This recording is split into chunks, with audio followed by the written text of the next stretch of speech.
The Unfinished Groom, Bachelor Billionaire Romance, a Last Play Companion. Written by Taylor Hart. Narrated by Brandon Utah. The Unfinished Groom, by Taylor Hart. Chapter 1. Lucky. That's how Hunter James had always described himself, even while growing up dirt poor on a farm in Texas. Even when he'd found himself in a war zone in Afghanistan. Even before he'd struck it rich in oil, and then won the 40 acres of horse property in Jackson Hole, Wyoming in a poker game. He'd always known he'd be rich someday. That's how life went when you decided to make your own luck. Sitting on his horse, looking out at the Teton Mountains in the distance, he knew someday had arrived. And he wouldn't lie. It felt good. Soaking in the evening sunset, he galloped west, toward the 1 acre that he didn't own. He'd heard he had new neighbors, and they had finally come to fix up the eyesore at the edge of his property. About time. Hunter's lawyers had petitioned to buy that acre, but it had been protected in some land trust. If his instincts were right, and they usually were, he'd own it by nightfall. He was prepared to offer the right price to the owner. Coming up to the stream that separated the properties, he hopped off his horse and took in the reins, prepared to lead the horse across. It wasn't deep, but he thought he might as well enjoy himself and take the time to look a bit closer. After all, this stream would be his soon. "Come back here!" Hunter hesitated, hearing what sounded like a child's voice. "Stupid frog, come on! I told Mom I could do it! Don't make me a liar! Come back!" A young kid skipped across the stream, barefoot and hunched over. The frog he chased hopped quickly out of reach. "Get back here!" The boy yelled, not seeing Hunter. "Son!" Hunter spoke in a firm voice. The boy, clearly startled, turned and slipped, falling back into the water. Hunter dropped his horse's reins and moved swiftly, unable to prevent the boy from falling into the water, but getting there quickly enough to pick him up after only a few seconds. The boy appeared frightened and tried to wriggle away. "Stranger danger!" he yelled. A low laugh escaped Hunter's lips. "Take it easy. Do you want me to help you catch a frog?" He steadied the boy on his feet and let him go. The boy frowned, hunched over in his soaking clothes, and looked up. His brown hair fell into his eyes. "Who are you?" Hunter knew he must seem huge to the boy. He cocked an eyebrow. He didn't know of any kids that lived close by. "Who are you?" The boy blinked, and then swallowed. He trailed off. "You're not supposed to speak to strangers, right?" The boy's eyes were still frightened, and Hunter could see his small frame shaking. He nodded. Hunter put his hand out. "I'm Hunter James, your neighbor. Now, I'm not a stranger." Hesitantly, the boy put his hand out. Hunter took his hand, shaking it. "You always keep a firm grip, you hear? It'll make people think you're certain of yourself, even if you're not." The boy's jaw shut, and he paused before nodding. "I'm Cade Kingston." Hunter gave him a gentle shake and released his hand. Recognizing the name Kingston from the legal paperwork, he nodded. "What are you doing out here?" The boy stuttered. Hunter wondered if he was still scaring the boy and took a step back. "It's okay. Can I help you?" The boy didn't utter another word. He just took off in a flash, racing across the rocks in the stream. "Well," Hunter muttered. He turned back, moved to Honey, hopped into the saddle, and took off after him. Hunter didn't bother trying to catch up with him.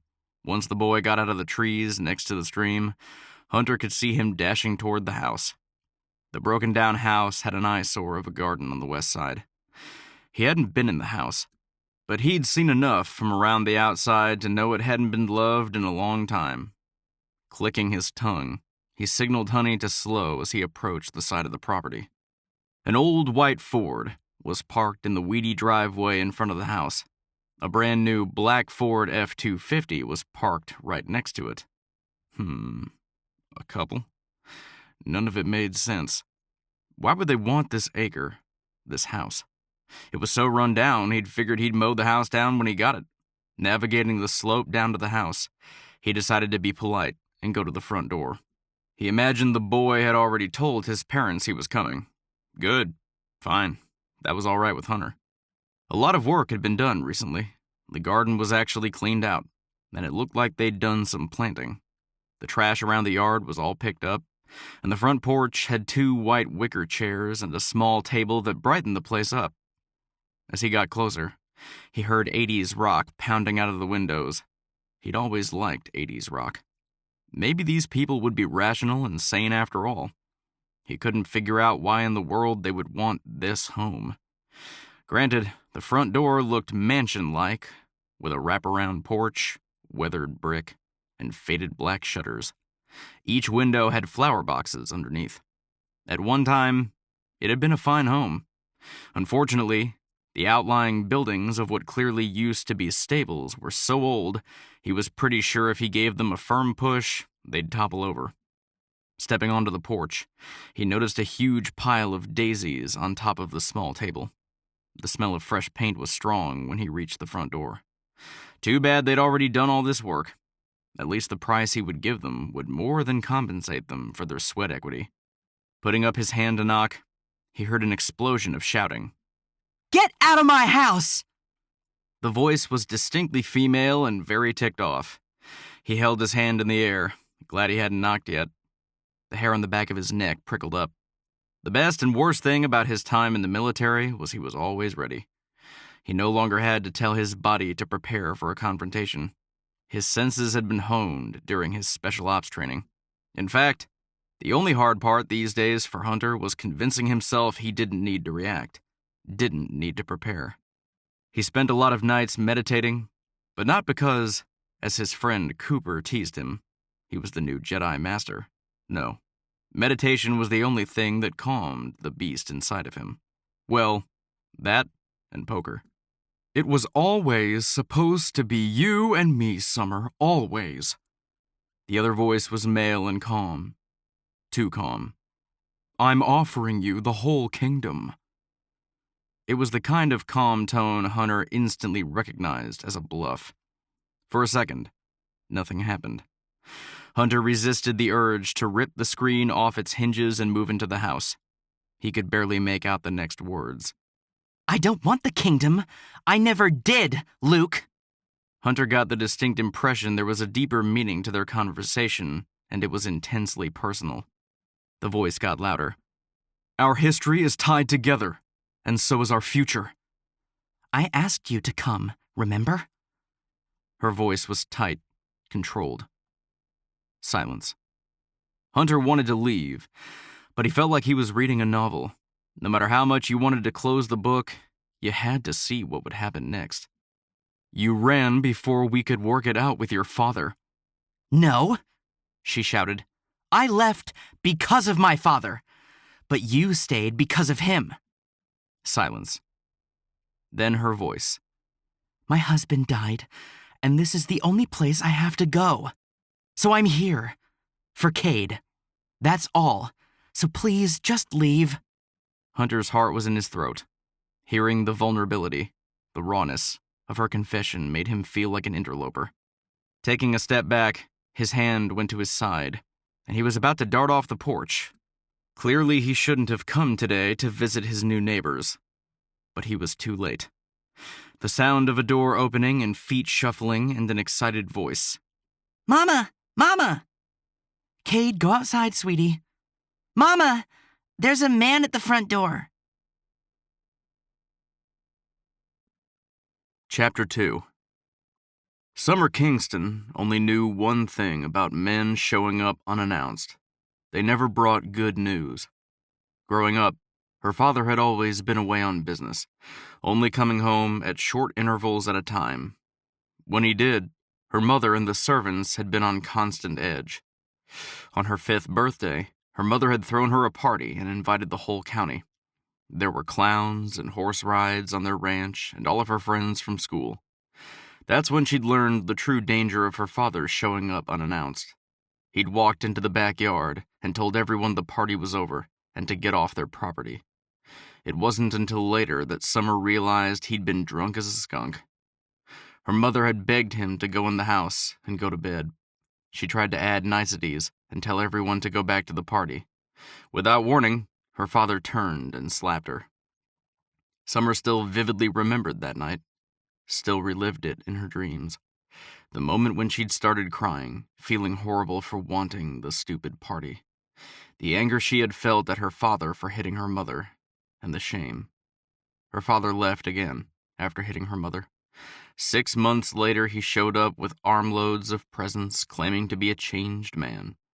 But it was always the same. Every time he came home, the whole house would go on alert. After her birthday party, her mother changed.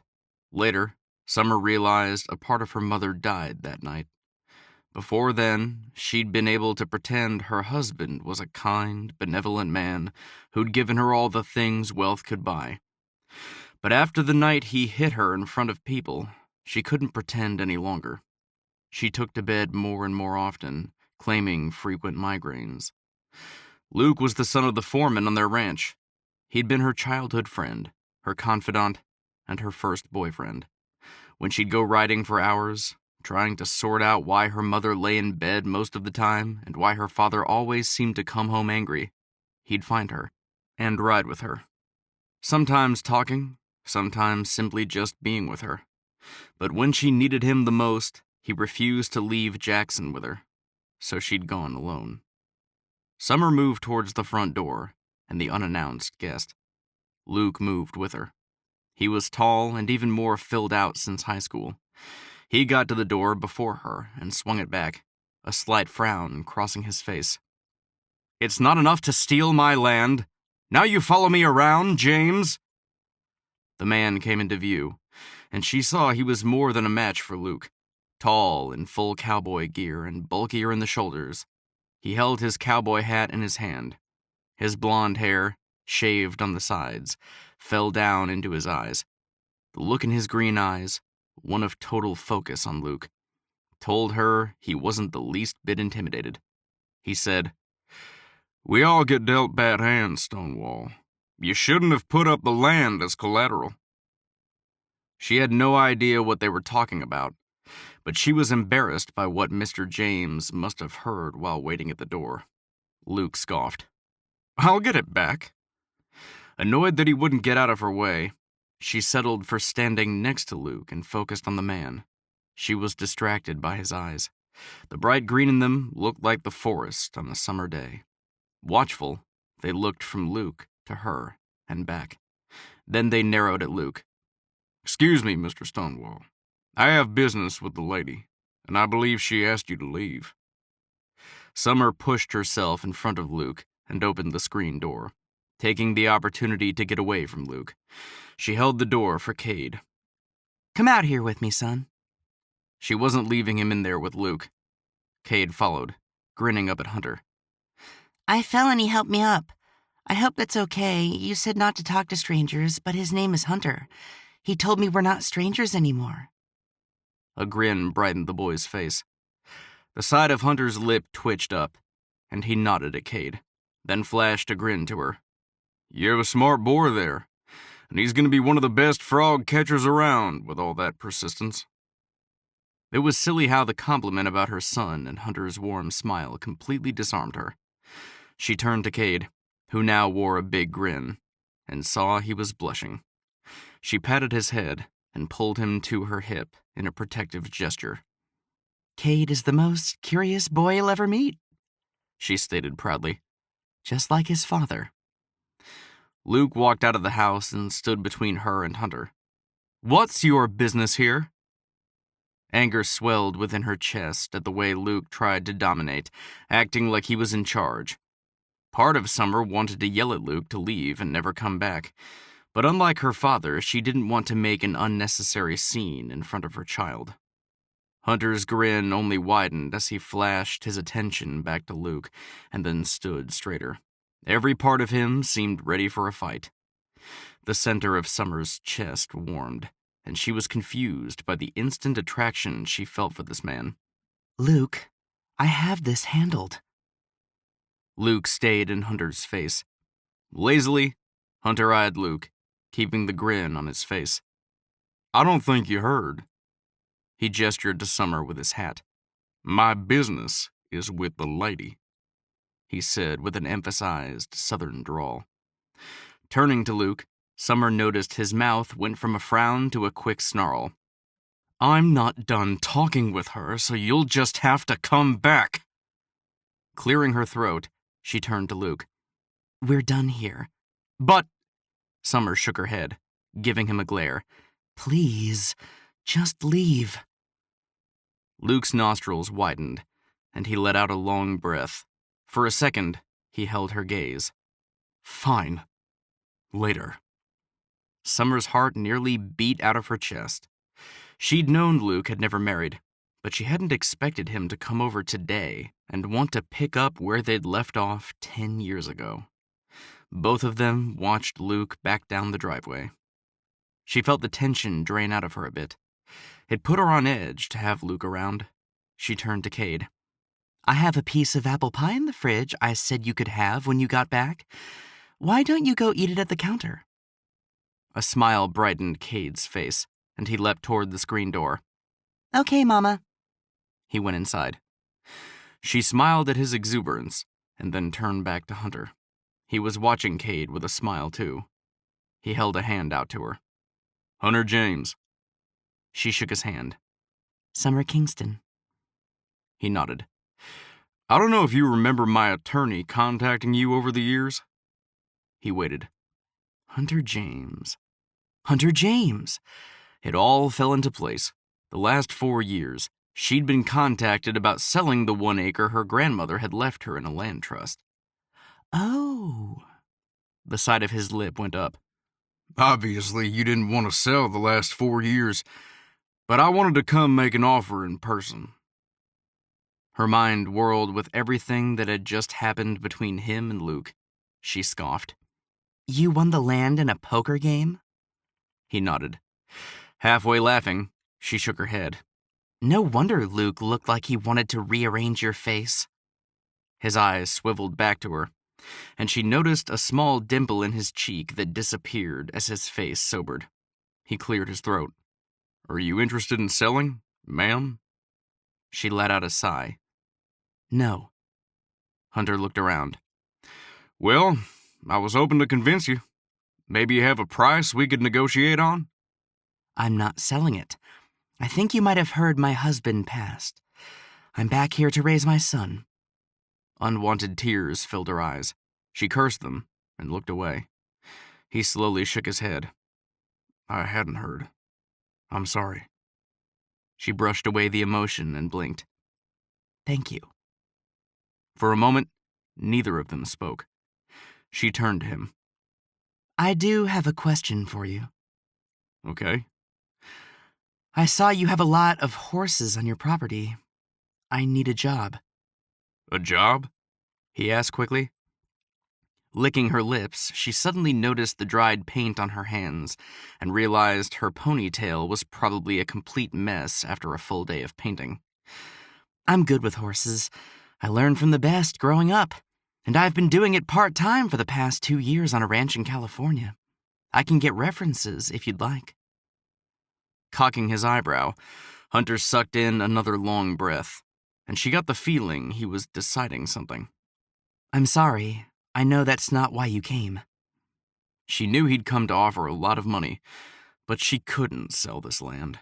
It was her grandmother's. It was the only thing she had. Almost immediately, he nodded, and the side of his lip quirked. All right, I'll give you a job. Her heart pitter-pattered. You will? Even though you don't know if I'm any good? She asked, unbelieving. Would he really do it on the spot? Nodding slowly, Hunter turned down the porch and put his hat back on his head, turning to wink at her. I'm a betting man, Miss Kingston, and right now all my instincts are telling me you're a sure bet. Show up Monday at 8 and meet with Kai. He's my right hand. I know who Kai is. He turned back. Their eyes met again while he untethered his horse and hopped on. Okay then, I'll see you bright and early Monday morning. Chapter 3. Summer watched Hunter James hop on his horse, ride through her property to his, and then kick his horse into high gear and keep going. Turning back, she felt tears well up and push them down. She had a job now. She should be happy. Unfortunately, the altercation with Luke hung over her, dampening her mood. She clenched and unclenched her fists. He thought he could walk in and things would just go back to normal. It had ended a long time ago, and that had been his choice. He was just like her father. Swinging back to the house, she cringed when she heard a car in the gravel driveway. Bracing herself, she turned back. A red Ford Mustang with its top down pulled up. Recognizing the driver as well as the blasting music, Summer grinned. Chloe, her best friend from high school, let out a whoop as she hopped out of the car. Her blonde hair was cut short in an A-line around her head. A little boy scampered out of the other side.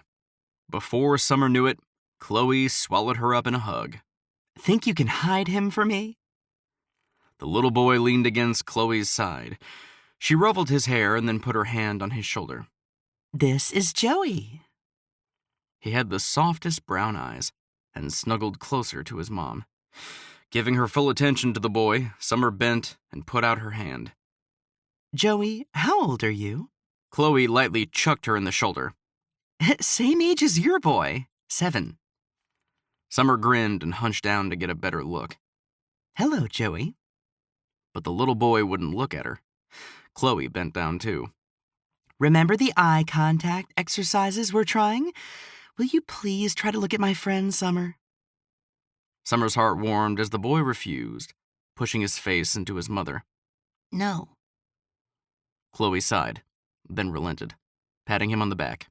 Okay, that's fine. She stood, reaching down and taking Joey's hand and leading him toward the house. She flashed a grin at Summer. He has some things we're working on. Not quite understanding, but acknowledging Chloe didn't want to talk about it, Summer moved with them, holding the door for them to come in. I missed you, she said as they walked inside. Chloe took her into another hug. The scuttlebutt around town is that you're back for good. Summer lifted her eyebrows. Miss Jensen from the gas station? Chloe laughed. Yep. Summer grinned. That woman could never keep a secret. Cocking an eyebrow, Chloe's lips pinched together in a way that told Summer she was in trouble. Would have been nice to get a phone call from my best friend. Another flash of emotion filled her at seeing Chloe's sadness. I'm sorry I didn't stay in touch. When she'd walked away from Jackson, she'd worked hard to forget everyone. Chloe's lip quivered briefly, then she looked around. I missed you. Neither of them spoke for a few seconds. Summer put her hand on Chloe's arm. I'm sorry. Chloe blinked, then gestured to the painting supplies. It looks like you need some help. It touched Summer to have Chloe let it go. She pulled her hand back. I do. Yes, she said, turning in a circle. This place needs a lot of work. Come on, Chip Chop, hand me a brush. Summer grinned. This was Chloe, blunt and bossy. Summer called for Cade. Come meet a new friend. Cade came into view, holding a forkful of pie in one hand and an iPad in the other. This is Joey. Summer moved to Cade, taking his plate and iPad. Go show him around, okay? A wide grin spread across Cade's face as he inspected Joey. Are you my new best friend? Looking from his mother and then back to Summer, Joey shrugged and shrank against her leg. Cade, clearly sensing Joey's apprehension, moved toward him. Hey, it's okay. I don't bite. It's what Cade's father would have said, and it made Summer smile. Chloe gently nudged Joey forward. Yes, he is your new best friend, she said, smiling. Cade jerked his thumb to the door. Want to go look for frogs? Hesitantly, Joey turned to Cade. Okay. With that, the two boys were off. Summer turned back to Chloe, who was already pulling off her cute frilly jacket. I need some gloves and a roller. You've got a big project going on here. For a second, she almost lost control of her emotions. She couldn't believe her friend had accepted her back so quickly. Chloe glanced at her, the side of her lip going up. Oh, don't cry. Just give me a brush and catch me up on the last 10 years.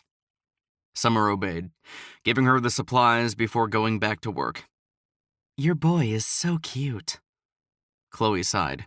He is. He's also autistic. I mean, you wouldn't really know it, but he's on the spectrum. She shrugged. I've been researching and researching how to help him. It's sad. Most of the people trying to develop programs to help autistic kids lack the funds they need to bring the resources into the schools. Summer paused, feeling the concern her friend had about this issue. I'm sorry. Chloe exhaled a long breath. It's okay. I'm actually involved in trying to raise money for a woman who has developed techniques for helping kids like Joey develop interpersonal skills. You're amazing. Summer meant it. She grinned. And you're probably still working on building orphanages in Africa. Chloe's face lit up. Yes! Ghana! I bought some land 2 years ago, and I'm working with a nonprofit on getting enough money to start building the structure next spring. We're also collecting classroom materials, shoes for the kids, medical supplies, whatever we can get people to donate. Summer smiled at her friend. Chloe had always dreamt of helping people when they were kids, of changing the world. That's amazing. Chloe blushed, then waved a dismissive hand in the air. I want to hear about the last 10 years of your life. Summer sighed. Are you sure? Spill. Chloe picked up a brush and began going along the 100-year-old molding. This place is gonna look awesome when it's all painted. Summer grinned. I have the front and kitchen left, but I'm happy with it. Chloe looked around. Good bones. She nodded approvingly. We'll get it whipped into shape. Then turned back to her. Start talking. Taking a long breath, Summer started in. I went to California, not knowing what I'd do. I ended up in San Diego and started waitressing. I met Derek one night on the beach. We fell in love. He was a high school teacher. We had Cade, and it was amazing. Then he had a heart attack. She paused. How does a man in the prime of his life have a heart attack? He was a marathon runner and in the best shape. Chloe paused, frowning. I'm sorry. She kept painting. It's fine. They both worked steadily. Chloe shook her head. It stinks about your husband. So many people had apologized for her husband's death, but that short statement from Chloe meant a lot to her. I got your note last year. Thank you. I just couldn't face it for a long time. I went into a depression, and when I woke up, there was no money left. Chloe snorted. So it's a good thing I packed a basket of food in my trunk for you. She put down the roller and went to where she'd left her keys. Unable to stop herself, Summer dropped her paintbrush, shaking her head and brushing away tears. This had always been Chloe. Kind, fun, compassionate. Showing up and helping her. Taking her someplace else and getting her mind off of her problems. It was just like when they were growing up. She flung her arms around Chloe. Chloe hugged her back. Then she gently pushed away. Be right back. She darted out the door. When she came back inside, she put the groceries on the counter. They were putting the groceries away together when Summer broke down crying again. How did you know I needed groceries? Chloe wrapped her arms around her, her cool cheek pressing against Summer's. It's all right, baby. That's right. Let it go. You're back home now, and I'm going to take real good care of you. She held her, squeezing her tighter. I missed you, Summer. You didn't even go on Facebook or Instagram. Believe me, I looked. Summer sniffed. I never liked social media. Chloe narrowed her gaze. And you couldn't text me back? Summer put her head down, miserably. I'm sorry, I just couldn't handle hearing about my father or Luke or anything, but I should have stayed in touch. Chloe pulled her back into her. Luke's the one who texted me when your husband passed. He asked if I'd heard from you. How did he know? Suspicion filled her. Chloe shrugged. You know he always kept tabs on you. She sighed. I know. Turning to Chloe, she sighed. I should have called you. Yeah, you should have. Summer let out a light laugh, hugging her back. Man, I've missed you. She laughed and shook her head in embarrassment. I haven't even asked about you. Chloe flicked a smile. Of course, you know I married Sammy. She grinned. I didn't write a thank you for the wedding gift because I was mad at you. Summer nodded. My father sent me your invitation. His private investigators always knew where I was. I wanted to send something. Chloe paused. I would rather have had you here. Her voice was quiet. Until this moment, she hadn't realized how hard it would be to come back here. I'm sorry. Chloe nodded. I'll stop. She continued. So we got married and he went to school for engineering. I worked because all I wanted to do was go to Africa. Summer laughed. Then he got a job back here. I love it. My parents help out a lot with Joey. That makes it easier with his problems. The hardest thing is we've been trying to have another baby since we had Joey. Her eyes welled with tears.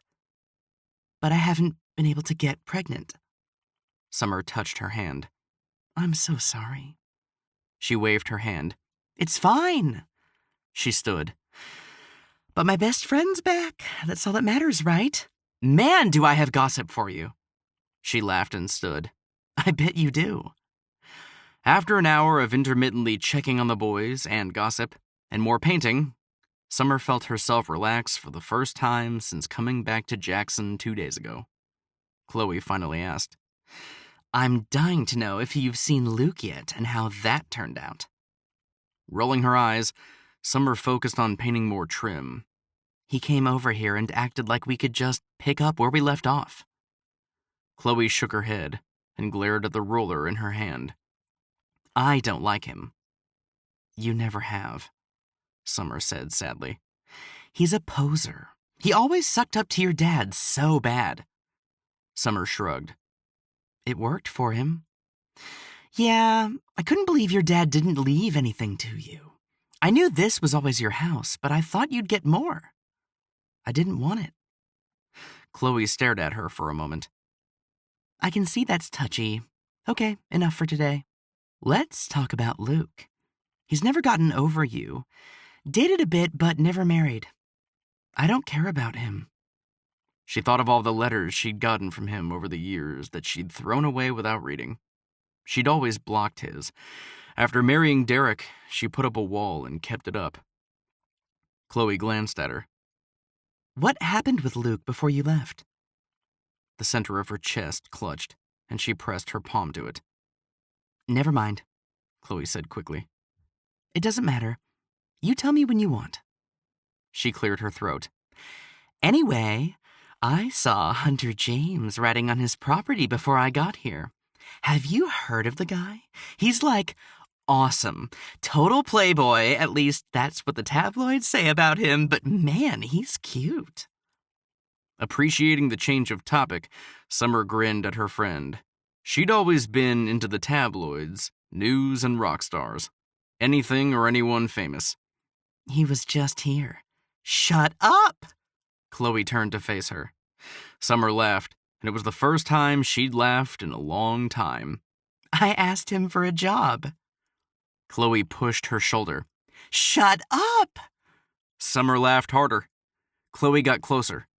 Tell me, she demanded.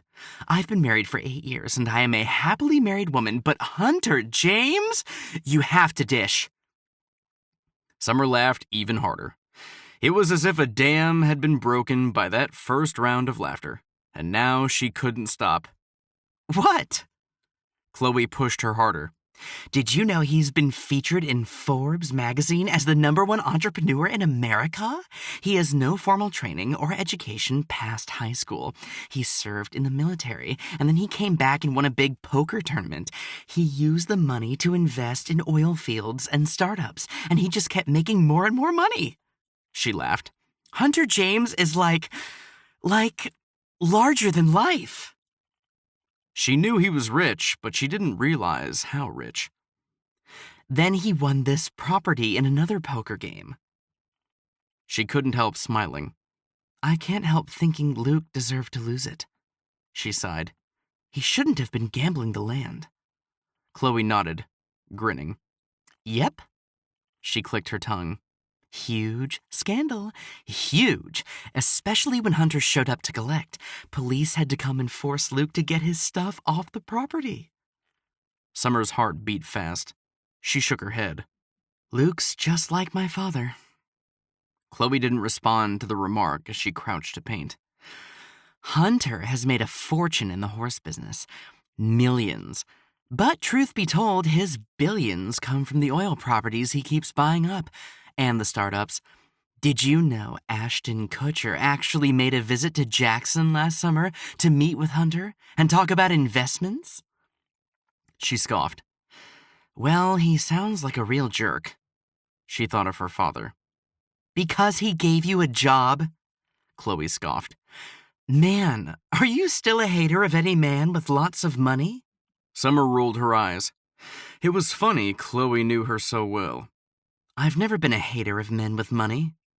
Have to. Remember, you always told Luke if he ever got rich, you'd hate him. He was obsessed with your father and making money. Luke was stupid, she said dismissively. Chloe was quiet for a minute. Then she sighed. In the end, he did get what your father had. All of it. Summer didn't say anything. Chloe put her roller down and stepped back. I like the gray paint. It brightens up the room. Summer stepped back. It's unfinished, but I'll keep working on it. Looking at Summer, Chloe smiled. I think we're all unfinished, and we keep working on it. I like unfinished. Summer felt herself relax. Me too. Chloe put her arm around Summer's shoulders. They both turned and saw the boys playing in the side yard. She sighed. Well, they look happy. Yes, they do. What are you going to do with him while you're training horses? She shrugged. I guess bring him with me? Chloe shook her head. Nope. You're going to bring him to my house. Summer closed her eyes, so grateful for her old friend. Then she flashed them open. Thank you. Chapter 4. Hunter sat on top of Cooper Harrison's roof, their unofficial Friday night Junto meeting spot. Soft meet-and-greet sounds wafted up to the rooftop. Cooper finished building the conference center adjacent to his home 2 months ago, and had been packing it full of singles looking to develop themselves and possibly meet other singles. In Hunter's mind, it was brilliant. For Hunter, it gave him an unlimited supply of single women coming in and out of Jackson. Like a Greek god looking down on Olympus, he could pick any mortal woman he wanted. Hunter sipped his drink. I suppose Montana and Cam aren't coming tonight? Cooper sat heavily into the lawn chair between Hunter and Sterling, cracking open a soda. No, they're both busy. Sterling grimaced. Newlyweds. I hate them.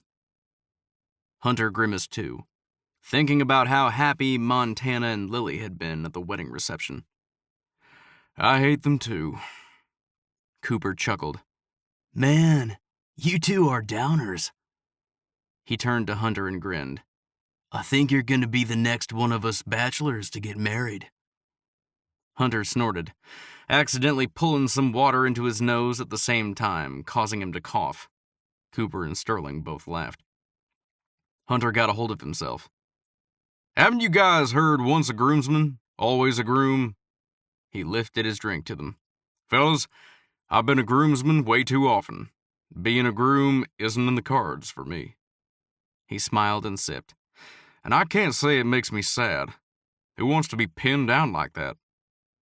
Sterling stared down at the nice-sized group of people gathered for socializing and dancing. You're bluffing. Bull. Hunter leaned back, trying to focus on the women. I like choosing to be with a woman or not. I like keeping it on my own terms. Maybe he'd go ask one to dance a little bit. Coop, any cute ones? Cooper sat back in his lawn chair, his eyes closed. I'm not your relationship scout. Sterling turned to Hunter. Don't get him started. He gave me the lecture about how we are in charge of our own destiny about 5 minutes before you showed up. Hunter grinned. Truthfully, he'd become close to the Junto boys, even close to Cooper and Sterling. Sterling glanced at him. So, did you get your last acre? Hunter couldn't help but think of Summer Kingston's face and her surprise when he'd given her a job. Nope. He took a drink. Sterling glanced at him. And you're okay with this? Hunter shrugged. I don't know yet. Sterling frowned at him. What's up with you? Nothing. Hunter tried to focus on the women on the dance floor. How was the gallery? He asked Sterling. Sterling nodded. Good. Profits are already coming in. Honestly, Hunter had thought his friend was crazy for opening another gallery in Jackson. But he'd made a go of it, and he seemed happy. Hunter would love to get his hands on the books and see what the real profit was. Cooper cleared his throat and pointed down to the group of people. Okay, even though I'm not your relationship scout, and I don't adhere to checking out the women, I was talking to the tall blonde earlier. There might be hope for her. Sterling and Hunter both stared down at the blonde. Sterling let out a light laugh. Man, Coop, you have the best job in the world. Cooper nudged him. Wait, didn't you just get back from shooting your movie in Prague? Sterling laughed. Okay. He put a hand to his chest and flashed his straight white teeth. I have the perfect job. Cooper laughed. Hunter shook his head. Man, get over yourselves. Both men laughed even harder. Sterling leaned back. This coming from Hunter James, newest addition to the list of People magazine's most eligible bachelors. This was news to Hunter. He sat forward, instantly happier. Am I? Sterling laughed harder. Nope, that's me. Glaring at him, Hunter tried to stop the grin from spreading across his face. Okay. He liked having other billionaire friends. They were as cocky as he was. Cooper, slightly more humble than either of them, shook his head. You two are insufferable without Cam and Montana to buffer your egos. Sterling gestured down there. So the blonde is who you're going after this next session. Cooper frowned. You know I don't go after women. Hunter snorted. You should. Nobody spoke for a moment, and it grew slightly awkward.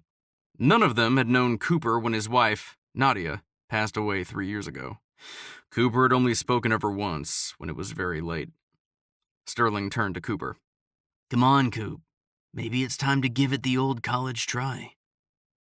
Cooper didn't comment. Hunter let out a soft sigh. You are the relationship expert, he pointed out. What do you want me to say, James? Cooper glared at him. Maybe all the pressure of giving relationship advice is getting to me. Maybe I need a new profession. His tone sounded serious.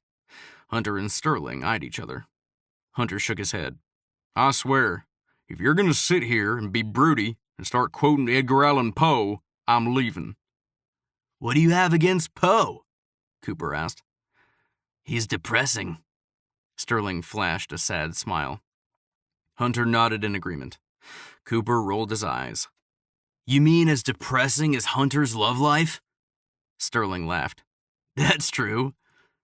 Hunter didn't clink with them. Shut up. Sterling pointed at Hunter. Oh, don't put him in a bad mood, Coop. You don't want another fight tonight.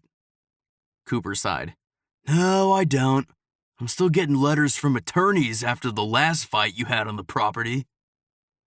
Hunter made a face, thinking about how the idiot who had tapped the woman's shoulder he happened to be dancing with a few weeks ago. My attorney settled with the jerk. Sterling laughed. Man, you're pathetic. Shut up. Cooper and Hunter both said to Sterling at the same time. Sterling laughed harder. Then silence fell upon them as they stared down at the couples dancing.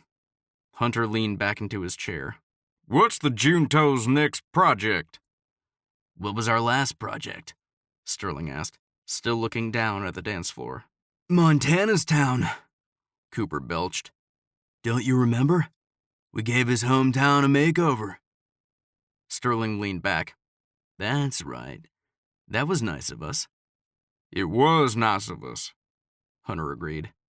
Then he thought of what they would do now, without Cam or Montana around. We need to think of something to put ourselves into, because... He paused. Sitting here on Friday nights without a purpose is pathetic. Agreed. Sterling lifted his bottle of water. Let's think of something else to put our money into. Hunter tried to think of something he'd heard about that might need some philanthropy money the Junto group could provide. But his mind went to the woman he'd given a job to earlier. Tell us who she is, said Cooper. Surprised, Hunter pulled back. What? Sterling nodded. The only time you get that look in your face, it means you're thinking of a new woman. I don't have a new woman, Hunter said defensively. A derisive laugh came out of Cooper. The night isn't over, though. Hunter didn't resent the comment. It was true. He liked being available. I gave a job to the woman who owns the acre of land next to my property. What? Cooper was paying attention now. It's complicated. She has that jerk Luke Stonewall as an old boyfriend. The guy you won the land from? Cooper asked. Yep, Hunter grimaced. Sterling let out a small laugh, pointing down at the crowd. Speak of the devil, there's Stonewall now. Hunter stood. You don't say. Sterling stood. Hunter, what are you doing? Hunter was already moving down the steps that led down from the roof. At the bottom, the two guards parted. No fights, Sterling called down to him. I mean it! Hunter flipped the bird at him in response. Chapter 5. On Monday morning, Summer got up early. Early enough to do yoga on her porch and take in the sunrise. This was one thing she treasured about Jackson Hole summers. The way a person could feel like they were the only one alive in the whole world. Space. She'd missed it. Living in California. Being here the past 5 days had brought back how much she'd missed it. Doing downward dog, she closed her eyes and focused on just being. On peace. Calm. She'd always loved yoga, but she had taken to it more in the past few months, since Derek's death. She found it calming, peaceful. Something that could merge her anxiety and sorrow into cohesiveness instead of paralysis. That's what she'd felt at the funeral with Cade in her arms. Paralyzed. It had taken a few months and some great friends from the horse ranch, Casa de Juarez, where she had worked, to help her function again. When she'd made the decision to come back to Jackson, she'd known it would be hard leaving the only home Cade had ever known, the only place her life existed with Derek. But she'd felt something, some outside force compelling her to come back. Mama? Looking between her legs, she saw Cade, standing in the sliding door. He had a blanket around his shoulders and his dark hair was tousled. Her heart opened to him. Rotating to her bottom and stretching out her hands, she smiled. Hey, sunshine. Come give me a hug. Acting on sleepy impulse, he moved to her, falling snugly into her arms and settling his head onto her chest. She relished these moments, when it was peaceful and all that mattered in the world was her son. For a moment, gratitude spread through her. Maybe she'd had to come back to Jackson not only to settle her own demons, but also to give her son the life he deserved. Here, on this land, out catching frogs, given more freedom than she'd ever been able to give him back in California in a 2-bedroom apartment. Moments passed, and she calmly brushed her hand over his head. He closed his eyes. As the sun rose higher, she thanked God for all of their blessings, something she hadn't done since the funeral. Another tear fell down her cheek. Why are you crying, Mama? Realizing he was watching, she brushed the tear off her cheek and smiled. I was just telling God how grateful I am to be here and to have you. She leaned forward, rubbing her nose to his. He giggled, and then straightened in her lap and stood frowning. Can I just stay home by myself, please? Not wanting to get into this with him again, Summer stood, picking up her yoga mat and quickly rolling it up. We've already talked about it. This is what we're doing today. Cade was the type of kid that would keep on begging if she didn't nip it in the bud. Moving to the sliding door, she nodded to the inside. I'll make you pancakes, she said as a peace offering. Cade stood there for a second, then, unable to resist pancakes, he skipped into the house. Can I help you make the syrup? Summer pulled up to the James property and saw the big Texas state emblem and a logo of the Dallas football team, the Destroyers. It hadn't taken him long to turn her father's old ranch into his own. He'd built a large home, surrounded by tall bushes. As she drove to the back, she saw the beautiful gardens and swimming pool in the backyard. This part of the property had been used mostly to house the men who worked with the horses when she was growing up. But there were new outbuildings and stables, and a flurry of activity. She grinned. Clearly, Hunter made the ranch a reflection of himself. She'd heard Texans were larger-than-life types of people. If Hunter James was any kind of representation, she believed it. Pulling around to the biggest stable, she saw an office and a bunch of horse trainers already out. She'd Googled the ranch the night before and was pleased to see they had a new batch of horses that had just come in to be trained. She got out of her truck and looked for Kai. It didn't take long before the big man was coming out of the main office, thundering toward her. Summer! He opened his arms. Time rewound, and suddenly Summer was 5 years old, begging to go to the stables and ride with Kai. He'd been like a father to her, a real father. Quickening her step, she laughed and went into his arms, letting him enfold her. He still smelled of horses and earth and mud, everything she remembered. He kept his hands on her shoulders, and a wide grin covered his somewhat more filled-out face. She noticed his hair had gray threading through it, and it actually made him look more distinguished. But that twinkle in his eye and teasing smile let her know he was the same. Man, it's good to see you, Daisy girl. Daisy Girl. It had been a long time since she'd heard that nickname. Shaking her head, she pushed back another round of budding tears. She never should have allowed her emotions to get away from her this morning. Ever since coming home, she had to consciously work to be strong. She blinked and grinned. I've missed you. Giving her a slight frown, he tissed, Darn right you missed me. This elicited another laugh from her. He let her go and started walking toward the stable's office. I'm not gonna lie. When Mr. James told me you were coming on, I couldn't have been happier. He held the door and waited. She stopped next to him, looking into his pale gray eyes, kind eyes. I'm sorry about not saying goodbye and not keeping in touch. She had regretted both of those things. His expression sobered, and he gave a short nod. I know.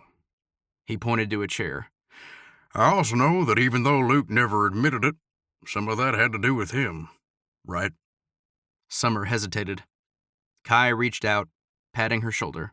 Just because he's my son doesn't mean I agree with the things he's done. He let out a self-deprecating laugh. Why do you think I work for Mr. James instead of him? Summer shivered, thinking about the anger in Luke's eyes the night before. Luke always managed to get what he wanted. The moment she asked him to leave, she'd painted a target on her back. Kai sighed. Let's get the paperwork out of the way. Summer sat, loving the openness to the office and the familiar stacks of papers piled all over his desk. Kai's desk had always been some version of messiness, even when he worked for her father. She looked up at all the pictures of horses on the walls, and her eyes paused as she found a picture of herself on old Sonny, a picture she'd painted in high school art class. She was a beauty. Kai's voice was soft. Her heart almost stopped, but she caught herself and looked away. Yes, she was. Kai's eyes met hers. He sighed and leaned back in his chair. Are you sure you're up for this?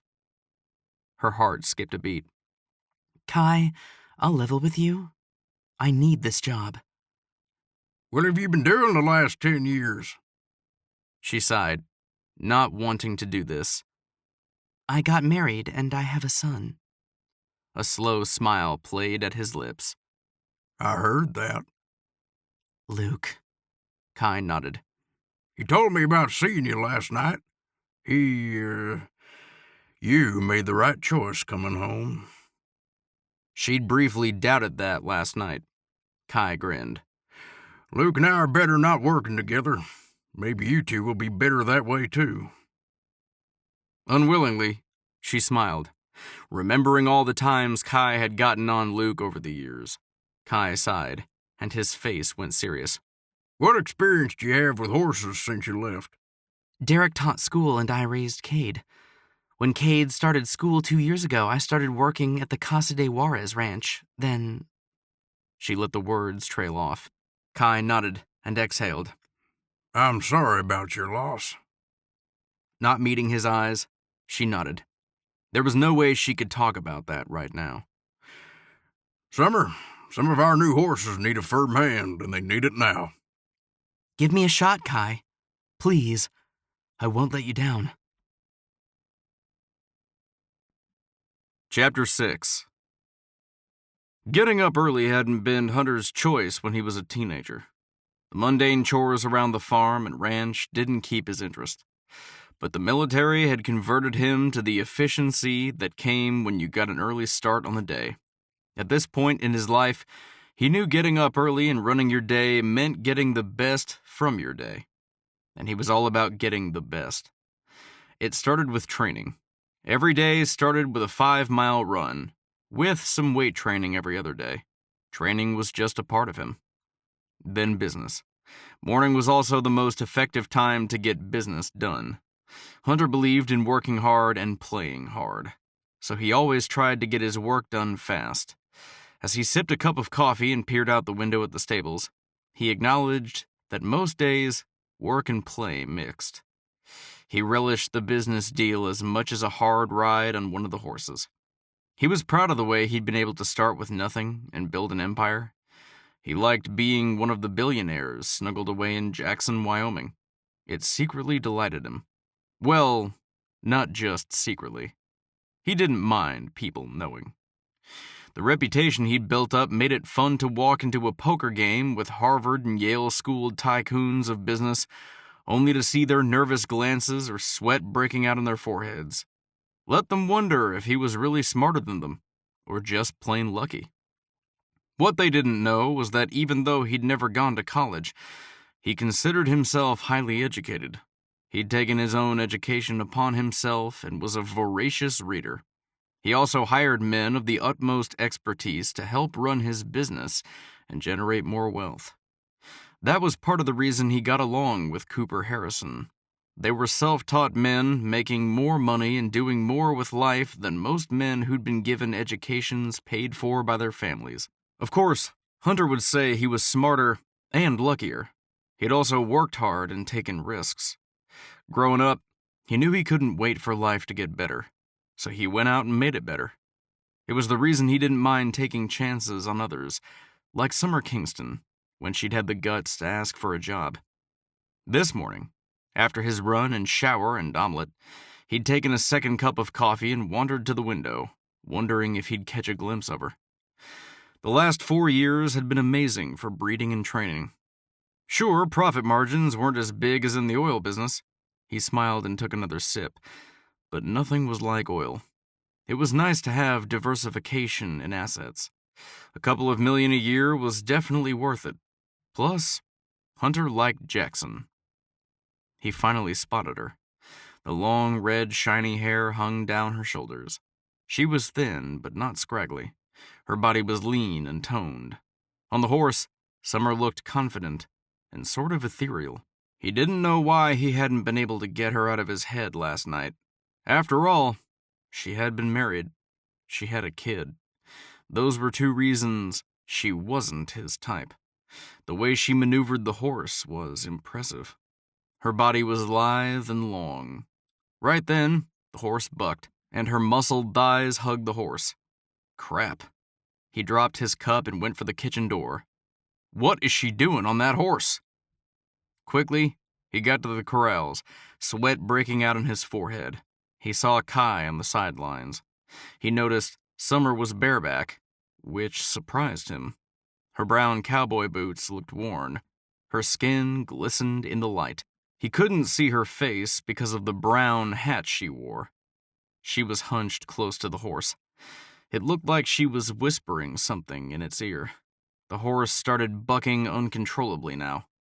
Getting to the bars of the corral, he climbed onto the top bar, ready to intervene. What's going on, Kai?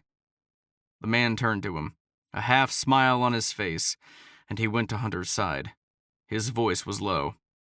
I thought we'd give Summer a try at Wiley this morning. These restless kinds of horses have always been her specialty. Kai kept his eyes on Summer. The horse continued to buck. Get her off! Hunter called out, but Summer hung on. It's fine. Kai didn't look at Hunter. Frustrated, Hunter wanted to demand Summer get off the horse. He wanted to yank Kai into the office and lambaste him for being so careless. What frustrated Hunter even more was Summer's life was being put at risk. All he could think about was her body smashing into the metal rails, or the horse stomping on her pretty face. Quick as a snake, the horse changed direction and bucked at the same time, his front feet coming high off the ground. It all felt like it was slow motion to Hunter, and despite all of his military training, there was nothing he could do but watch as Summer was thrown into the air. Summer soared over Wiley's head, twisting in the air. Hunter waited for the sound of bones cracking when she hit the ground, but somehow she twisted in the air and landed on her side. Hunter was over the bars of the corrals before he even realized it. I'm okay, Summer called out. Hunter was already next to her, inspecting her. Kai! Hunter yelled, feeling helpless. Summer grunted and then started to stand, glaring at him. Get out of the corral! Hunter looked between Summer and Kai, anger burning into him. Kai was in front of the horse, trying to soothe him. Are you okay, Summer? The horse quit bucking and let out a loud snort. He trotted in a circle around the corral, almost like he was telling them they'd better not try that again. Hunter turned to Kai. What was that? It was me training a horse, Summer said. Her innocent blue eyes looked at him, as if completely in the right. Then she scowled. That was me working, if you didn't notice. Her voice was annoyed. The severity of the situation didn't seem to affect her. Stupid, reckless, and idiotic. That's what that was. His voice had lowered, but he felt himself slipping into sergeant mode. Some other trainers had noticed the commotion and come running. Kai walked over to Hunter. Let's take a walk, shall we? Hunter was keyed up, feeling like he needed to run another 5 miles to get out all this energy. He flung his gaze to Kai. Should I fire you or her?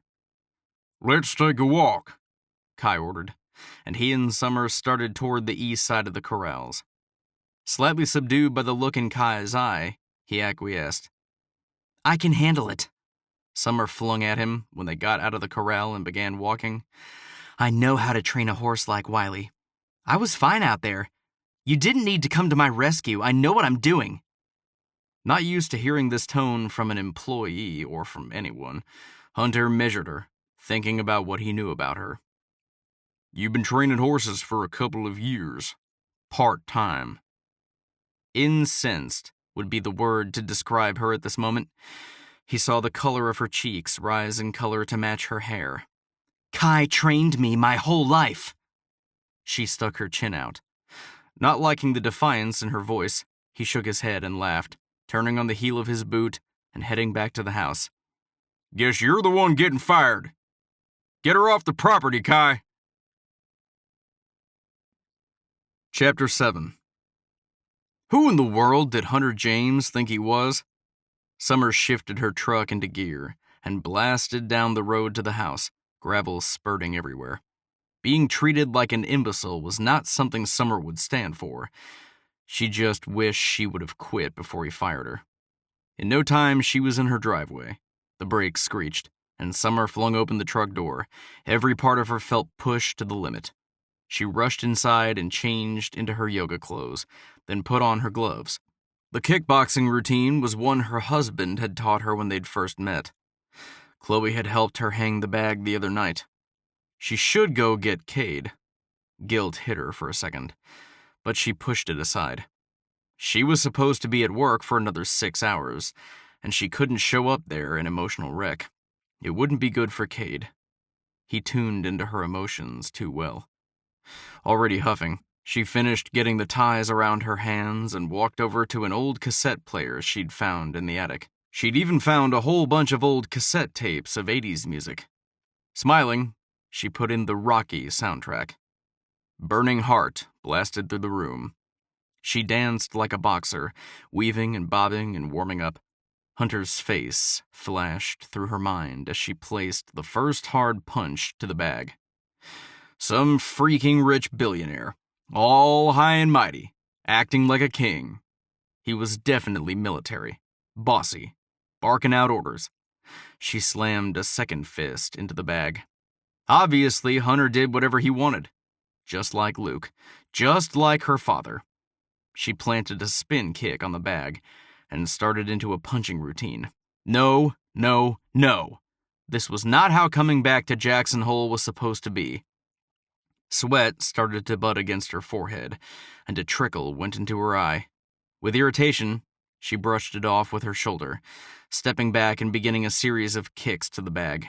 She'd found the bag an easy way to accomplish two things: get out aggression and stay in shape. Really, she only needed a good 15 to 20 minutes. It had helped most after the funeral, when she was struggling.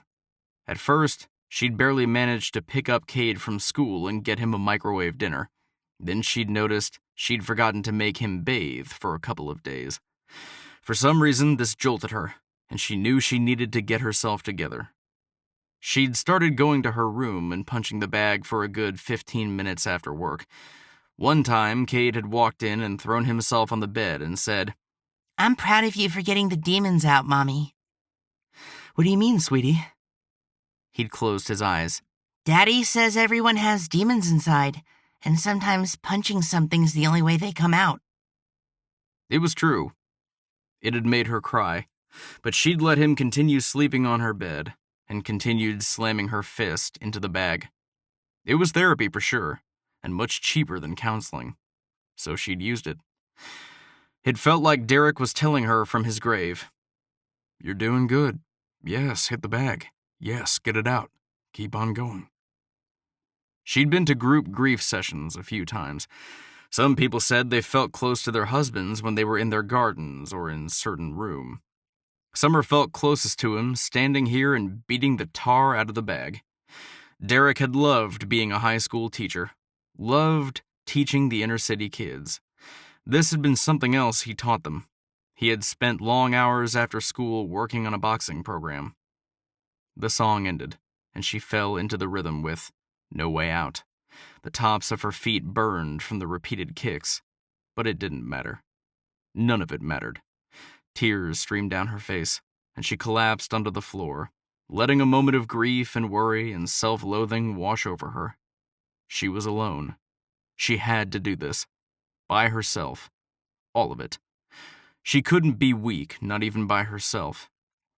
It was the one thing she'd chanted to herself like a mantra for the past year. I am strong. I can do it. I have to do it. Cade was sufficient reason to keep it together. She knew some people didn't keep it together. She didn't fault them. She'd had her fair share of autopilot moments.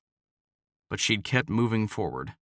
One time, late at night in her bed, staring up at the swirls in the ceiling and listening to Cade breathe softly beside her, she'd wondered if maybe her father's lack of emotional availability had actually prepared her to be alone. When Derek was alive, he'd been her life, breath, love. From the moment she'd met him at the stupid beach volleyball game. He was kind, good, easy to be around, strong, dedicated. Everything she never had growing up. Somehow Derek had made her feel whole. Now, he was gone. When they'd first gotten married, Derek had taken a year off teaching, and they'd gone backpacking around Europe, living in hostels, taking jobs as waiters or servers or part-time farm helpers as they needed. Derek did some freelance writing, and that helped keep them afloat. Even after they settled into life in California, it had felt like a dream. She was a different person. And then the dream ended. She was back home, far from the rich, spoiled, and abused girl she'd grown up as. Now she was strong. And dirt poor. Now, she had a son to raise by herself. Sucking in a breath, she heard the cassette player click off. She stood and looked past the back room and into the kitchen and front room. No furniture.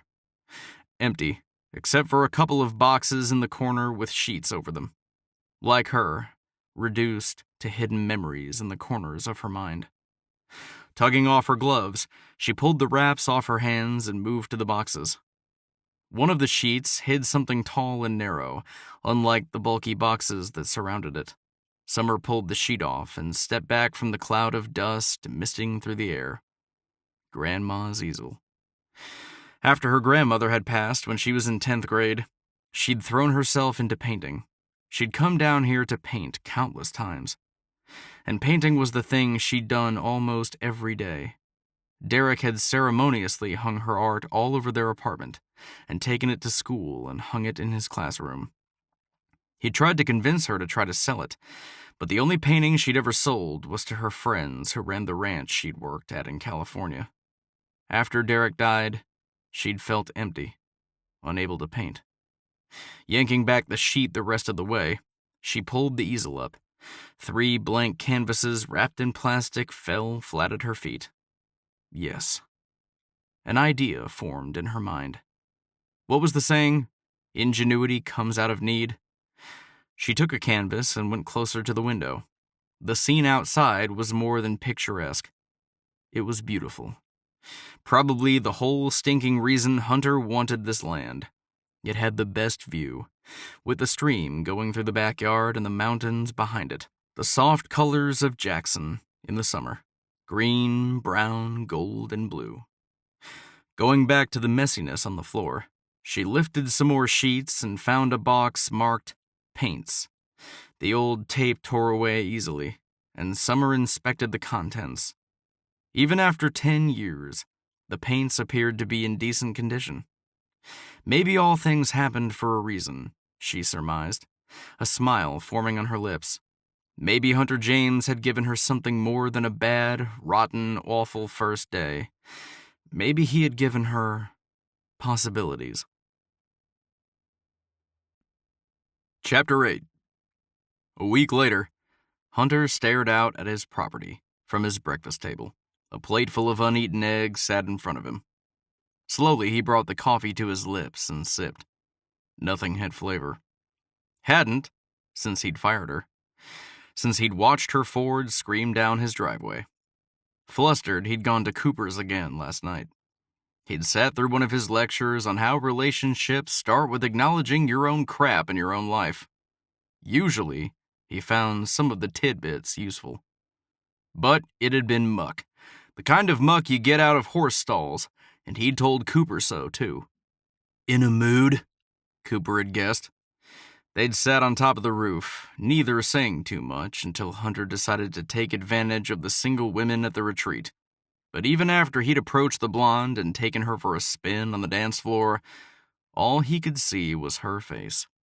Summer. Did she actually have to be named after a season and represent it? Fire? Passion?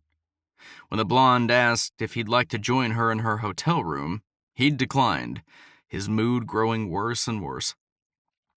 Without saying goodbye, he'd taken off, flying toward his house and ignoring the ball of guilt that seemed to grow in size infinitesimally as he went past the tiny road at the end of his property that led to her home. He ordered himself not to look at her house, but he hadn't followed orders. He'd seen the light on, and he'd pushed his foot down harder on the gas pedal. He'd tossed and turned for several nights, wanting to exorcise this woman out of his brain, wanting to go back in time and tell her he didn't need help on the ranch, wanting to never have ridden his horse across the property and never run into Cade. He was a sweet boy, with green eyes to match hers. He wondered about the boy's father. For a week he'd worried about them.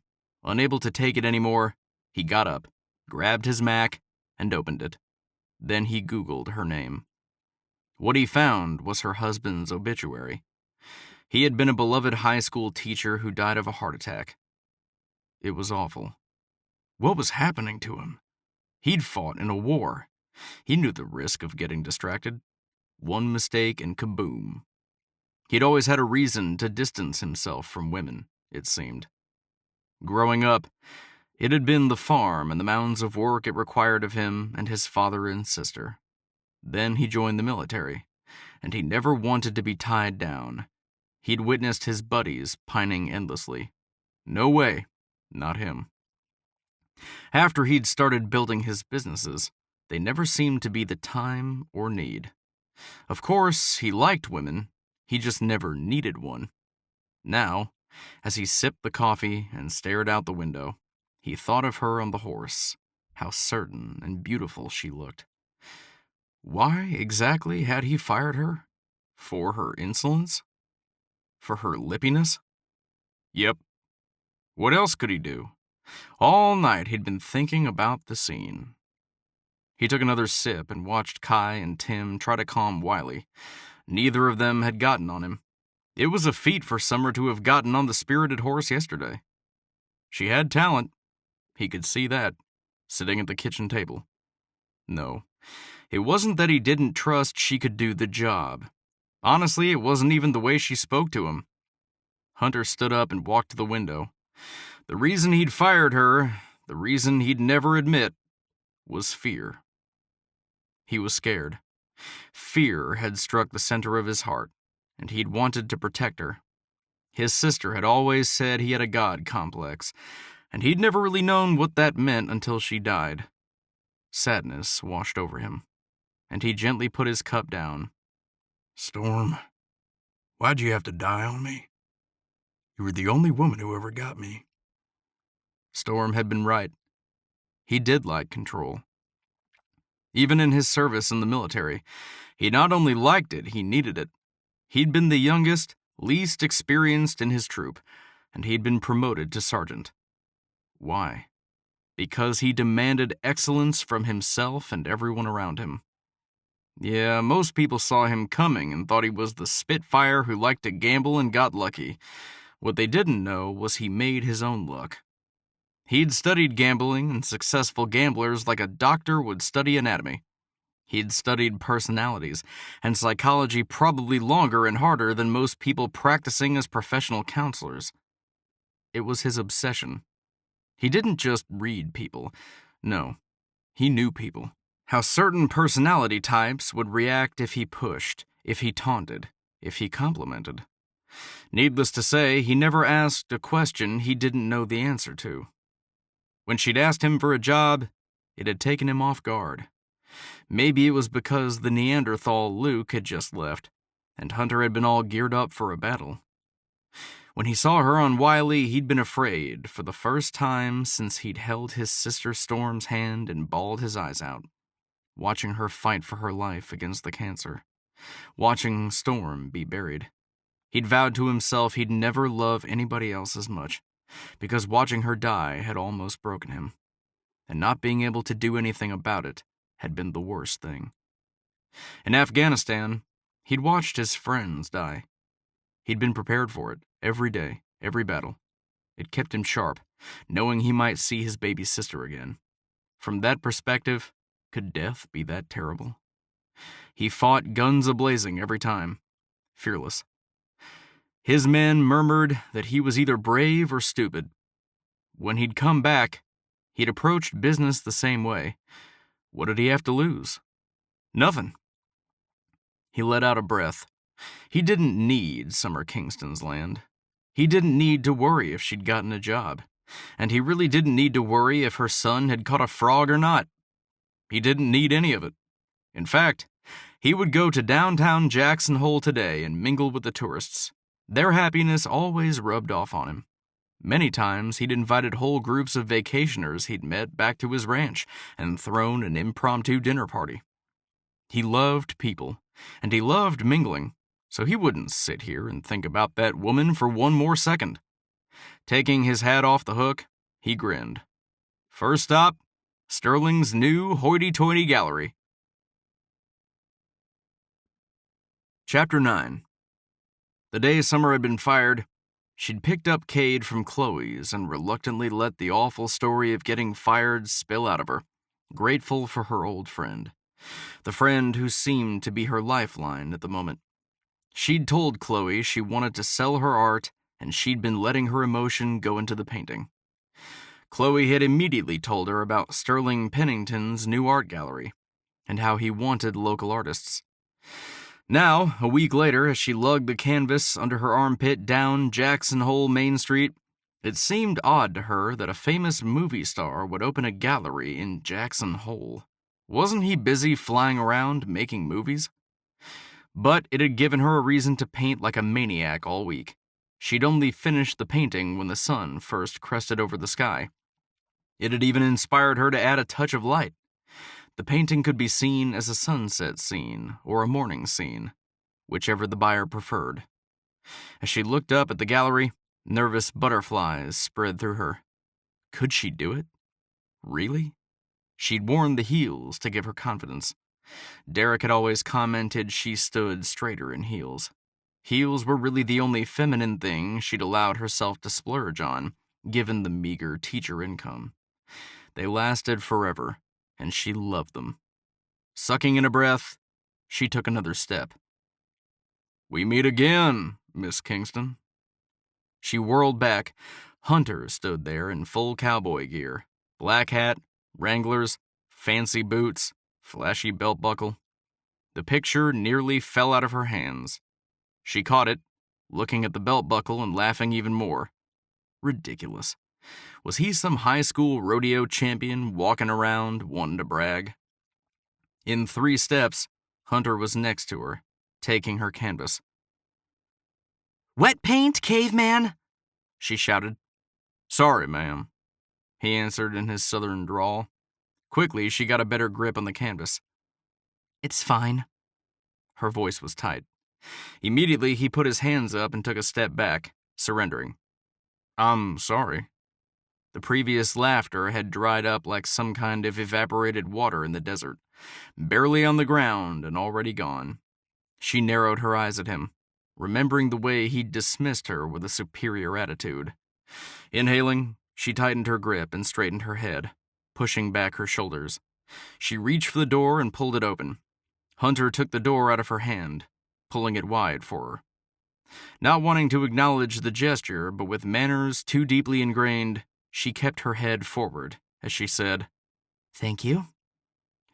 The gallery didn't have one of those obnoxious chimes. Meditation music greeted her, acting like cool water to the flame of righteous indignation her heart had filled with the second she'd seen him. "What are you doing here?" Hunter asked, staying next to her side. The gallery had pictures with sleek lines, hanging in midair, almost like they were floating. The walls were made of a taupe, sand and rock montage, very Jackson Hole. The colors fit. The paintings made it feel like she had stepped into some alternative universe. Large mirrors were mounted on a couple of half walls that were positioned in the tall building. Suddenly, she felt suspended herself, almost magical. Grinning, she looked at Hunter. Oh my gosh. She was lost in the art, in the beauty. A waterfall flowed in the center of the gallery, coming down alongside a winding staircase. She felt like she was in some kind of cross between a museum of natural history and modern art and a yoga studio. She loved it, wanted to be part of it, but was afraid that was hoping for too much. All courage failing her, she turned on her heel to flee, flinging the door open and rushing out. Hunter was beside her, matching her steps. "What are you doing, woman?" All Southern gentleman was gone. His tone was accusing, like she'd stolen something or was making off out of town in some Western movie, and he was the sheriff charged with finding out her machinations. None of your business, she said breathlessly. She waited for the light. "Summer, you brought a painting in to sell. Is that right?" Please go away. The center of her chest tightened and seized for a second. Anxiety was something she didn't experience often, hadn't her whole life. Well, except for the normal anxiety anyone feels when they leave the only home they ever know, fall in love, and run off to get married. So yeah, she'd had anxiety, but not for a long time. Boxing, painting, Cade, Derek's arms, breathing, it all helped. They were techniques she'd found to cope with the dreaded ball of worry she'd held on to for so long as a child. Hunter continued to pursue her. "Let me see the painting." Rushing across the street and then down the little alley where she'd parked, she shook her head. You fired me, remember? I don't have to do what you say. But he was instantly in front of her, blocking her way. "Stop!" The anxiety shifted to anger. Get out of my way. You may think you can be a bossy billionaire, ordering people around like soldiers, but you can't. Hesitating, he stared into her eyes, and she felt her heart stutter. "Sterling Pennington is a friend of mine. In fact, I was on my way to see if he wanted to grab lunch." Caught like a fish with a hook in her mouth, she didn't respond. "Can I see the painting?" No. Pride. She did have some. A slow smile spread across his face. "I think part of the reason I find you such a nuisance is because whatever is in your mind just pops out. Like last week." Do not speak to me about last week. She held up a hand. He stopped talking. You acted like I was some child out there.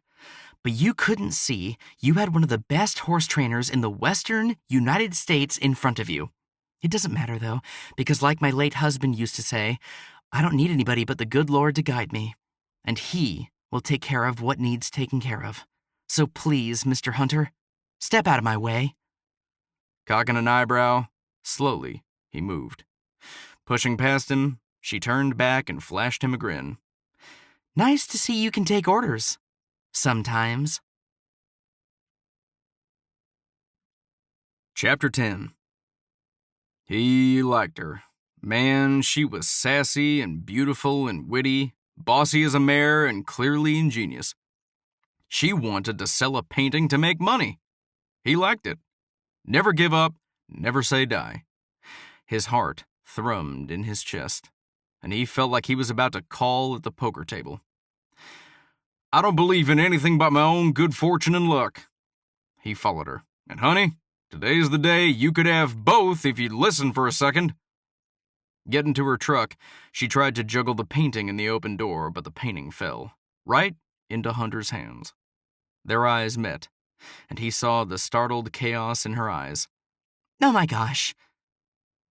Grinning, he winked at her. "Why don't you realize luck is staring you in the face?"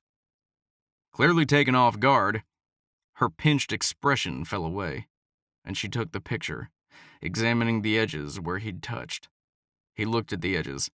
"The paint is fine." Then he tilted the painting up so he could see it better.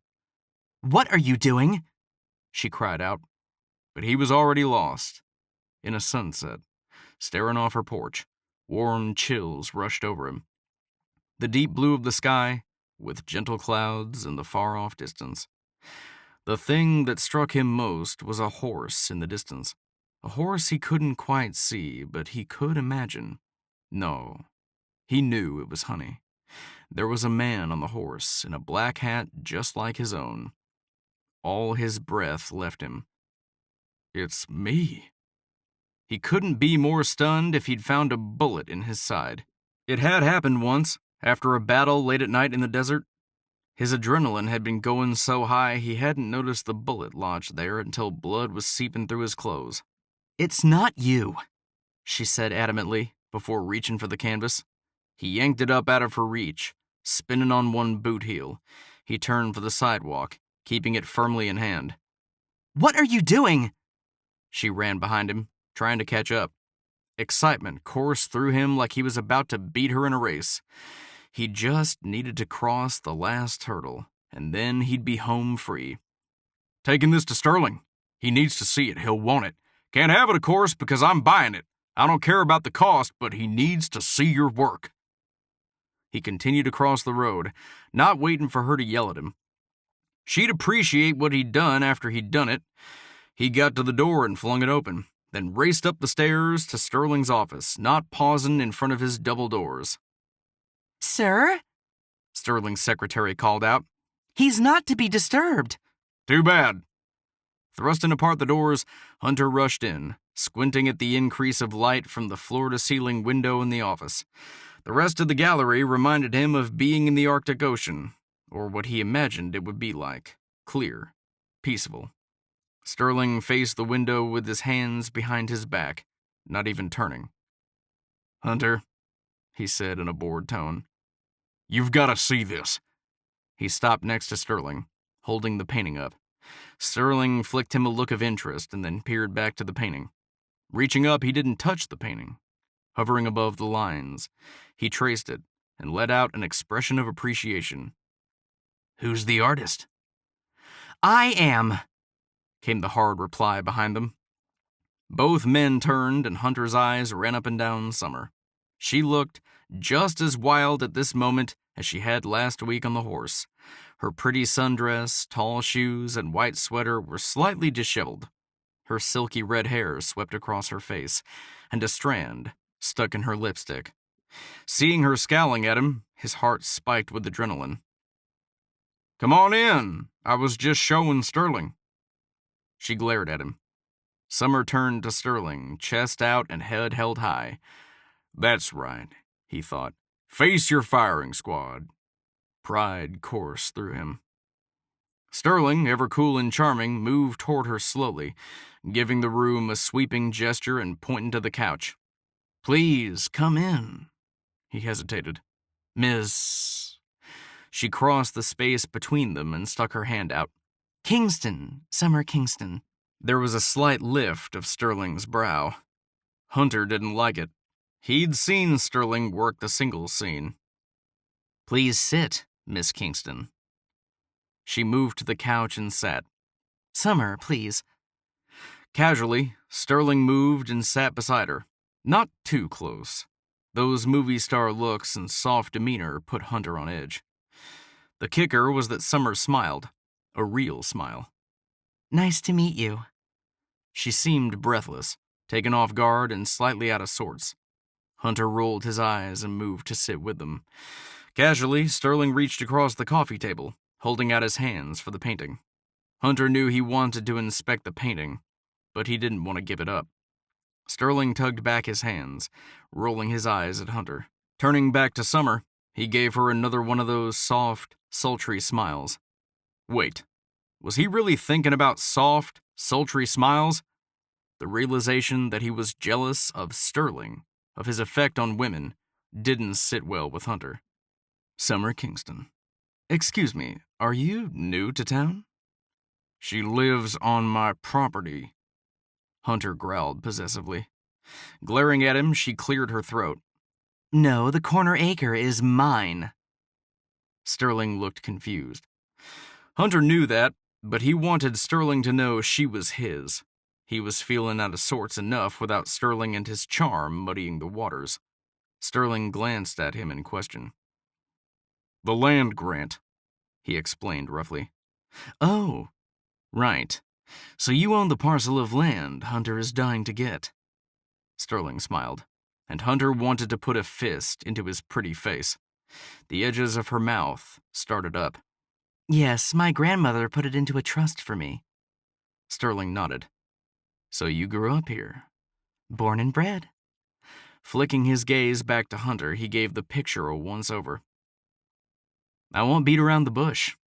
I want it. Taking a slow swallow, Summer nodded, and Hunter watched as a nice smattering of red flushed up her neck. You do?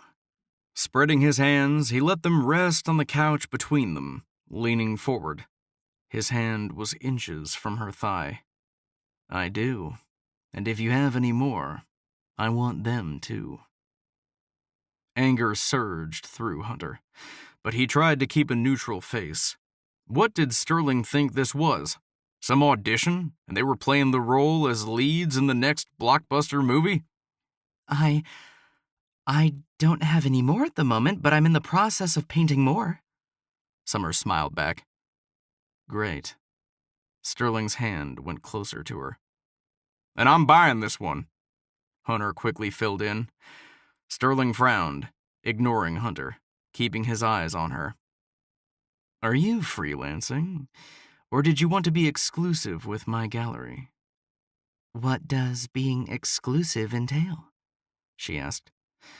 She's freelancing, Hunter said, his tone militant.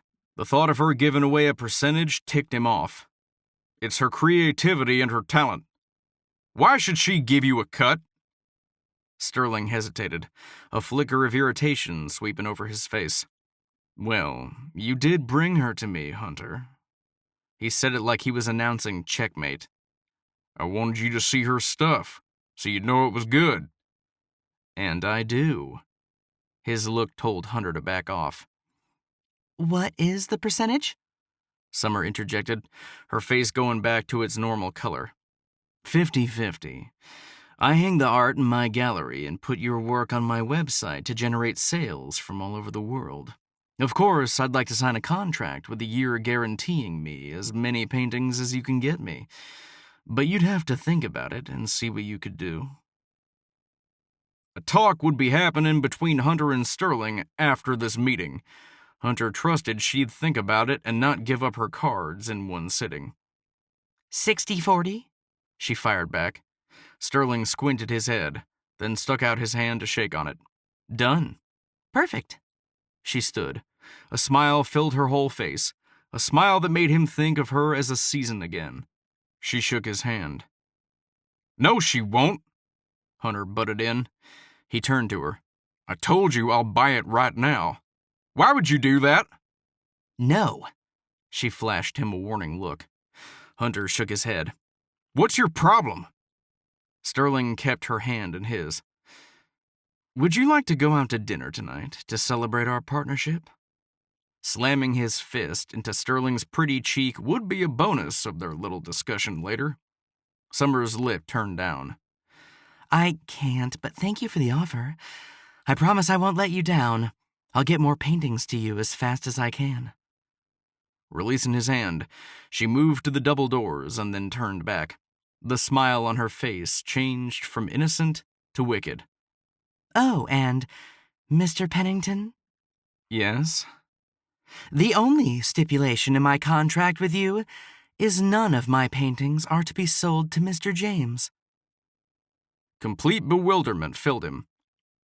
Why? Hunter demanded. She held his eyes, clear triumph wickedly flashing across her features. Because you should know how it feels to get fired. Sterling's laughter encircled him as he watched her and her pretty shoes walk away, feeling like he'd been at a high-stakes poker game, about to collect his winnings, when another player had blindsided him by putting down a royal flush. Deal! Sterling shouted after her. Chapter 11. Lying in bed, Summer tried to remember whether the whole gallery incident was a dream or real life. Smiling to herself, she got up and went immediately to the deck for her meditation and yoga. She gently slid the door almost closed, leaving a crack so she could hear Cade if he needed her. She'd slept well. After putting Cade to bed, she'd worked on the front room walls, getting everything except the trim done. Her shoulder was a bit sore, but the work, combined with pretty much pulling an all-nighter the night before, meant she'd fallen asleep immediately after climbing into bed. Yes, she would provide for her son, even if not the way she'd initially planned. Maybe this was a better way. Even if she could sell only one painting a month, she could make far more than she would as a horse trainer. Smiling and holding her yoga pose, she flashed back to her last thought before she drifted off to sleep. Hunter's face. The stunned look when she'd told him he couldn't buy it had been priceless. So what if he'd been the catalyst to get her into Sterling's office? She would have done it. She told herself. She would have. The breeze was perfect, and after closing her eyes, she shifted into Warrior One, trying to push all thoughts out of her brain and focus on her body. On her breathing. On not Hunter James. Opening her eyes, she stared into the early morning sunrise and thought of the picture with the horse and the black hat. He was right. It was him. She hadn't meant for it to be him, it had just happened. Like the memory of something surfacing over and over, willfully or not. Her hand had been directed, and she'd let her soul paint. It had painted him. Summer lost her balance and fell into her bum. Hating her quiet time was being interrupted by the man's face. Sure, it wasn't a movie star face. Hunter was no Sterling Pennington, with flawless features, perfect white teeth, and a tan. Sterling was the same in person as he was on the big screen. Derek had loved his movies, saying he really portrayed a soldier's life well. But it wasn't Sterling's face that haunted her mind. It was Hunter's. He had a strong jaw and the stupid scar on the corner of his mouth. She wondered where it had come from. Clear green eyes, the color of cool moss by the river on a hot summer's day. The mischievous glint of humor in his smile. Like he knew a joke you didn't, and he wasn't about to tell you. He hadn't been smiling when he found out he couldn't buy her painting. No matter what it cost her. It was worth putting a man like him in his place. He couldn't buy the painting. He couldn't buy her. Not that he was trying to do that, but her painting felt like an extension of her. Maybe it was a stupid business decision, but it sure felt like freedom. 2 seconds on Google last night were enough to prove he not only thought he could buy anything he wanted, but anyone. Page after page scrolled by with a different woman on his arm at every picture. Chloe was right. He was a playboy. She'd been attracted to Derek for the opposite reason. He wasn't a flirt. He was quiet, thoughtful. The center of her chest tightened as she thought of him. She put her hand to her heart, massaging the center, trying to unknot the emotion that hit her out of the blue most times. People said with time it would get easier. How come to her, it felt like it got harder? Taking herself into a downward dog, she tried to push all things out of her mind, going to the white screen she tried to picture during meditation. Sometimes when she got fully into the meditation, she'd allow herself to search for her mother. She took herself back to being a child and picking flowers by the gazebo while her mother read. The large glass of lemonade they always shared was there. She remembered putting the flowers in her mother's hand, the way her mother's skin felt smooth like silk. The best part was the way her mother's smile creased the corners of her eyes right before she pulled her in and kissed her forehead. Purity. Happiness. Taking herself through the poses, she enjoyed being in that space. The door opened, and Cade came out in his blanket. Mama? She opened her arms, and he rushed to her. She pulled him down on her lap. Together they watched the sun stream over the hills and fill the whole acre with light. Pure and amazing. How did you sleep? She put her lips on his forehead and kissed him. He snuggled deeper. I had a dream. Oh, yeah? They liked to discuss their dreams over breakfast. It was so good, Mommy. Tell me. She pulled him closer, loving the smell of laundry detergent and his fresh kid shampoo from his bath the night before. It was about Daddy. The pain was back, sharp in her chest. It dissipated quickly and she blinked away the tears. She smiled. I love dreams of Daddy. They'd both had a lot of them the past year. What were you two doing? He hiccuped, and then started giggling. We were picking flowers with you, Mommy, but you couldn't see us. Her heart seemed to stop. Coincidences like these were too blatant. There was no way. It could only be Derek, sending her a message, telling her he was still there. Warmth filled her, and she let the tears fall. She laughed and hugged him tighter.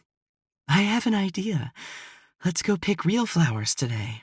I want to show you my favorite spot from when I was little. We'll take some lemonade, too. Chapter 12. After being gone a full week, Hunter pulled into the ranch.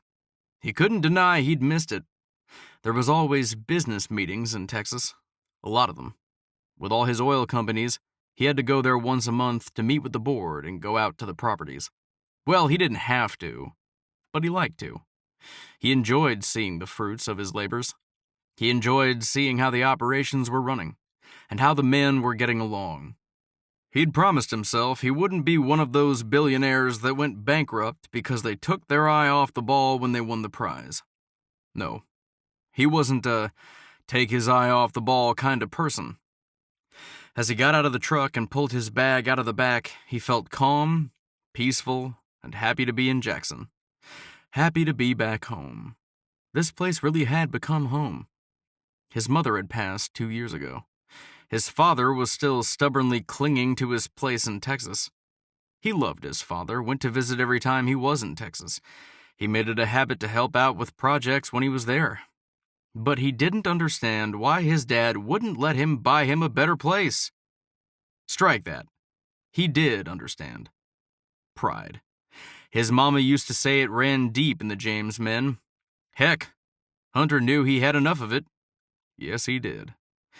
But the house was a broken-down shack, for heaven's sake. Plus, there was no one else. At first, he'd thought his father didn't want to leave Texas, but when he offered to buy land and build him a house right down the street from where he'd grown up, his father had responded, My daughter grew up here and your mama died here. I'm not leaving. Hunter had never brought it up again. It was just the way things were. He'd visit, they'd do chores and talk about the weather, the price of cotton. The whole week away, Hunter had felt fidgety and restless, unable to get quite the same satisfaction out of taking all his executives out for dinner and drinks, unable to mingle contentedly with the brunette at the bar who made no bones about her interest in him. Summer's face kept turning up in his dreams, and it ticked him off. When he'd finally tried to analyze it on the plane ride back to Jackson, he'd discovered something important. He admired her. She didn't throw herself at him, like most women he associated with. She didn't try to say the right thing or pretend something she wasn't. No, there was something strong and quiet about the redhead. Yes, there was something fiery and brash, too, but for the most part, he'd witnessed such strength. She was alone, but she refused to give up. It resonated with him.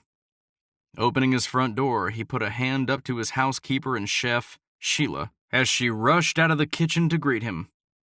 Welcome home, sir. It's good to be home. He held out a box of her favorite chocolates. She beamed. Thank you. Do you want dinner now? In a bit. Please just leave a plate. I want to swim, shower, and see Kai first. Getting to his rooms, he flung his bag on his bed and rushed to the bathroom, stripping down and putting on his swimsuit. He needed a good swim, needed it like a cooped-up horse needed a good run. He might hop on a horse after supper, too, if he was still feeling so squirrely. After about 30 laps, he pulled off the goggles and sucked in a breath. He liked having a pool. Every stroke was a fight against the water, a struggle to get somewhere that wasn't as natural as running had been for him. Swimming had been an acquired exercise since he'd become a billionaire. He'd wanted to challenge himself, so he'd hired a trainer to teach him the ins and outs of it, the exact way to pull his hand through the water for maximum efficiency, the exact way to get the perfect glide. It had been a few weeks of hard work, but he'd stuck with it. Of course he had. That's what he did. Pulling himself out of the pool, he stood there, dripping wet, surveying his property. He saw Kai at the stable, patting one of the men on the back, and then he saw the men dispersing for the day. Kai went into his office. He owed the man a long overdue apology. After hitting the shower, he rushed down to Kai's office, knowing he was still there because of the red pickup in the driveway. Knocking on the door, he heard Kai tell him to come in. Immediately, he pushed the door back, and a new painting caught his eye. The previous apology melted in his mouth like a Hershey bar on a hot day. He stared up at it. It was hers. It had to be. It had a gazebo with flowers and horses and 2 kids. He knew one was her, but he wondered who the other one was. You're back? Kai stood, reaching a hand across the desk. Taking his hand, but keeping his eyes on the picture, a stoic calm slowly filled him. The girl on the gazebo had tendrils of red hair and a flowery dress. She was reaching out to take the flowers out of the little boy's hand. Kai moved around the desk. Summer and Luke, when they were kids, it's the exact spot they used to go to with their mother. It moved him. A part of him he hadn't allowed to exist before. A purer part. A better part. Just looking at the picture, he was seeing an angel in heaven, taking care of innocent children. It's pictures like this I would imagine people back home making when I was fighting. What? Kai turned to him. On the bad days. The ones where everything and everyone is blown to crap. The kind your best friend dies on. When you're sitting on your bunk, hoping, praying, believing it all means something. Pictures like this of mothers with children. I try to pretend stuff like this still existed. It had for him, with his sister. Not since. Water rushing through his fingers. No matter what he did, he couldn't stop her life from getting in the cracks and trickling out. All life would be over at one point or another. Moments like this were all anyone had. He wanted moments like this. Right, Kai said. Hunter turned, facing the man, smelling the manure of the day and hay. It made him smile. Why you? What do you mean? He frowned. She gave you the picture, I presume. Kai gave him a wary look, and then went back around to his desk and fell into his chair. Yep, brought it over a couple days ago. Told me about her exclusive contract with Sterling. It smarted. Hunter wasn't gonna lie. He nodded and sat across from Kai. She's doing good? Kai frowned and turned to the picture. I think so. She's good, always has been. She'd spend hours sketching and painting. She'd take a pencil and notepad everywhere. He sighed. I'm proud of her. He turned to Hunter. Did you come for something specific, boss? Hunter paused at the door and turned back. Oh, sorry. He was disoriented. I came to apologize. I shouldn't have fired her. After a brief pause, Kai let out a breath, and the side of his lip tugged up. Nope, you shouldn't have. Hunter looked at the picture again. Feeling brave, he asked, What happened with your boy and Summer? Hunter heard a snort behind him. Why don't you just ask me? He turned back. Every part of him tensed. He hadn't expected Luke to have the guts to come on his property. I think it best you get back in the truck and go on back to your side of the highway. The side of Luke's lip lifted into an angry snarl. Hunter recognized the look. It was the kind a man wore when he wanted to smash someone's brains out, the kind he'd seen reflected in his own eyes at different times. Kai bolted off his chair. Luke, you need to go. No. Why don't you let your boss ask the questions he wants to ask? Luke didn't move. Hunter stepped out of the office, moving into Luke's personal space. Luke didn't move or take a step back. They both sized each other up for a few seconds. Luke was maybe an inch taller, maybe. But Hunter had 10 to 15 pounds of muscle on Luke. Plus, it just wasn't fair to fight other people when you used to be in a profession that literally taught you how to kill a man with your bare hands. Hunter stared into Luke's darkened eyes. Stay away from her. Luke let out a laugh. You think you can tell me to stay away from Summer? He took a finger and pushed it into Hunter's chest. Hard. You might be a billionaire, but you don't get to tell me to stay away from anyone when you don't know anything about anything. We go back. Clear back. Hunter snorted. Well, to quote Summer, her future isn't tied to her past. Luke snarled, and before Hunter knew it, he was ducking out of the way of a fist. Luke! Kai called out in the way only fathers can when they're trying to prevent a child from doing something asinine. Luke held his ground. Then he backed up toward the barn. Hunter followed. He was already in Marine mode. His breathing was calm, and he was focused. Luke swung again. Hunter deflected it and pushed Luke onto the ground. You don't want to do this, Luke. Hunter moved toward the house. He wouldn't do this. Come back when you learn to throw a punch. Don't you want to see what I have for you? Stopping abruptly, Hunter turned back. Luke got up and sauntered toward him, pulling a letter out of the inside of his jacket pocket. He smashed it against Hunter's chest. Hunter wanted to plow his fist into his face. Instead, he reached slowly for the letter. What's this? He noticed the official seal on it. This letter proves all this land still belongs to me. He scoffed. Your little poker game doesn't hold up. What? Incredulous, Hunter ripped open the letter and scanned it. None of it made sense. Legal speak. Hunter's mouth went dry, but his thoughts were clear. They were always clear when his adrenaline spiked.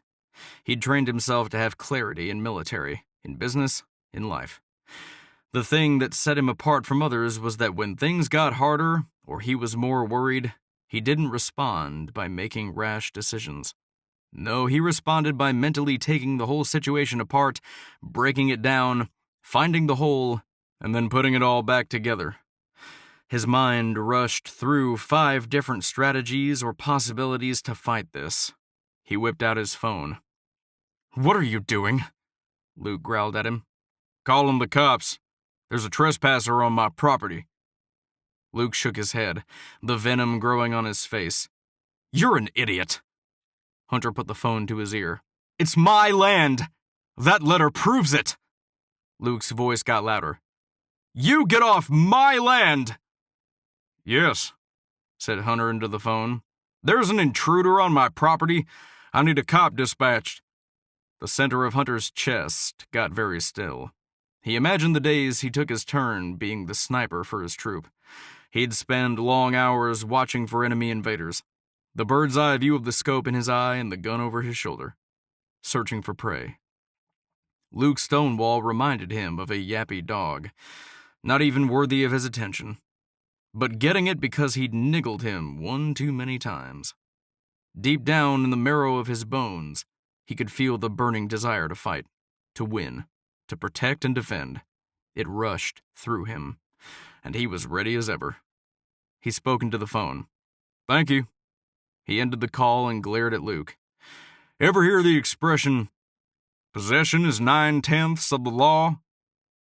Get on out here, Luke, Kai called out. Luke stuttered out a curse before turning and heading to his truck. This isn't over, James. It's not. I'll see you in court. Luke turned back to his dad. You better line up on the right side of this, old man. Hunter followed Luke a few steps to his truck. Stay off my land, or next time you'll be looking at the end of a shotgun.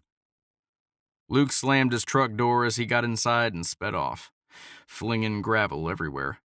Kai was next to Hunter. I'm sorry, boss. Hunter turned to the man who clearly had his own complicated things going on with his son. I don't get what's wrong with him. Kai grunted and let out a wave. I wish I knew. Hunter asked the question he'd never asked before, but now felt entitled to ask. What happened between the two of you? Kai sighed and turned away from him, looking out toward the mountains and the sun going down. Luke always wanted more. He wanted to be there to the Lovell estate. He let out a rumble of a laugh. Obviously, he got it. Why did Summer's father give it to him? Kai shrugged. He loved Summer from the moment I took a job for Mr. Lovell, when Luke was 6 and Summer was 4. It was like instant love, instant protector. But Mr. Lovell reminded him often, and me, that Luke would never be good enough for his daughter. He would never be able to take care of her like he needed to. Luke took it to heart and began working at becoming Mr. Lovell's protege. When he was there, he'd follow him around like a puppy. Mr. Lovell wasn't a nice man. He blew out a breath. What you did the other day, stomping around and having your fit, that was child's play compared to the kind of crap Mr. Lovell would pull, especially if he was drunk. Hunter gave a half smile. Is that supposed to make me feel like more or less of a man? It can make you feel any way you decide it makes you feel. It's just the truth. Mr. Lovell could be mean. Luke's not as mean, usually. But obviously, he wants Summer back. I think this is the way he thinks he can get her. Hunter saw the deepened wrinkles around his eyes. Kai seemed older, more tired when his son was around. He imagined he felt responsible. Hunter called back the police and canceled the request. He turned back to Kai. You think he can take the land? Kai shrugged, rubbing a hand over his day-old scruff. My boy's capable and shrewd, that's for sure. What happened between him and Summer, anyway? Kai shook his head. They were on again, off again, all through high school. Sometimes I actually thought they'd get married and settle down. He sighed. Something happened between them. Honestly, I don't know what it was. All I know is when she left, it was for a reason. Some of it was her dad, some Luke. Kai looked slightly pale. He swallowed and continued. Luke never spoke of it, and Mr. Lovell and I weren't exactly friends. A nervous stir pulsed inside of Hunter. He thought about the legal letter, including the 1 acre of Summers. He bolted for his truck, stuffing the letter into his pocket. Where you going? Hunter yanked open the door. To check on Summer. As he pulled into Summers' driveway, he had to yank hard to the right to avoid Luke's truck, which was backing up fast. Hunter honked at him, and Luke paused next to him, glaring and then stepping on the gas. Hunter parked in front of the house and saw her. As soon as he got out of the truck, she put her hand up. Please go. There was no way he was leaving. He got to her porch and saw tears on her face. Don't worry about it. I'm not going to let him take our land. Dabbing at her eyes, she shook her head, holding the same kind of letter Luke had given to him. Tentatively, he waited. Just when I thought I'd be able to have a home for Cade, to put down roots. She turned to face Hunter. I can't fight this. I don't know how to fight Luke. I've never been any good at fighting him. Did he threaten you? Hunter asked. He was asking for more than just legal reasons, and he wouldn't be able to take a full breath until he knew. She let out a small sigh, leaned back, and closed her eyes. No. She shook her head. I have to leave. I have to get out of here. He dragged the other chair over to hers and sat. No. You can't run from someone like him. He's a bully. Hunter wouldn't let her. For a second, she turned to face Hunter, and he saw the way the green of her eyes glistened. Her hair was in a bun on top of her head, and she was wearing painting clothes. Muffled sounds of a TV show came from inside. She probably had Cade go inside when Luke had come. He didn't like her feeling vulnerable and wanting to run. He preferred the fighter with spite in her eyes. This was the same look of defeat he'd seen on his sister's face before she'd passed. Placing his hand over hers, he said, We'll fight this. We'll fight him. I'll have a team of attorneys on it tomorrow. She laughed and pulled her hand away. You're not my protector. I didn't mean for it to sound like that. I just really hate bullies. She stood and let out a long sigh. No, I'm sorry, She broke off, shaking her head. Can you believe he told me he'd drop the lawsuit if I'd just give us a second chance? Adrenaline shot through him. Are you kidding me? She nodded. And today of all days. Not understanding, he didn't say anything.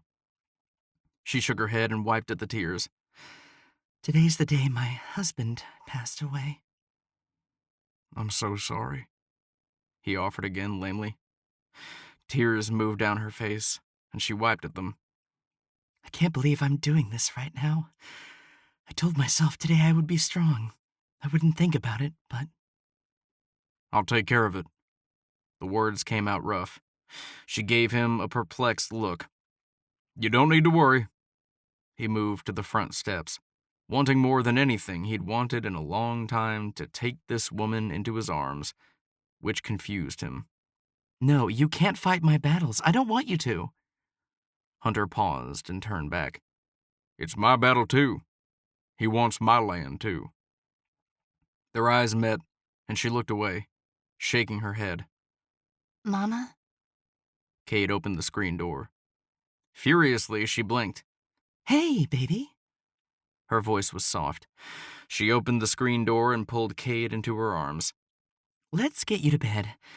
You're going to go play at Chloe's tomorrow with Joey, remember?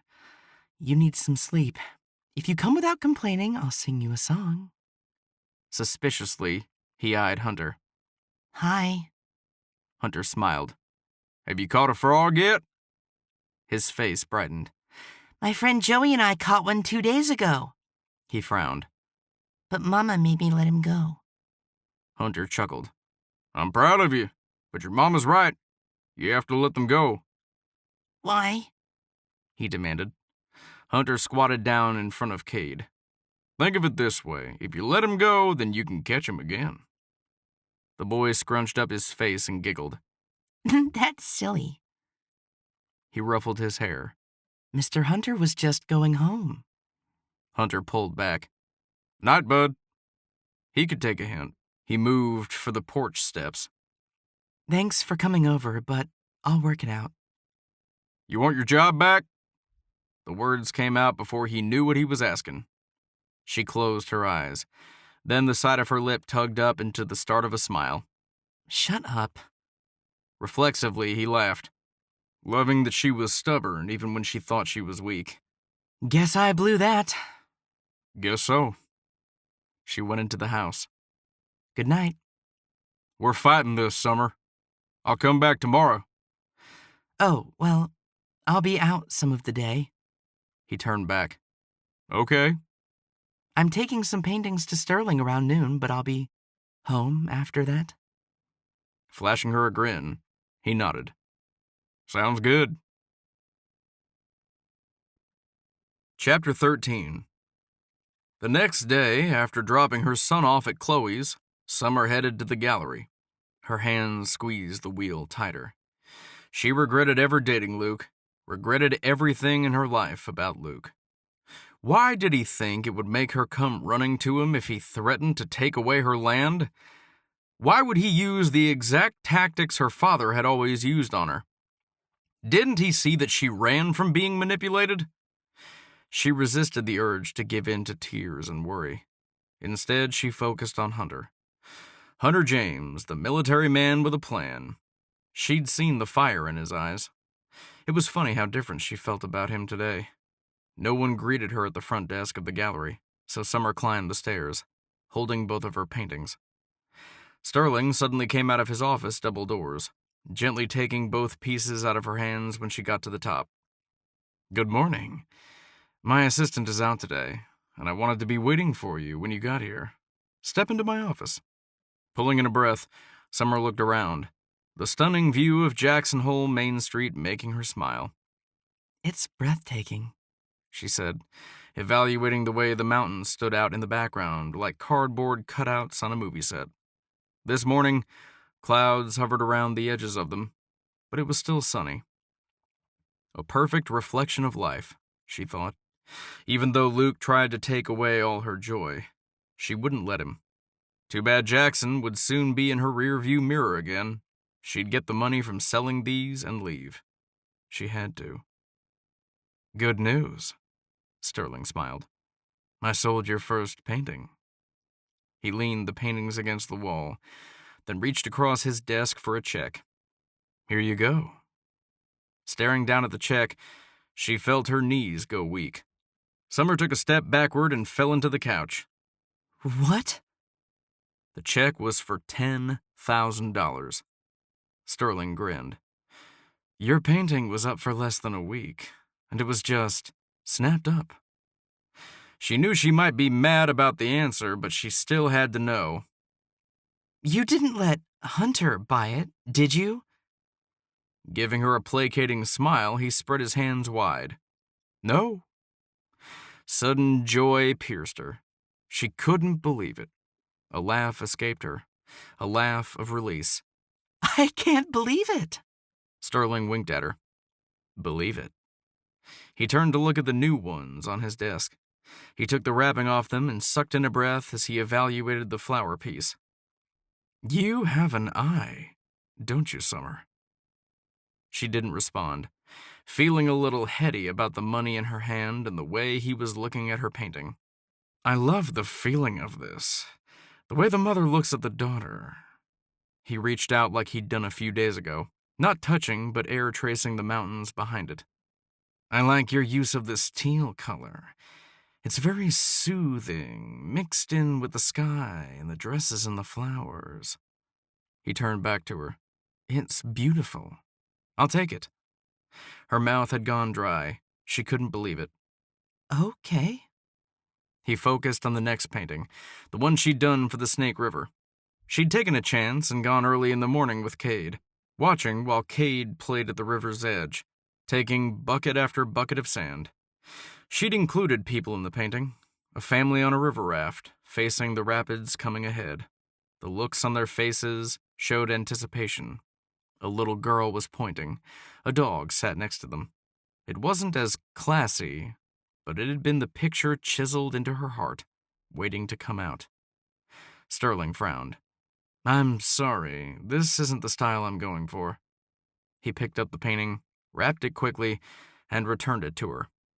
More mountains, rivers, streams. Just nature. But you kept the one with the woman and the daughter. He tilted his head down. That is a minor theme compared to the beauty of the sky and mountains behind them. He pointed to the one in her hand. This piece is less nature and more people. I'm sorry, it doesn't work. Deciding it didn't matter after all, she had $10,000 in her hand and another painting to be sold. She let it go. Thank you. Now I know. Sterling gestured to the double doors. Thank you for coming in. When you complete more, check with my assistant. She knows what to accept. I'll be out of town for a few weeks. Working on a movie? She asked, feeling bad for being nosy. Yes. His lips turned up in a grin. I was wondering. He trailed off. She paused next to the staircase. Yes? I was wondering if you'd like to join me for dinner sometime. This took her back and put her on edge. I'm moving. It was the first thing out of her mouth. Reaching out, he gently touched her shoulder. Really? Her heart pitter-pattered. I think maybe next week. She sounded like an idiot. Sterling's lips widened. Before you say no, how about I call you next week? Okay. He grinned at her and walked her to the double doors of his office. Okay. Shakily, she went down the stairs and then walked out of the gallery. Sterling Pennington had just asked her out. She grinned and paused on the street, putting her face up to the sun and closing her eyes. She'd sold a painting, and a movie star had just asked her out. Maybe today would be a good day, even if she did have to start combing the internet for where to move next. She'd done it, sold her art. The check was still in her hand. Suddenly, the rejected painting was pulled from her arm, and she opened her eyes. Hunter James stood next to her, not as ticked off as last night. Hey! She didn't argue with him holding her canvas. Honestly, she was truly surprised and slightly embarrassed to see him this morning. You mentioned you would be here. I just left my attorney's office, and I thought I'd see if I could catch you. His look remained serious. He began heading down the street. Can we slip this in your truck before going to lunch? Wait, lunch? He nodded again. We have some things to discuss, and it's going to take a minute. He was sober. Unrest wound through her gut. She nodded. My truck is this way. She kept his pace, walking faster. I have to pick up Cade by 2. He flashed her a smile. Oh, good. I can have you until then. Uncertainty pulsed through her. Was he hitting on her? No, What's wrong? nothing. She shook her head. A movie star and a billionaire. She must be losing it. This was not her life. I just sold a painting and your friend just asked me out. Immediately he frowned, and she saw his jaw clench. Congratulations. She couldn't believe she'd told him that. Are you going out with him? She shook her head and walked faster. I don't know. When they reached her truck, she unlocked it, and he set the painting in the back for her. He looked perfectly calm, but she suspected he wasn't. Looking at the check in her hand, she gripped it tighter. At least she'd have some start-over money. He pointed to the check, looking pleased. How much did you get for it? She wished she could understand how Hunter James put her completely on edge and made her mad or embarrassed so quickly. All she knew was that he did. 10,000? Putting up his fist, he held it in the air. Grinning, she knuckle-bumped back. It was something she and Cade did all the time. But Sterling didn't take this one? He eyed the one in the back of the truck. She nodded. Nope, he wants more landscapes. What are you going to do with it? He asked as he gestured for her to start walking. I don't know yet. Maybe try to sell it myself online? The idea just occurred to her, but she liked it. It made her feel brave. He nodded. Where are we going? Hunter pointed to a boutique-looking restaurant. Do you like Italian? It had been so long since she'd eaten out at a place that wasn't a burger joint with a play place. Sure. 5 minutes later, they were seated next to a window overlooking the street right away. She could see Sterling's gallery. Are you going out with him? Hunter asked. She gave him a flabbergasted look and couldn't help but laugh. Will you just tell me? Unreal. I don't know. He'll call me when he gets back next week. Now please tell me when I have to vacate the land. Hunter grinned, and she saw a mischievous glint in his eye. Good, he's leaving for a week. What did you find out? She demanded. Smiling, Hunter took a sip of water. Let's order. The waiter appeared next to them. Sir, good to see you today. Frustrated, Summer turned to the waiter. Hunter hesitated for a moment. Could we start with that lovely bread Dominique brought out last time? The waiter nodded and turned away. Of course. Nervous butterflies pulsed through Summer. Here he went, doing this thing he did, acting all billionaire-ish and bossy. But unlike all the other times, when they were at odds and she wanted to throw something in his face, she didn't know how to react. So she ignored it, turning to the menu. Neither of them spoke. The waiter came back and stood there. Do you want to order, Summer? Hunter asked. The only thing she'd been able to do was look at the price. I love spaghetti. I'll take that. Hunter looked up, grinning at her, then laughed. Spaghetti sounds good. The waiter gathered the napkins and the menus. I'll get that right out, Mr. James. She grinned. Well, that's out of the way. She leaned forward. Please tell me what you found out. He opened his jacket and slid an envelope out of the pocket. He passed it to her. She ripped it open and scanned the document. So, Luke was bluffing? Hunter pinched his lips together in apparent disgust. Of course he was. But he had enough legal mumbo-jumbo stacked up it took a team of my attorneys to get to the real issue. So he can't break the land grant? Hunter flashed a grin. Nope. And he can't have your land either? No. Her heart leapt. Thank you. Hunter pointed at the letter. Please read to the end. Scanning to the end, she saw the last point and then let out a light scoff. You will pay your attorneys to take care of my part of this? For a date? She looked up at him and saw he was wearing a cocky smile. the one she wasn't sure she liked. You want me to go out with you? He shrugged. For legal fees. Their salads came, and the waiter held a pepper shaker over them. Shall I? Her heart beat rapidly. No. She said curtly, confused by the situation. Hunter waved the server away. No, thank you. Then he turned back to her. You don't look happy. I know, She snapped, feeling bratty and spoiled.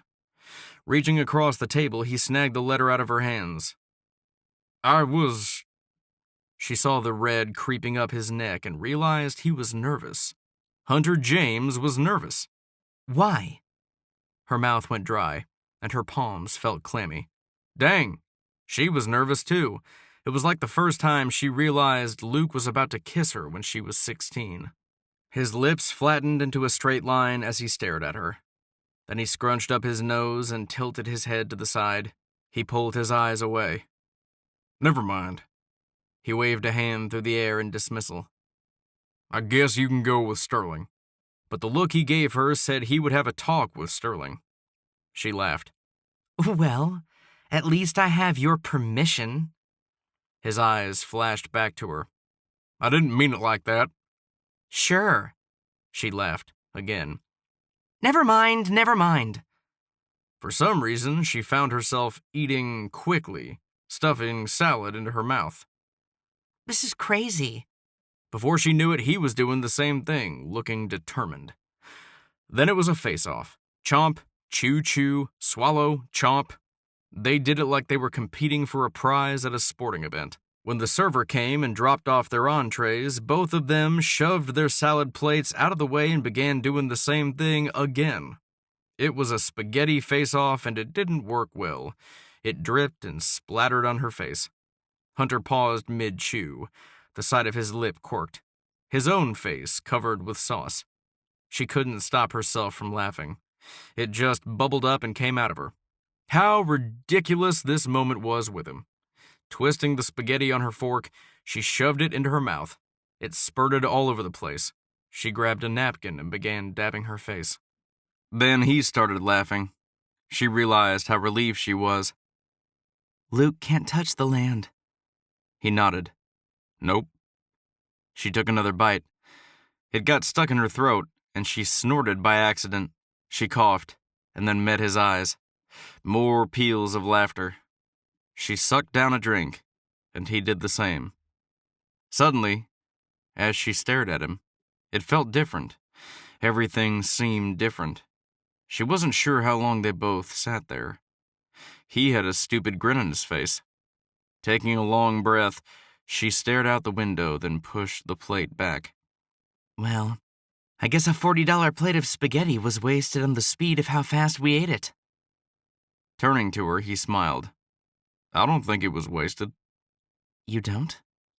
The curve of his lip went up, and the tiny scar became more pronounced. You can't put a price on spending time with someone. His words touched her. Staring at him, she nodded to his scar. How did you get that scar? His hand immediately went to his lip. This scar? Her heart beat rapidly because she suddenly was staring at his lips, imagining how they would feel against hers. Yes. Turning back to the window, he picked up his water. Bar fight. Then he took a sip. His answer made her laugh. What? Oh, I just thought it'd be hand-to-hand combat or something more. She trailed off. Nope. No honor in it. Stupid pride, mostly. His grin widened. Oh.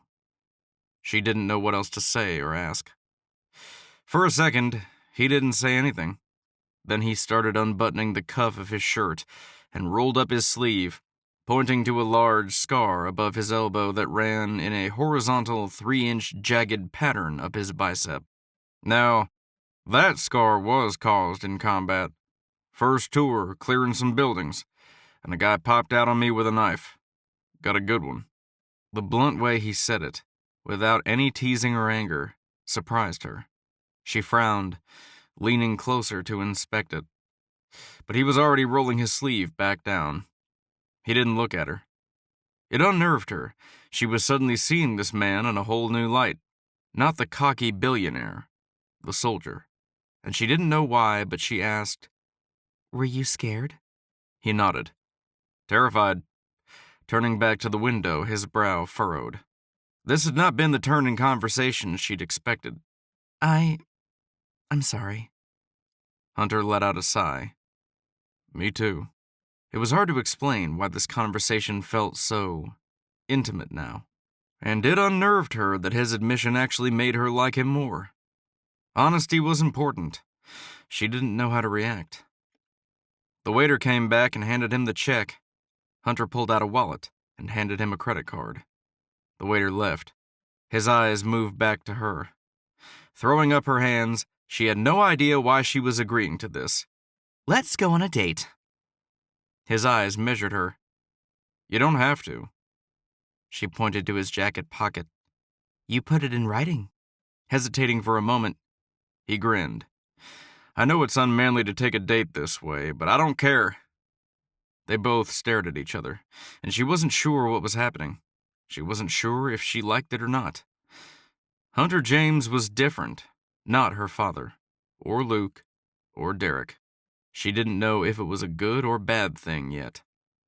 Saturday? He asked as the waiter brought back the bill and Hunter signed it. She nodded.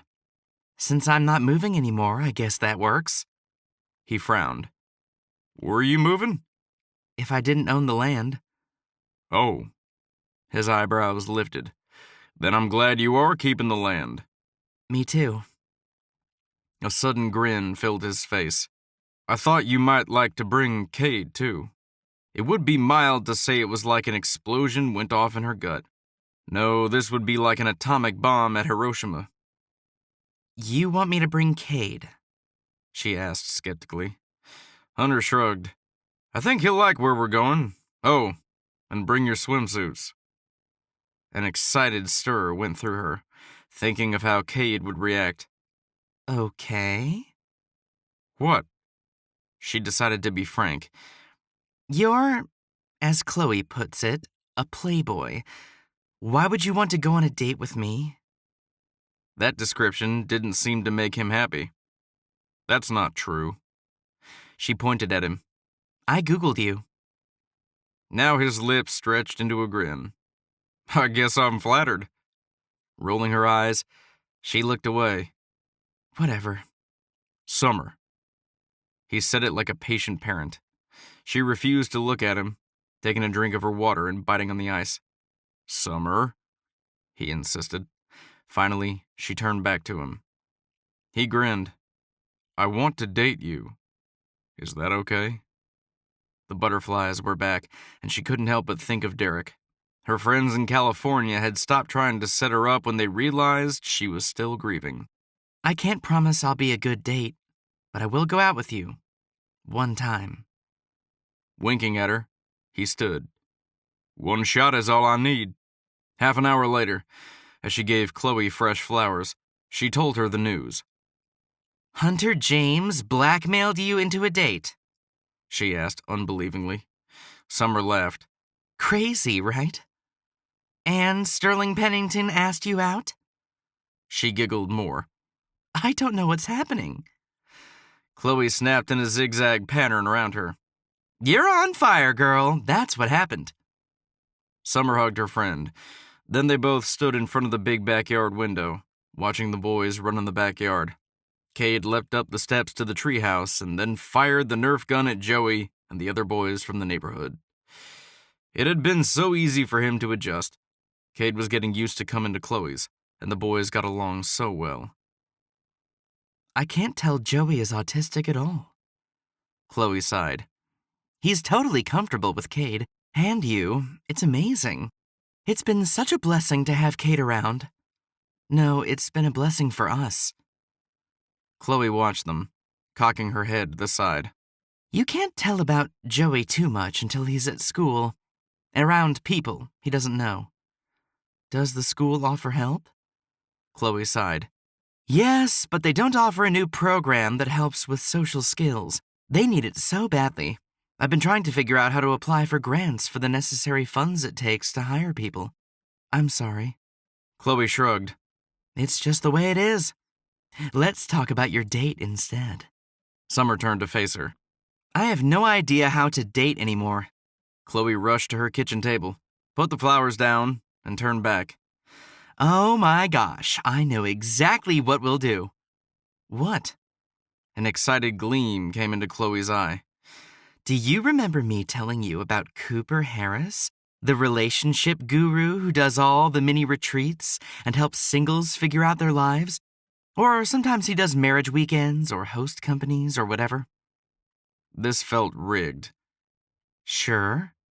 Chloe flashed a grin, looking just as she had in high school. He's hosting one tomorrow night? There's a singles retreat this week, and there's an invite the locals meet up tomorrow night. I think you should go. No way. She shook her head. I still don't know what I'm going to do or say or wear on Saturday. Chloe gave her a snorting sound. Boring. A singles dance, retreat, or whatever.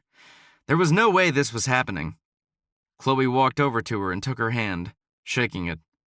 You owe me this, for all of the babysitting days. Wrenching her hand back, Summer laughed. Right. I owe you, so I should go out to a singles retreat to pay you back? You're insane. I gave you flowers. She gestured to the bright bouquet on the table. Chloe huffed, extracting a vase from the cupboard and hurrying to the sink, filling it with water and then stuffing the flowers in. I told you my older brother is in town. He's been divorced for 2 years, kind of flitting here and there. My parents don't know what to do with him. Already seeing where this was headed, Summer shook her head and backed up a step. John? No way. There's no way I'm doing it. Come on. She pushed out her bottom lip, pouting. You'd make Mom and Dad so happy. Please, pretty please. You don't even have to stay around him. Just go with him as singles. Meet some nice men, socialize, dance. You love to dance. Feeling caught, she frowned.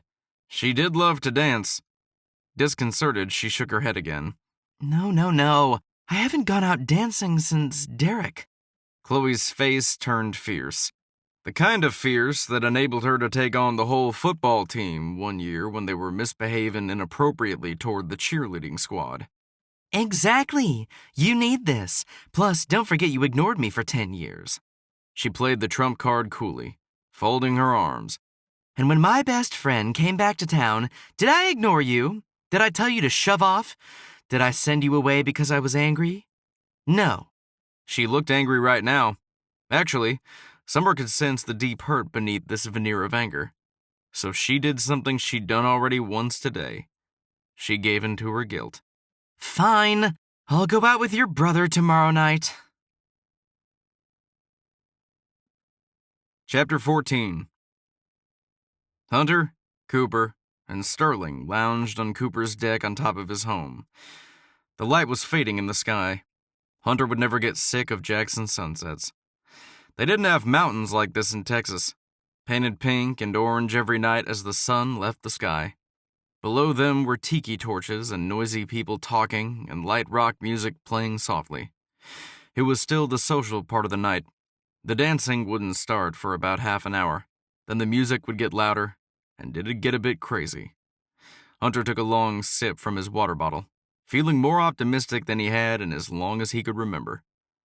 You know, Coop, I'll take back every bad thing I've ever said about you. The social scene is nice in Jackson. It's a good thing you're doing here, bringing lonely people together. Sterling glanced over at him, no longer the gallery man. He was relaxed in khaki shorts and Tevas and a polo shirt. He snorted. You're just happy because you have a date tomorrow, a real date with a woman I like. He lifted an eyebrow. Cooper, did you know our boy here is actually taking her son with them too? A woman you tried to steal. Hunter narrowed his eyes at Sterling. Sterling let out a little laugh. Still might, if you don't play your cards right. Hunter knew he was kidding, but he didn't find it funny. I always play my cards right, he quipped. Aren't you supposed to be out of town? Sterling laughed. Chill. Cooper, check him out. He's all serious about a woman. He gave him a push in the shoulder. The movie I was supposed to work on had the leading lady cancel, so I'm in town. Joy. Hunter rolled his eyes. Giving Hunter an appraising look, a slow flicker of a smile played on Cooper's lips. Ah, our little boy is growing up, he said in a high falsetto voice. He sniffed. I'm so proud. With a mocking look, he put a soft hand on Sterling. Whatever shall we do when he's not underfoot? The falsetto dropped. Driving me crazy. Pulling back his hand, he asked, When do I get to meet Ms. Summer Kingston? It didn't even bother Hunter that the guys were ribbing him a bit. Right. Like I'd bring her over here to meet Mr. Positive and have you read all her personality traits and vulnerabilities in 2 seconds. He let out a low rumble of a laugh. Yeah, not gonna happen. Hunter's eyes flashed back to the group of people below them. I can smell the desperation wafting off those people. Right. Sterling leaned back. Completely. He tossed a glance to Cooper. So, give us the lay of the land, Coop, any keepers? Any worth knowing when they open their mouth and say something? Sterling's biggest complaint about being in the movie industry was that most of the women were so into themselves, they didn't have a thought in their minds beyond spray tans and teeth whitening solutions. Not that I noticed, Cooper sighed. Love looks not with the eyes, but with the mind. He trailed off. Hunter huffed. You think you sound pretty when you talk, Cooper? It's not me. It's Shakespeare. Hunter grunted. He liked the fact that his friend would quote poets. I feel smarter just hanging out with you, Coop. Man, he felt good tonight. Tonight he didn't even have to rely on his cocky nature. He just felt like he was on cloud 9 after Summer accepted the date. But for my woman, you would have to talk a lot prettier. She doesn't care about normal things like pretty talk or money. Well, actually, I guess I really haven't tried pretty talk. He was rambling, but he didn't care. Giving him a hooded glare, Sterling opened a cold bottle of water and took a long sip. Man, I didn't come here to listen to your motor mouth. Sterling closed his eyes, putting his head back and propping his feet on the unlit fire pit in front of them. Cooper propped his feet, too. Cam and Montana have ditched us, boys, taking the great leap of marital bliss. He lifted his drink into the air. Let's raise a glass to the bachelors who've gone before us. He eyed Hunter. Guess you might be the next groom. No, Hunter said swiftly. Hey, I wasn't talking marriage. But he lifted his drink and clinked it with the others. A dopey smile lit up his face, and a crazy picture of Summer in a white wedding dress flashed through his mind. Sterling sighed. You're so whipped. Hunter decided to embrace the moment. Mock all you want, but greater men have fallen before me. Cooper cleared his throat. I think it's great, Hunter. Relationships are the nectar of life. Sterling grunted. I guess she's gotten under your skin. Cooper drew in a long breath. I know last time we spoke I was down in the mouth, but I've come full circle. Shoot, if Hunter can find someone, then there's gotta be hope for us. He nudged Sterling, and they both burst out laughing. Not gonna pick a fight with me tonight. Hunter grinned to himself, thinking Cooper had nailed it. Hope, that's what he was feeling. Sterling let out another round of chuckles. He slapped his leg. Man, it's just no fun when you don't get riled up. Hunter met his eyes and stuck out his tongue. This elicited another round of laughter. Sterling leaned forward. Coop, Hunter's a lucky guy, I'll tell you. This girl, she can paint like no other. I mean, the first time she brought a painting in, well, excuse me, when Hunter railroaded her in. Hunter grinned, thinking of it. She'd been shaking like a leaf, beautiful, vulnerable, but still as tough as nails. She told me she'd sell the painting with me on the condition that I didn't let numbnuts over here buy it. Sterling tossed back his head, laughing. It didn't matter what they said. He had a date tomorrow. Sterling shook his head and let out a loud sigh. I'm still trying to figure out what my referral fee will be. What did you do with it anyway? Sterling's eyes darted innocently to Hunter and back to Cooper. Then he and Cooper shared a smile. Suddenly Hunter caught on. You son of a gun, did you buy it? A roar of laughter came out of the two men. Oh, that hurts, said Hunter. You expect a woman to kick you where it hurts, but you don't expect that from your friends. Cooper was eating it up. Come look at it whenever you want. It's in the opening room where I meet and greet the guests. Had a lot of nice comments on it the past couple of days. Hunter's fist twitched, but he leaned back, reminding himself nothing was going to blow his night. I'll get it at some point. Sterling whooped and hollered. One day you'll come in and they'll report a theft. He pointed to Hunter. Go to his house. The side of Hunter's lip went up. Which house? More laughter from all of them. They settled back. The band got louder, and the overhead lights dropped off. Just the torches lit up the dance area. The crowd started pairing off and moving in a country dance. Cooper exhaled. I've often wondered what percentage of these new relationships actually last after tonight. I mean, if they make it. Do they ever find each other and get married? Sterling snorted. Don't you have material writers for your social media that make up statistics like that? Cooper shrugged. Probably. Hunter put a finger into the air. Another business idea.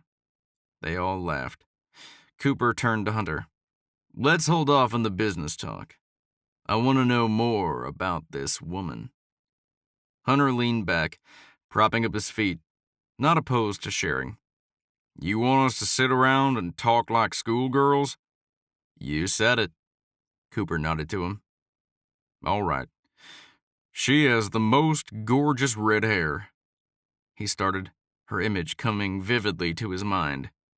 That's true, Sterling agreed. Brief irritation swept through Hunter. Quit looking at my girl. You're the one talking about her, Sterling said, smirking. Cooper cleared his throat. Nobody's gonna stake a claim on your territory, Hunter. Just give me details on this magic woman. He hesitated, turning to Sterling and cracking up. 'Cause she has to be magic if she's gonna put up with you. Another round of laughing erupted. Funny. He kept his eyes closed, and his mind serene. It was something he used to do before they were going in for an attack. In his mind's eye, he could see her exactly how she looked today. He wanted to tell Cooper about her. She likes these high shoes. Always wears them out and about town. It makes her look tall. She's about 5'7", but with those shoes it bumps her to about 5'9". Perfect in his mind. Close enough to kiss, but he still felt like he could protect her and cover her completely with his body if he had to. He stopped those kinds of thoughts right there. No, he was doing things right with her. Her hair was a mixture of blonde and red and honey. When the light hits it the right way, I swear I could see heaven. Oh, brother, Cooper murmured. Hunter grinned, liking the vision of her. When she's at home, she's always painting. Always keeps her hair back or in a bun on top of her head. She's usually barefoot. It surprised him he was remembering so vividly. She smells like coconut and lime. Maybe kiwi, too. He's so whipped, Sterling said disgustedly. The way she looks when she's angry. Every part of him lit with desire. Man, she's quite a woman, boys. Hey, Cooper said, sounding confused. Is that the honey, red and blonde hair you're talking about? Whipping open his eyes, Hunter stood at attention, ready for battle. Focusing instantly on her hair, he was struck completely dumb to see her, hear, with some man dancing with her like they'd won some competition together. Sterling exhaled. And I thought it was gonna be a quiet night tonight. Hunter put his drink down and headed for the stairs that led to the dance floor. You can't cause a scene tonight? Cooper was on his heels. I promised the staff I wouldn't let you out there for a while. Undeterred, Hunter got to the bottom of the stairs and brushed past the two guys guarding it. Move, he ordered. His voice was louder than he wanted, and he pulled back, making himself not rush over to her like some idiot. Flanking him, Cooper and Sterling stood close. Sterling patted him on the back. Let's go to the side and get a better look out of the way. Women never like the direct approach, Cooper encouraged, motioning Hunter to move. Placating them, he went to the side of the party, letting other people fill in the gaps between him and her and the guy who looked as if he'd already won the dance. She laughed, and he saw the guy pull her in with one arm and gently press a kiss to her cheek. Bewildered, Hunter watched as she grinned up at him. He gritted his teeth. I can't stand here and watch this. Sterling kept his voice low. Whoa, dude, chill. She grew up here. Of course she knows locals. Of course she has old friends. Cooper nodded his assent. That's right. You don't know anything about this situation. And one of the first rules for new relationships is to keep them guessing. If you go over there all guns ablaze at this point, you're laying all your cards on the table. Leave it to Cooper to speak his language to him. Bullcrap, he turned to his friend. And don't try speaking my language unless you're ready for me to take you for all you're worth at the poker table. Cooper put his hand up. Relax, he commanded. Yeah, relax, Sterling added. Hunter sucked in a breath. They were right. He was probably an old friend. I'm cool. He shook out his hands. Fine. He took another step back, deciding he would hang out on the sidelines. Watch. It's what made him good at everything he did. Maybe he could model this guy if he was her friend. Learn some things she enjoyed. Like what kind of dancing? He'd file it away for later. Shoving over to appetizers, he popped a cracker filled with something into his mouth. The guys followed. People were already starting to look at the three of them. Sometimes he hated having famous people for friends. Sterling always attracted a crowd, and Cooper was the rock star at his conferences. If they stayed in one spot for more than 5 minutes, they'd be encircled en masse. He had anonymity that he'd never truly appreciated until recent months. I've gotta go back up, Cooper whispered to him, nodding politely to a lady waiting at his side. Me too. Sterling backed up to avoid another woman. With a wave of his hand, he dismissed them. Then he had an idea. Fine, go. He moved to the stage, taking the stairs up 2 at a time. The DJ working the event frowned. What are you doing? Hunter put his hand out. I need your microphone. No. Hunter took it anyway. The microphone screeched and then echoed. Sorry. Okay, for all you out there, the next couple of songs we'll be doing something different. It's called a snowball dance. You have to switch partners with each new song. He couldn't believe he actually remembered this from 8th grade, when he'd been forced to take dance lessons and then made the kids do this to get them to try out new partners. The DJ will keep rotating, but I'll start. Snowball! Hunter locked eyes with her. The luckiest thing happened. The guy Summer was with broke away from her. Without thinking, Hunter started for her. Even if it was a bad idea, all Hunter knew was there was a break in the defense, and he needed to take advantage. She was still just standing there looking at him when he got to her, and his heart nearly stopped. Her lipstick matched her hair, and her eyes flashed a wicked glint. Manning up, he went straight to her and put out a hand. May I have this dance? Letting out the lightest laugh, she shook her head and took Hunter's hand. You're persistent, aren't you? Chapter 15. Summer felt her heart rate spike as Hunter twirled her into him. The way those green eyes bored into her, seeming to inspect her, put her on edge. After revealing more than she'd wanted to yesterday to this man, it felt different being with him, like he could really see her. She wasn't sure if she liked it or not. He was a good dancer. A slow song ended, and another began, but he didn't let her hand go. I gave you a dance. He pulled her back in, and she smelled his rain-scented aftershave. Technically, that was the end of a dance. I think I deserve a real dance. She stopped dancing, toying with him. You deserve? Winking at her, he grinned. Hey, look at it this way. It can prepare you for spending the whole day with me tomorrow. If she hadn't been in a great mood, she might have walked away. Cocky, aren't we? Grinning widely back at her, he gently steered her into another dance move, and then ended, pulling her in close. He unabashedly inhaled a long breath. Would you like me any other way? Are you smelling me? Nodding, he closed his eyes for a second. He let her pull back and turned her into a spin. Lilac and a whiff of paint. Delicious. You act as if you want to eat me. He grinned. Don't tempt me. Happiness circled in her stomach. She couldn't deny the attraction she'd come to feel for Hunter James, even if it did scare her a little. The side of his head tilted down, and he quirked his lip. What are you thinking about? You put me on edge. The words came out before she could stop them. Completely stopping the dance, his grin widened. Do I now? Gently shoving him in the shoulder, she shook her head. And I know you like it. A soft chuckle came out of him, and he pulled her even closer, taking her into a two-step.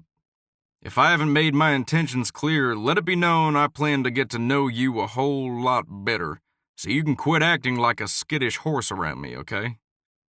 His plans, he seemed so certain. Did he even realize what he was getting into? You seem distressed by what I just said. She scoffed. I'm not exactly in a position to date anyone. Except the yahoo you came here with? Hunter asked in a judging tone. His obvious jealousy made her smile. Chloe set me up with her brother to help me practice. This is actually my first real date since... Hunter scoffed. I did take you to lunch yesterday, so I think I was your first date.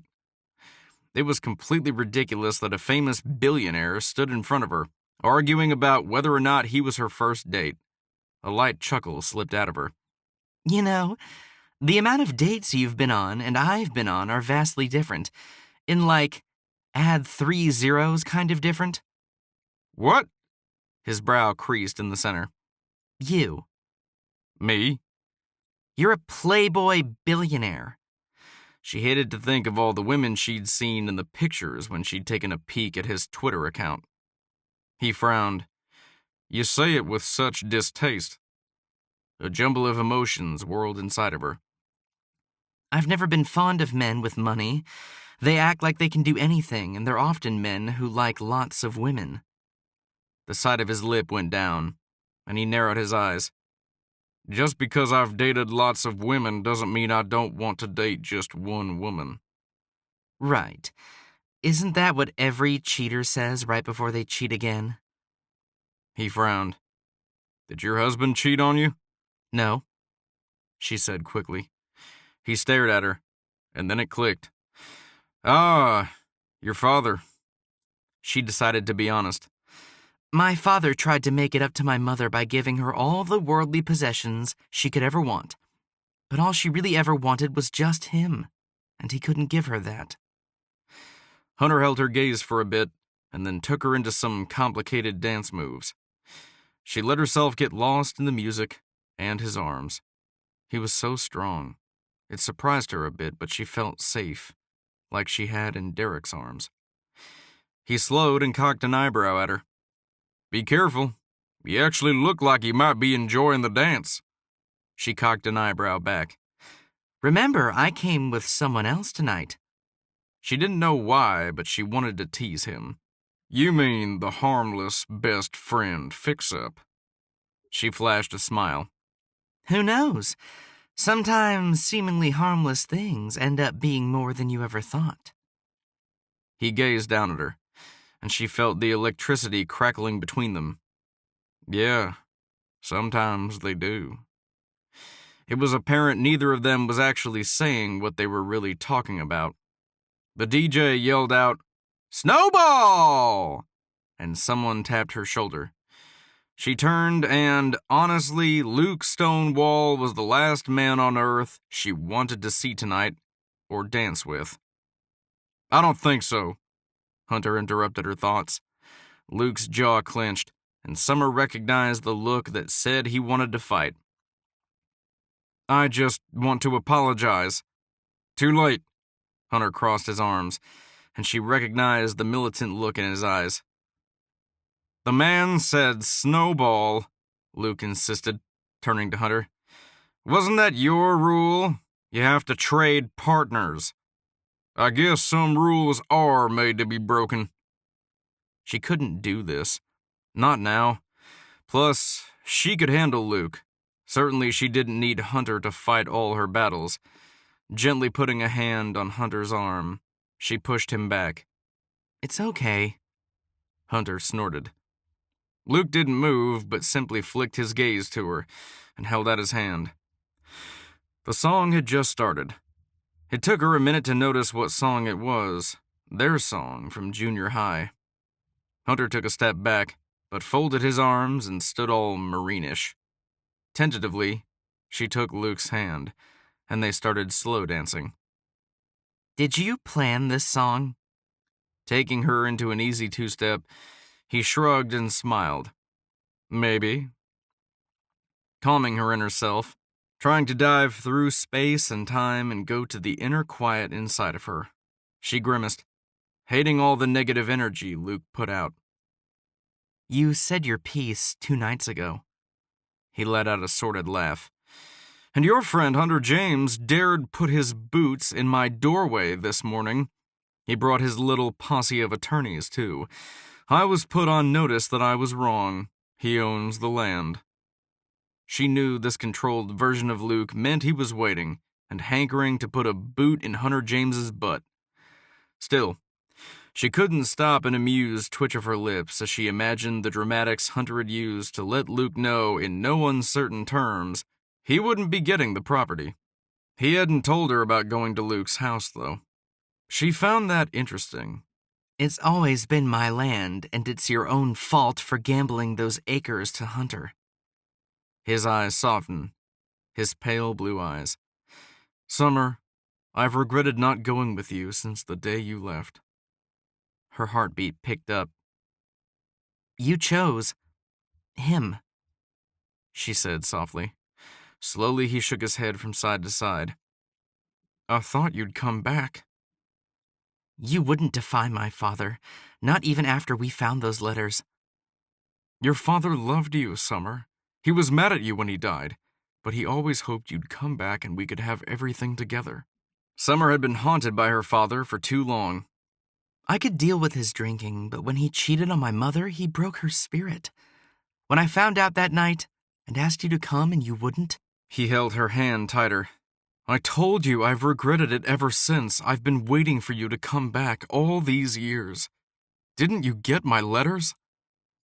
She pinched her lips. I was married. You're not now, he said quietly. She blinked, unable to even think about Luke like this. It was too much. I have to go. She tried to pull away, but he held her hand. Wait, he sighed. Summer, don't you realize we were meant to be together? Since you were 4? Unwillingly, she smiled, thinking of how she still remembered the day he and his dad showed up at the ranch. We loved each other. His voice cracked. I never got over you. I always loved you. His grip tightened. I replay the day you left in my mind every day. His eyes filled with tears, and he rapidly blinked. I messed up, Summer. When you came back, I messed up again.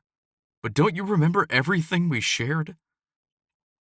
Instantly, her mind went back to the night she'd found her mother in the tub. The blood, the way she shook, and how Luke had held her until the ambulance got there. I have something for you. Pulling back from her, he pulled an envelope from his jacket pocket. What are you trying to do? Instantly, her mind went to her land. He put his hands up. Nothing, I have an account for you. He put the letter into her hand. What? She shook her head and tried to drop the envelope, but he pressed it into her hand. It's always been yours. I inherited it, but your mother wanted you to have it. She stared at the paper in her hand. But... He pulled her into him, wrapping her into him. I'll always be there for you. Always. For a brief moment, the past caught up to her, and she remembered all the security she used to feel inside of his arms. Then she jerked back. Luke took her arm. Wait, let's talk. She wasn't comfortable with the past creeping in on her. Hunter was by her side in an instant. Let her go. His voice was icy and controlled. Luke held her gaze and backed up, putting up his hands. I'm sorry, Summer. I hope you can forgive me for everything. Chapter 16.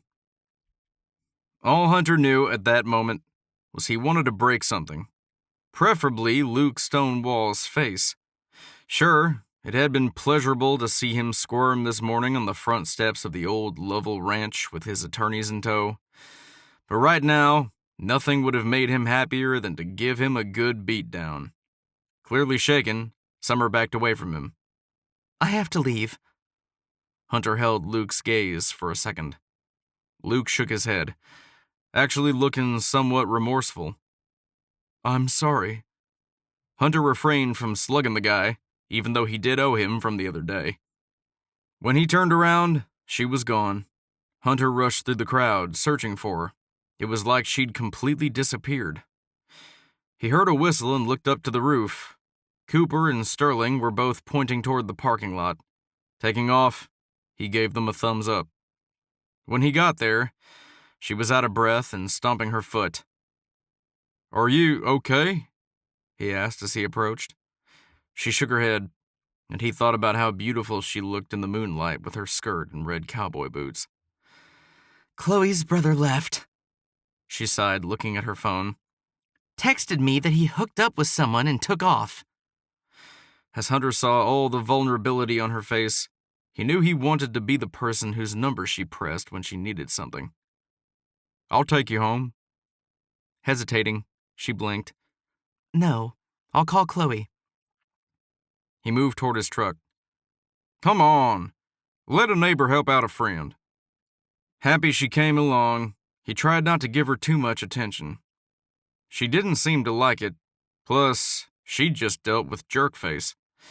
But Hunter did open her door for her. He didn't press her to talk during the 10-minute ride back to the ranch, but all he could think about was the envelope in her hands she kept turning over and over. When they got to her place, she surprised him. Would you like to sit on the deck for a bit? Completely off balance at her invitation, he nodded. I'd like it. They walked to her porch, and she unlocked the door and went in, holding the screen for him. Let's go to the back deck. He followed, completely in the dark for a second. She rushed ahead and flipped on the kitchen light. Go ahead and go out. I'll get us some water. He nodded, still a little uncertain. Usually, he had 1 or 2 dates, and then it was over. He was in uncharted waters, but all he knew was that all he wanted was to get to know this woman better.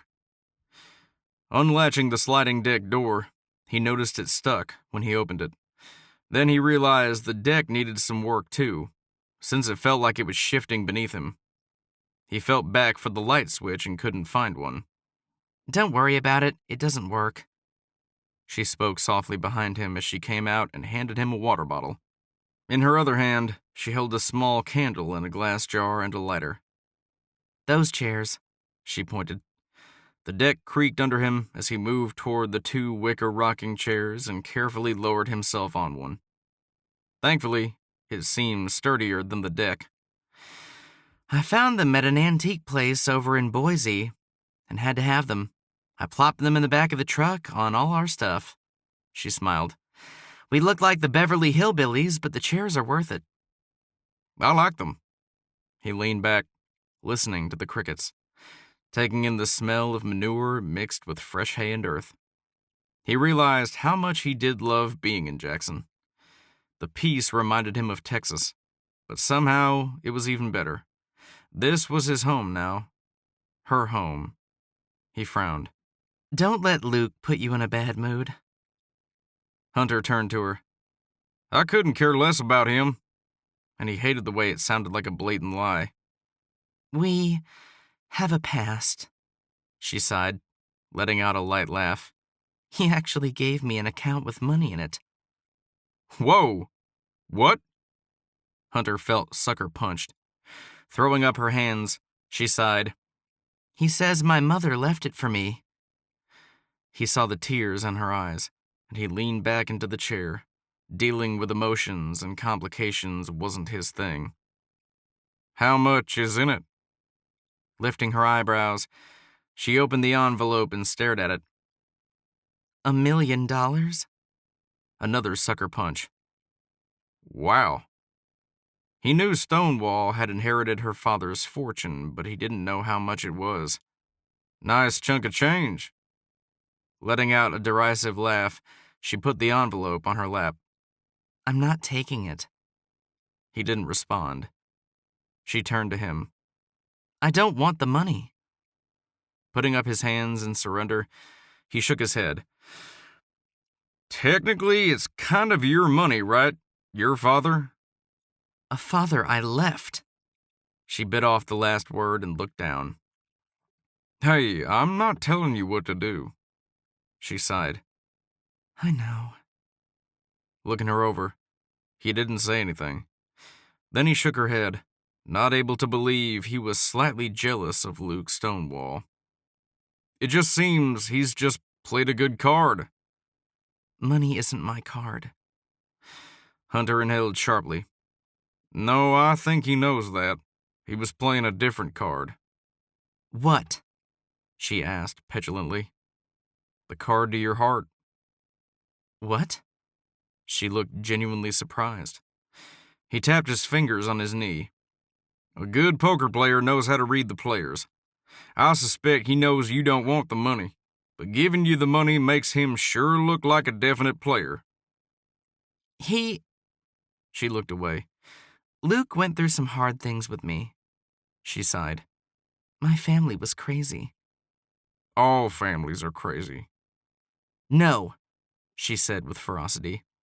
Mine really was. He didn't argue. For a few moments, neither of them spoke, and he wondered if he'd made a mistake agreeing to stay. She seemed lost in the past. Luke was there when my mother died. Well, the night she committed suicide. He didn't know about this. I'm sorry. She waved her hand into the air. Of course, my father covered it up, told the media it was natural causes. He had the whole town in his pocket then. She sighed. But I didn't realize the depth of my father's lies. For a long time. Hunter found himself at a loss for words, which didn't happen to him much. She shook her head. Consider yourself privileged to be in on the Lovell secrets, she scoffed.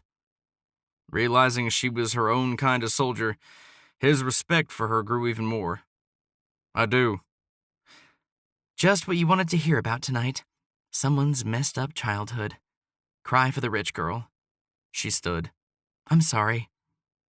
Wrapping her arms around herself, she closed her eyes.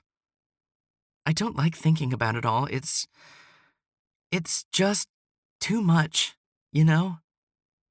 He didn't stand. It had never suited him to share his feelings with women. Not really. Not the give and take kind of sharing. Sure, he'd listened to women talk, but he'd never felt invested. Right now, he was feeling invested.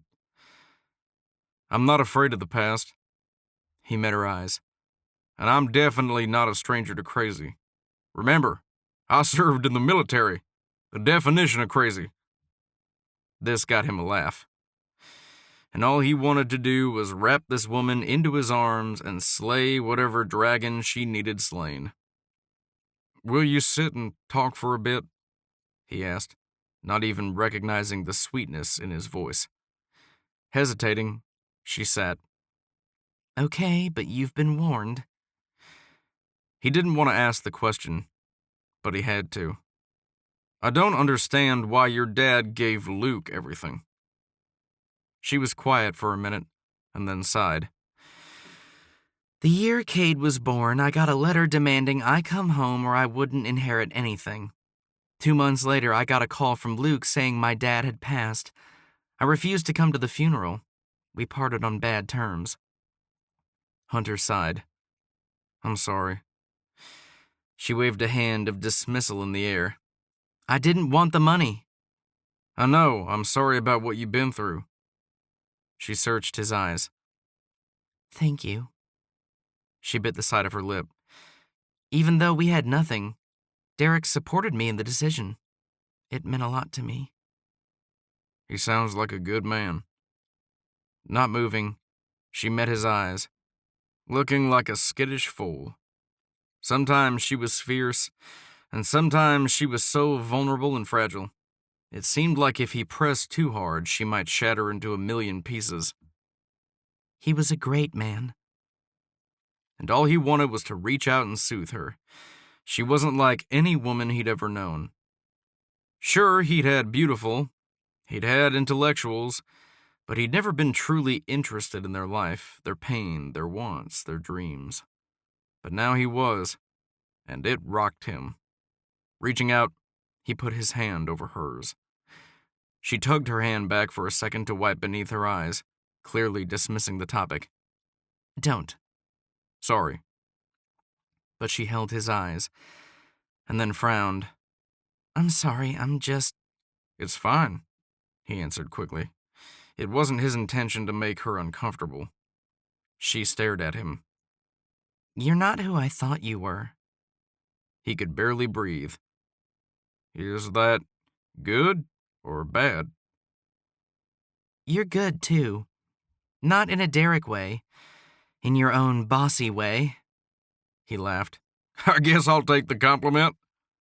Believe me, I'm the last person whose opinion you should worry about. I don't even think I know who I am anymore. The other day, Chloe told me we are all unfinished. I guess I'm holding on to that idea. He leveled with her. I agree with Chloe. I think we're all trying to figure out who we are.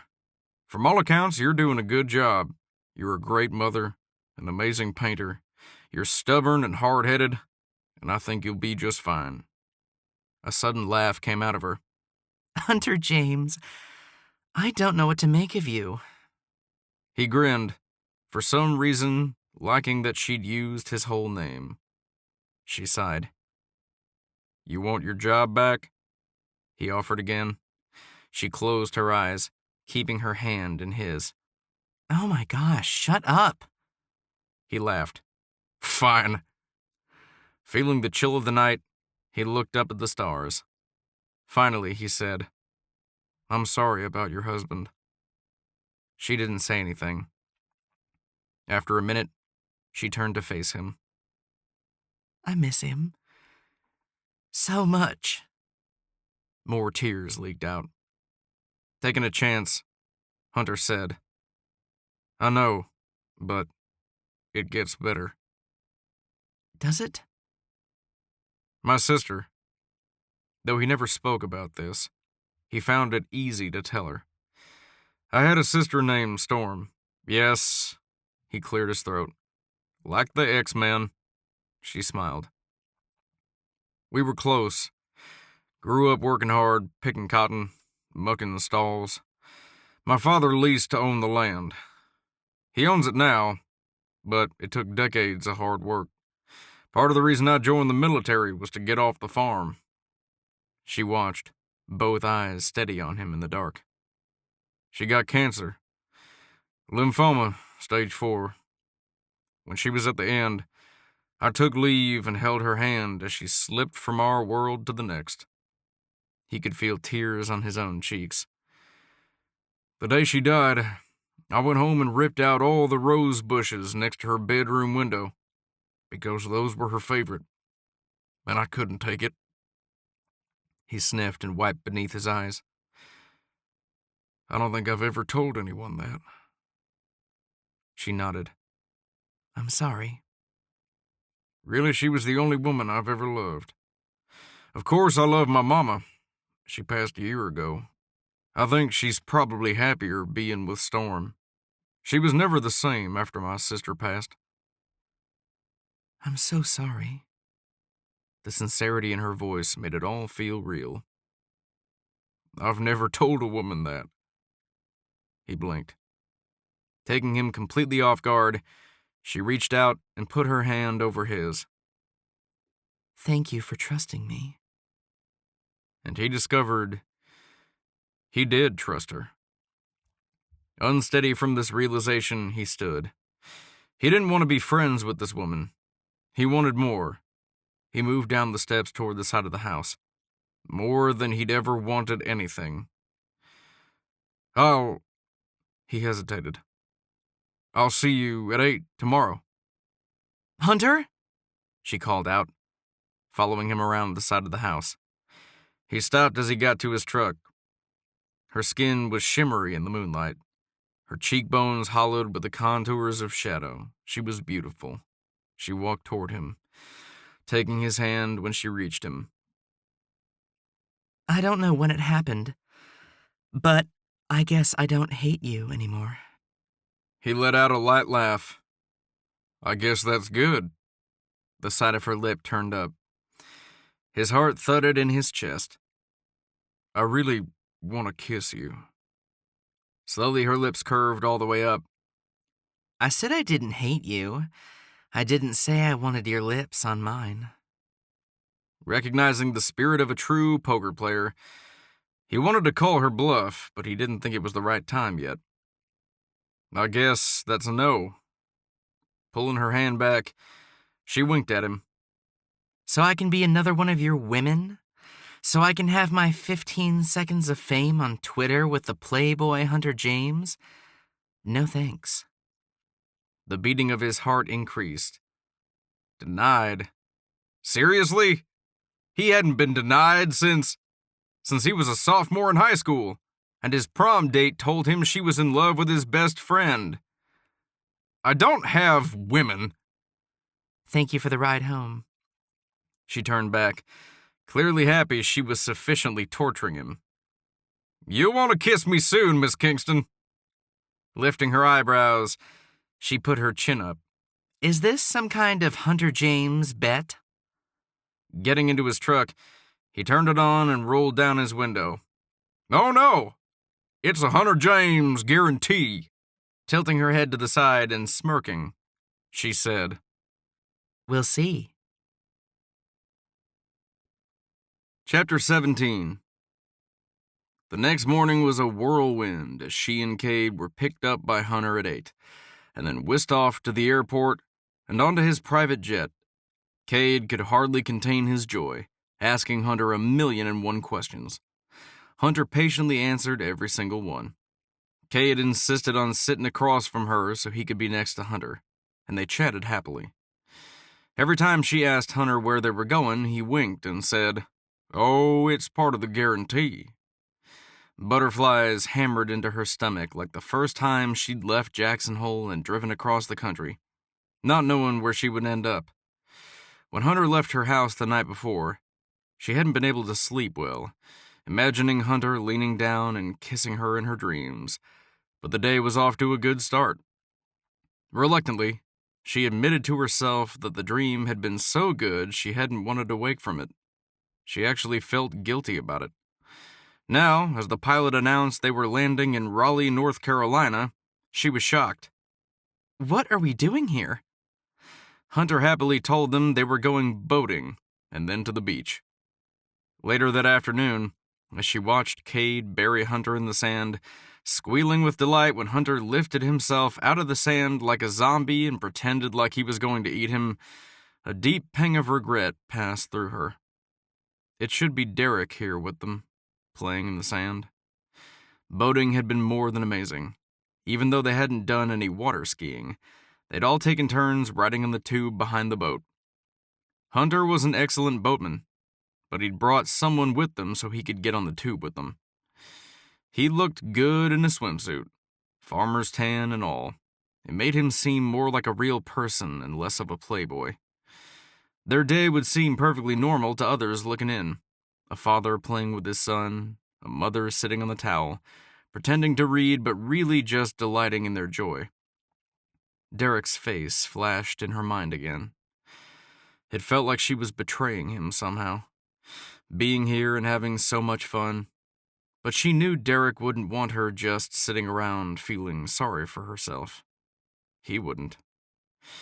Hunter approached her, sandy from top to bottom. She had to admit his blonde hair and sculpted abs were nice. Maybe more than nice. He was taller than Derek, thicker through the shoulders. It would be lying to say she didn't enjoy the way he looked. With a dopey smile on his face, he held out a hand. "Come get in the water with us." Cade was like a yappy puppy at his heels. Yeah, Mom, come on. He was also covered with sand from top to bottom. No. She waved them off, trying to dodge the sand raining down on her. You two sand zombies go. Immediately, a mischievous look came into Hunter's eyes. He glanced at Cade. "Should we make her play with sand zombies?" Cade jumped up and down. Yeah. Let's turn her into one of us. Before she realized what had happened, Hunter had her over his shoulder like a sack of potatoes. Then she was flying through the air, whooping and hollering, pounding on his back. Put me down! But she was giggling while Cade followed, trying to catch Hunter. He ran for the ocean, and when they got there, he threw her in. "Take that, you zombie princess!" Water engulfed her. It felt amazing. Hunter picked Cade up and threw him through the air. Cade squealed with laughter. Laughing, Summer jumped on Hunter in retaliation, trying to push his head down. Obviously, he was too strong. She yelled, Cade, help! He's the zombie monster! Let's dunk him!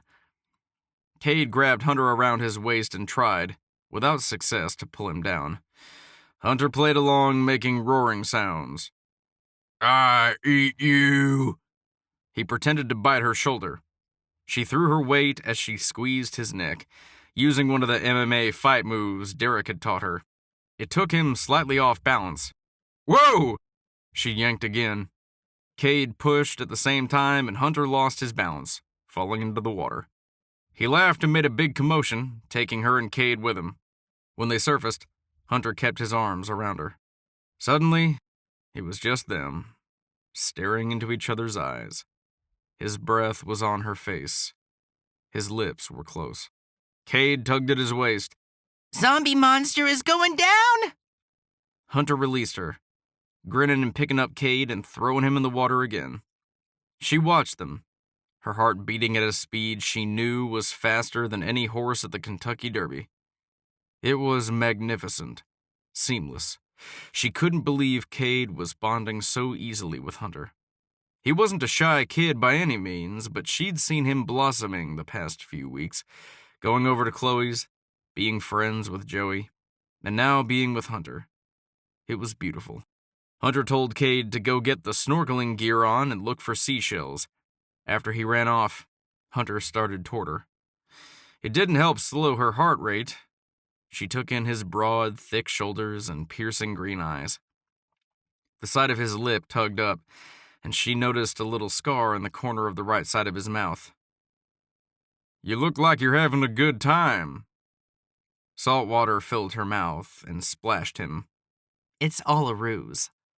Boldly, he picked her up and threw her into the water. Shocked, she laughed. You think you can just use your brute force and throw me around? Pushing away from him, she squealed. He grabbed her ankle and pulled her back to him, keeping her in his arms. But she dropped her weight and yanked back, using one of her kickboxing moves. Hey! He was faster, grabbing her around the waist and pulling her into him. Once again, their breath mingled. She saw the desire in his eyes as he looked at her lips. She felt her own desire as she rested against his bare chest. Am I about to experience the Hunter James guarantee? His eyes were still on her lips. How do I know you wouldn't kiss me and then toss me to the curb? Tossing her head back, she laughed, but he pulled her closer. How come I feel like you're holding all the cards? Unable to stop herself, she toyed with him. What if I said I do? And it actually surprises me, too. Then he stared her in the eyes and grinned. I would say maybe neither of us has the advantage then. Without thinking, she brushed her lips to his. Fire burned through her. I guess you're right. Then he was devouring her, pulling her impossibly closer, tangling his hand into the hair at the back of her neck, and she put her arms around his shoulders, forgetting she was a widow, forgetting she had a kid, forgetting anything except him. Everything inside of her melted. Mom? Jerking back, she pushed out of Hunter's arms, completely confused as to how she could have done that. Cade's face was shocked. What do you need, honey? He didn't say anything.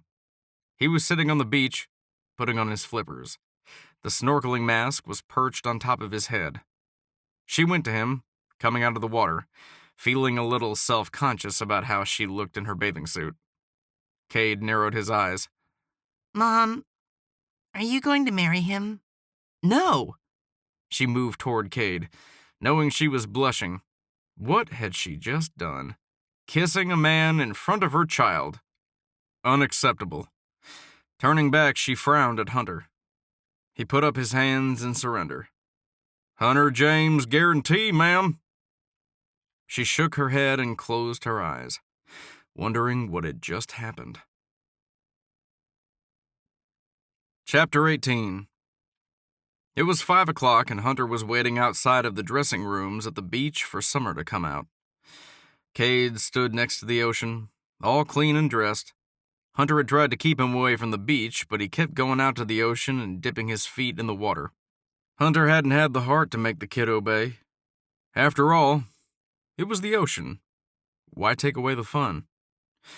Hunter liked him a lot. His mind flitted to the question he had asked earlier.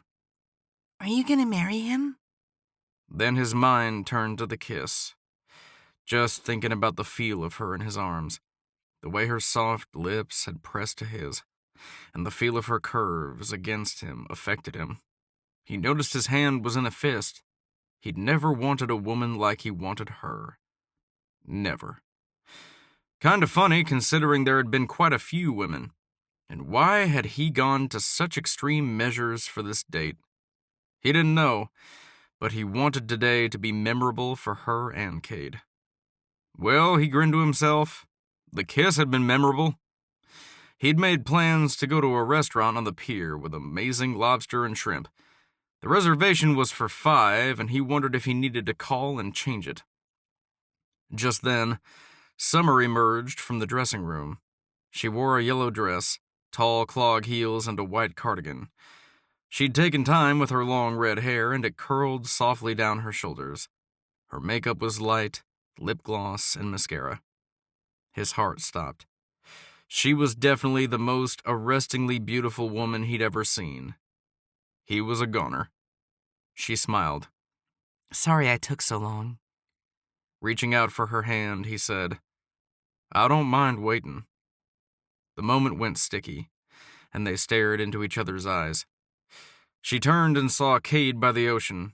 She frowned and cupped her hands around her mouth. Cade, it's time to go.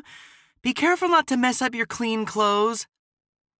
Hunter followed her gaze and saw that although the boy had sand on his hands, he'd done a good job of not getting it all over. Hunter immediately pointed to the feet cleaner. Let's get you cleaned off. He helped Cade get washed up, and then carried him to a grassy place to put on his flip-flops. "Where are we going for dinner? I'm starving," Cade asked. Hunter was pleased with himself that every part of the day had been a surprise for them. All I can say is, you're going to love it. "Where are we going to dinner?"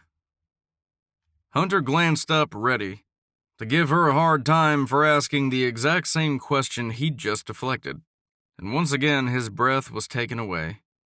He cleared his throat. You Kingstons aren't very good with surprises, are you? Cade stood, and Hunter rinsed off his hands, then motioned to the rental car. Cade walked between them and took Hunter's hand. "My dad used to say I had ants in my pants when he tried to surprise me."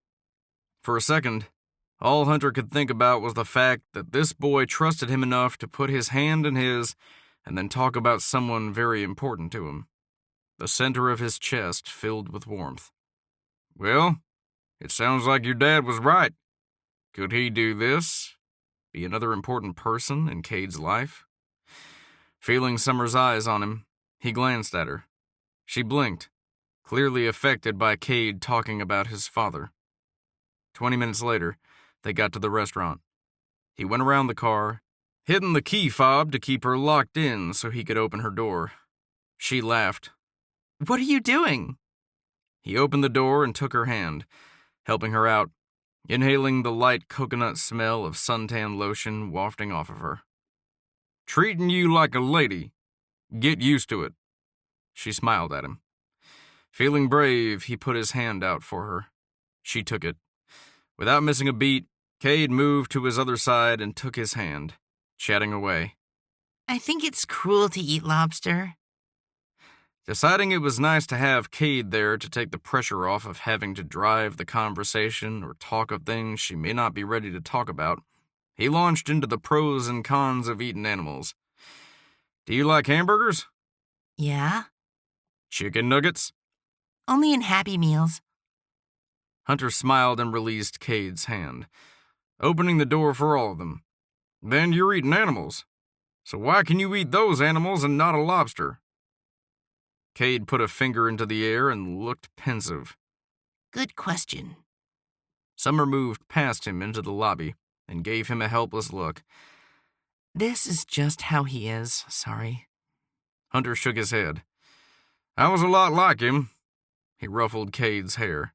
Curious, always thinking. Gently he touched his nose for a second. Having a mind with lots of questions will serve you well in life. Cade shrugged, looking embarrassed. He pointed at his mother. "That's what she says."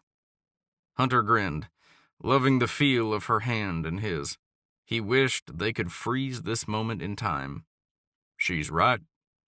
Once they were seated, Summer and Cade decided to join him in ordering the shrimp and lobster specialty. As they cracked the lobster shells, sometimes slipping and flinging lobster bits all over their table, Cade giggled until they all caught the giggles. Eventually, Hunter started purposefully shooting lobster from the table. That had all of them in stitches, which made him reflect how much he liked having people to laugh with. Not the women who laughed the kind of, "You're a billionaire and I'll laugh at everything you say" kind of laugh. No, Summer was a woman who would roll her eyes at a bad joke. He liked that about her.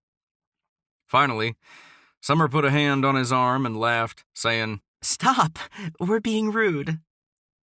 Cade continued to giggle so hard he fell off his chair. Hunter wondered how he'd gone this far in his life and not had people to share it with. This felt fabulous. Later that night, as the jet taxied off the runway to take them back to Jackson, Summer sat on one side of him and Cade on the other. Summer had her head gently resting against his shoulder, and Cade was sleeping against his other side. Summer looked up at him. Flashing a pathetic smile, he probed for a compliment. I guess the Hunter James guarantee lived up to all the hype. Scrunching up her face, she let out a breath. "I don't know." Psh, whatever. She laughed. "I guess the Hunter James guarantee lived up to the hype," she said in a monotone voice. His heart warmed, and he stared at her lips again. Well, I think I could do a better job on one part of this day. The air grew thick between them, and Summer glanced around him to check on Cade. He's asleep, Hunter said, already moving in for a kiss. She giggled as his lips sought out hers. Soon she was kissing him back. I guess you don't waste time, do you? Pulling back, he soberly stared into her beautiful green eyes. I see what I want, and I go for it. I've always been that way, just ask my mama. He copied the way Cade said it. She laughed. You were so good with him today. Thank you, it means a lot. I haven't seen him this happy since... There was a moment of silence. Then Hunter filled in for her. Derek? She looked away. Yeah. Gently putting a finger beneath her chin, he stared into her eyes. I know there was a man in your life. I know you were married. Happily married. I know when you think of him, you miss him. I get it. He leaned forward and pressed his lips to hers. But I want a chance at your future. Letting out a little laugh, she reached up and softly pressed her hand to his cheek. Maybe. She softly kissed him. He pulled back. Why maybe? He paused. Is it Luke? He regretted asking it, but the envelope with the money Luke had offered her had been at the back of his mind. Would she fall for his tricks to get her back? She frowned, then said like a practiced mother, Let's make it a maybe for now, okay? The last thing he wanted to do was press her. He put a hand over hers. Okay, I'll take maybe. We can go slow. Turning to face him, she moved her hand and squeezed his. I think slow will be good. Chapter 19. Summer breathed in the morning air and watched the sunrise, holding downward dog. Sleep had eluded her.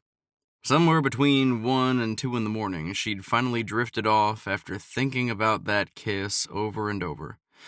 About the way Hunter's wet skin felt against hers. About the way he smelled like expensive cologne. She felt guilty. So guilty. She cried herself to sleep and told Derek over and over she was sorry. Now, in the quiet of a new day, it was clear.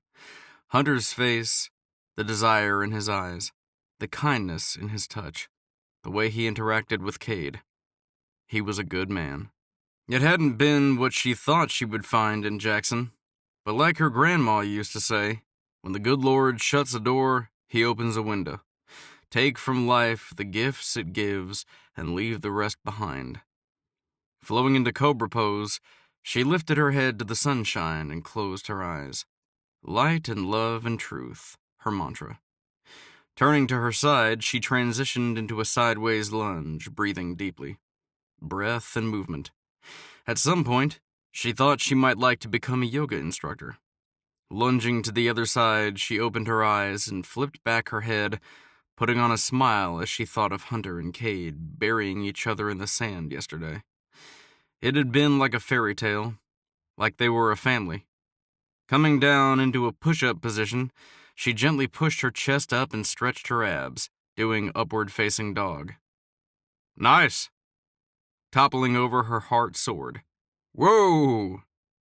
He dropped the reins and hopped on the deck, going to her, reaching out a hand. I didn't mean to startle you. Hunter stood right in front of her, dressed in jeans, boots, a button-down shirt, and a cowboy hat. How did I not hear you? She asked, flabbergasted. Ninja horse pose, he grinned. All she could do was lie on her back and stare up at him. What are you doing here? This elicited a laugh as he took her hand and tugged her up to her feet. I was out for a morning ride and couldn't help but notice a beautiful woman doing yoga on her porch. Embarrassed, and not really sure why, she shook her head and pulled her hand away from him. How had she not heard him approach? This is my morning routine. He turned and hopped off the horse, taking the reins and moving to a tree and tethering it. I know. I always see you on my morning routine.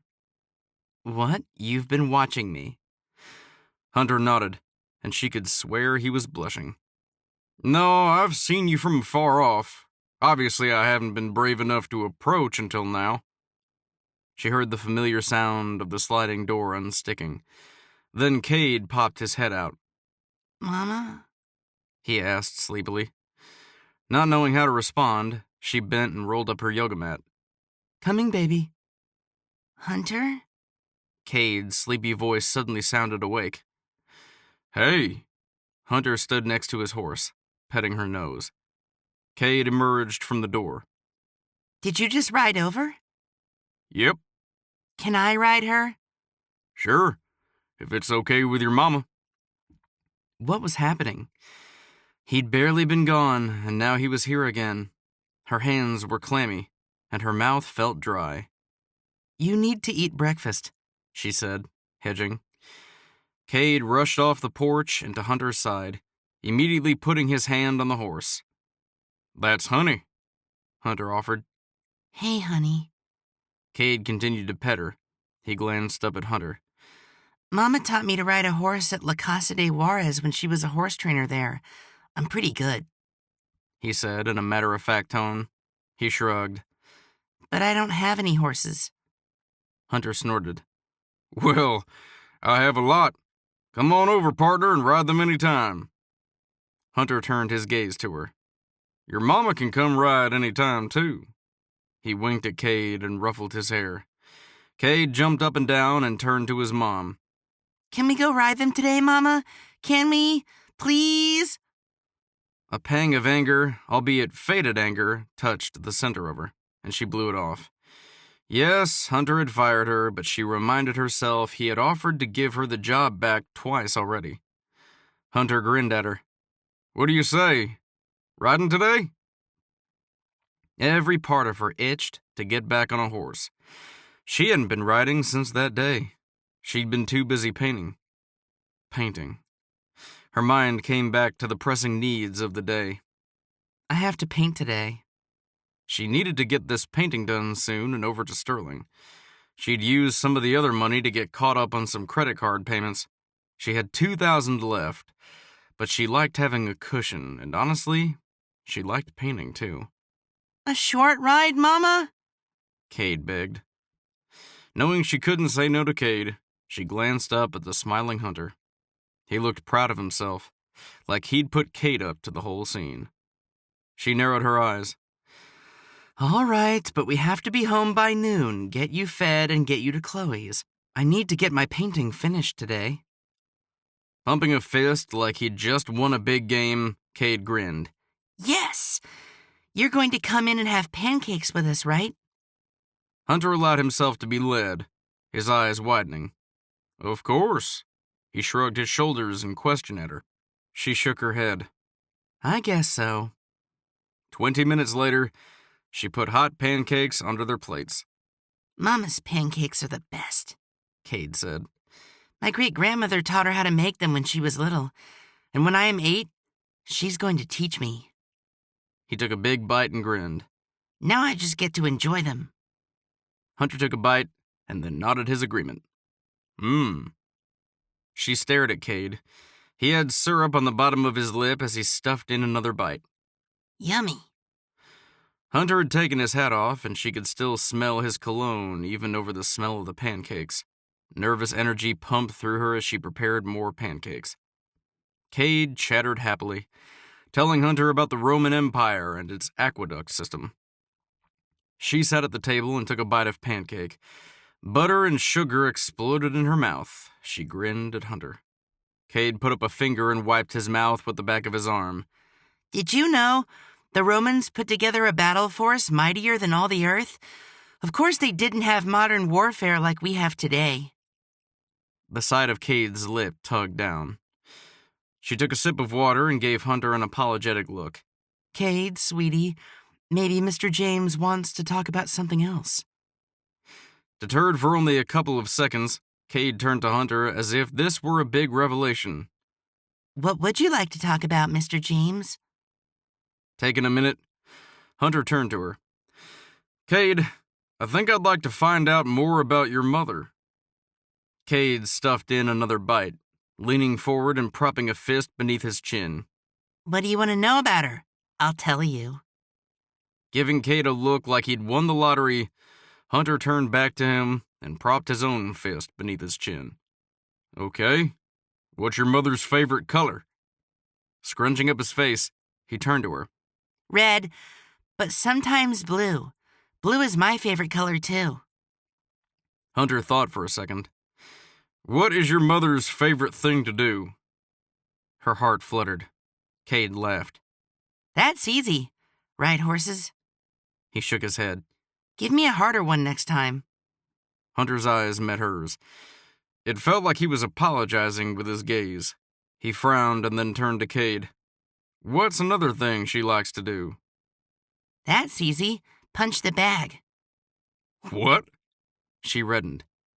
An actual bag? Cade pointed to the other room. She boxes and kicks it. Hunter looked impressed. Now that's my kind of hobby. Maybe I'll have to spar with you sometime. She scoffed. If you want to get whooped.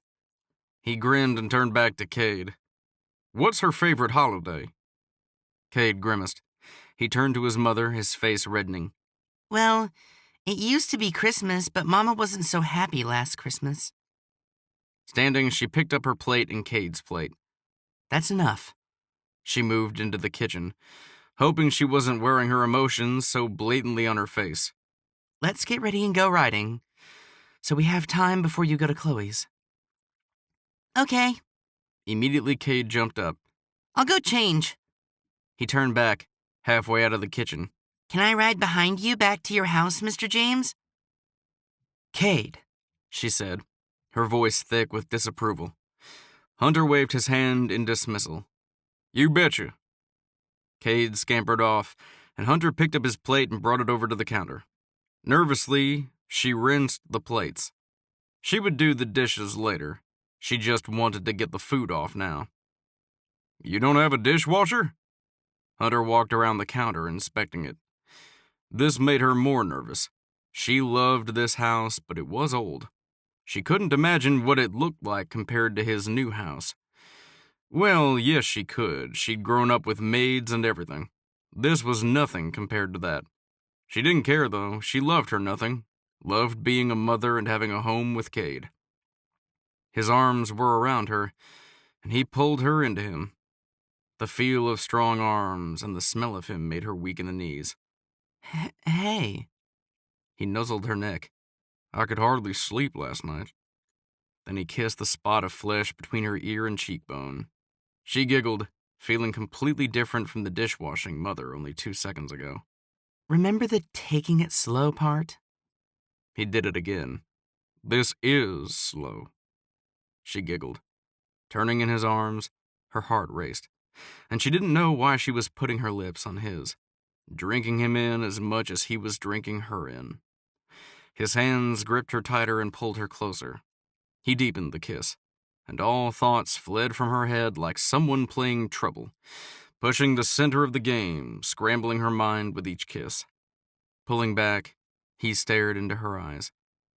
I look terrible, she said, abruptly self-conscious of her yoga clothes and lack of makeup. His eyes swept up and down her. You look amazing. It didn't hurt her self-confidence to have Hunter James giving her such an open compliment. She smiled. He shook his head, leaning forward and kissing her jawline. Perfect. He kissed her again, and then pulled back. I know you said slow, but... He trailed off. She put her finger up to his lips and pushed back, grinning. Oh, no. She stepped completely out of his arms and moved toward the hall. I told you slow, and I meant it. Chapter 20. Seeing Summer on a horse next to him and Cade on the other side as they took a ride around the ranch made Hunter want only one thing. This forever. He hadn't realized how lonely things had been. His life, everything. Until yesterday. Until now. Even though he'd only had one full day of this, yesterday at the beach. He was addicted. Like a new heroin addict, he just wanted a bigger hit. They headed back to the stables, and she grinned at him, her hat looking perfect on her, like she was 16 and the rodeo queen. She'd been amazing on the horse, even rode ahead and jumped over a fence. Of course, she didn't let Cade do it, but Cade wanted to. "Cade needs to come back and ride and practice barrel racing," Hunter grunted. "I could teach him how to do some steer roping, too." Cade grinned. Yes! Could I, Mama? Before he had an answer, he turned to Hunter. Could I just keep Sassy at my house and ride her over here every morning? No, she said. "Sounds good to me." Hunter grinned and turned to her. "But we might have to rename her because I think your mama has the market on the name." Cade paused for a second, then roared with laughter. She mock glared at Hunter. Funny. Do you get it, Mama? Cade slid off his horse, handing the reins to one of Hunter's stablemen, still giggling. Summer stared at Cade and then laughed at his laughter.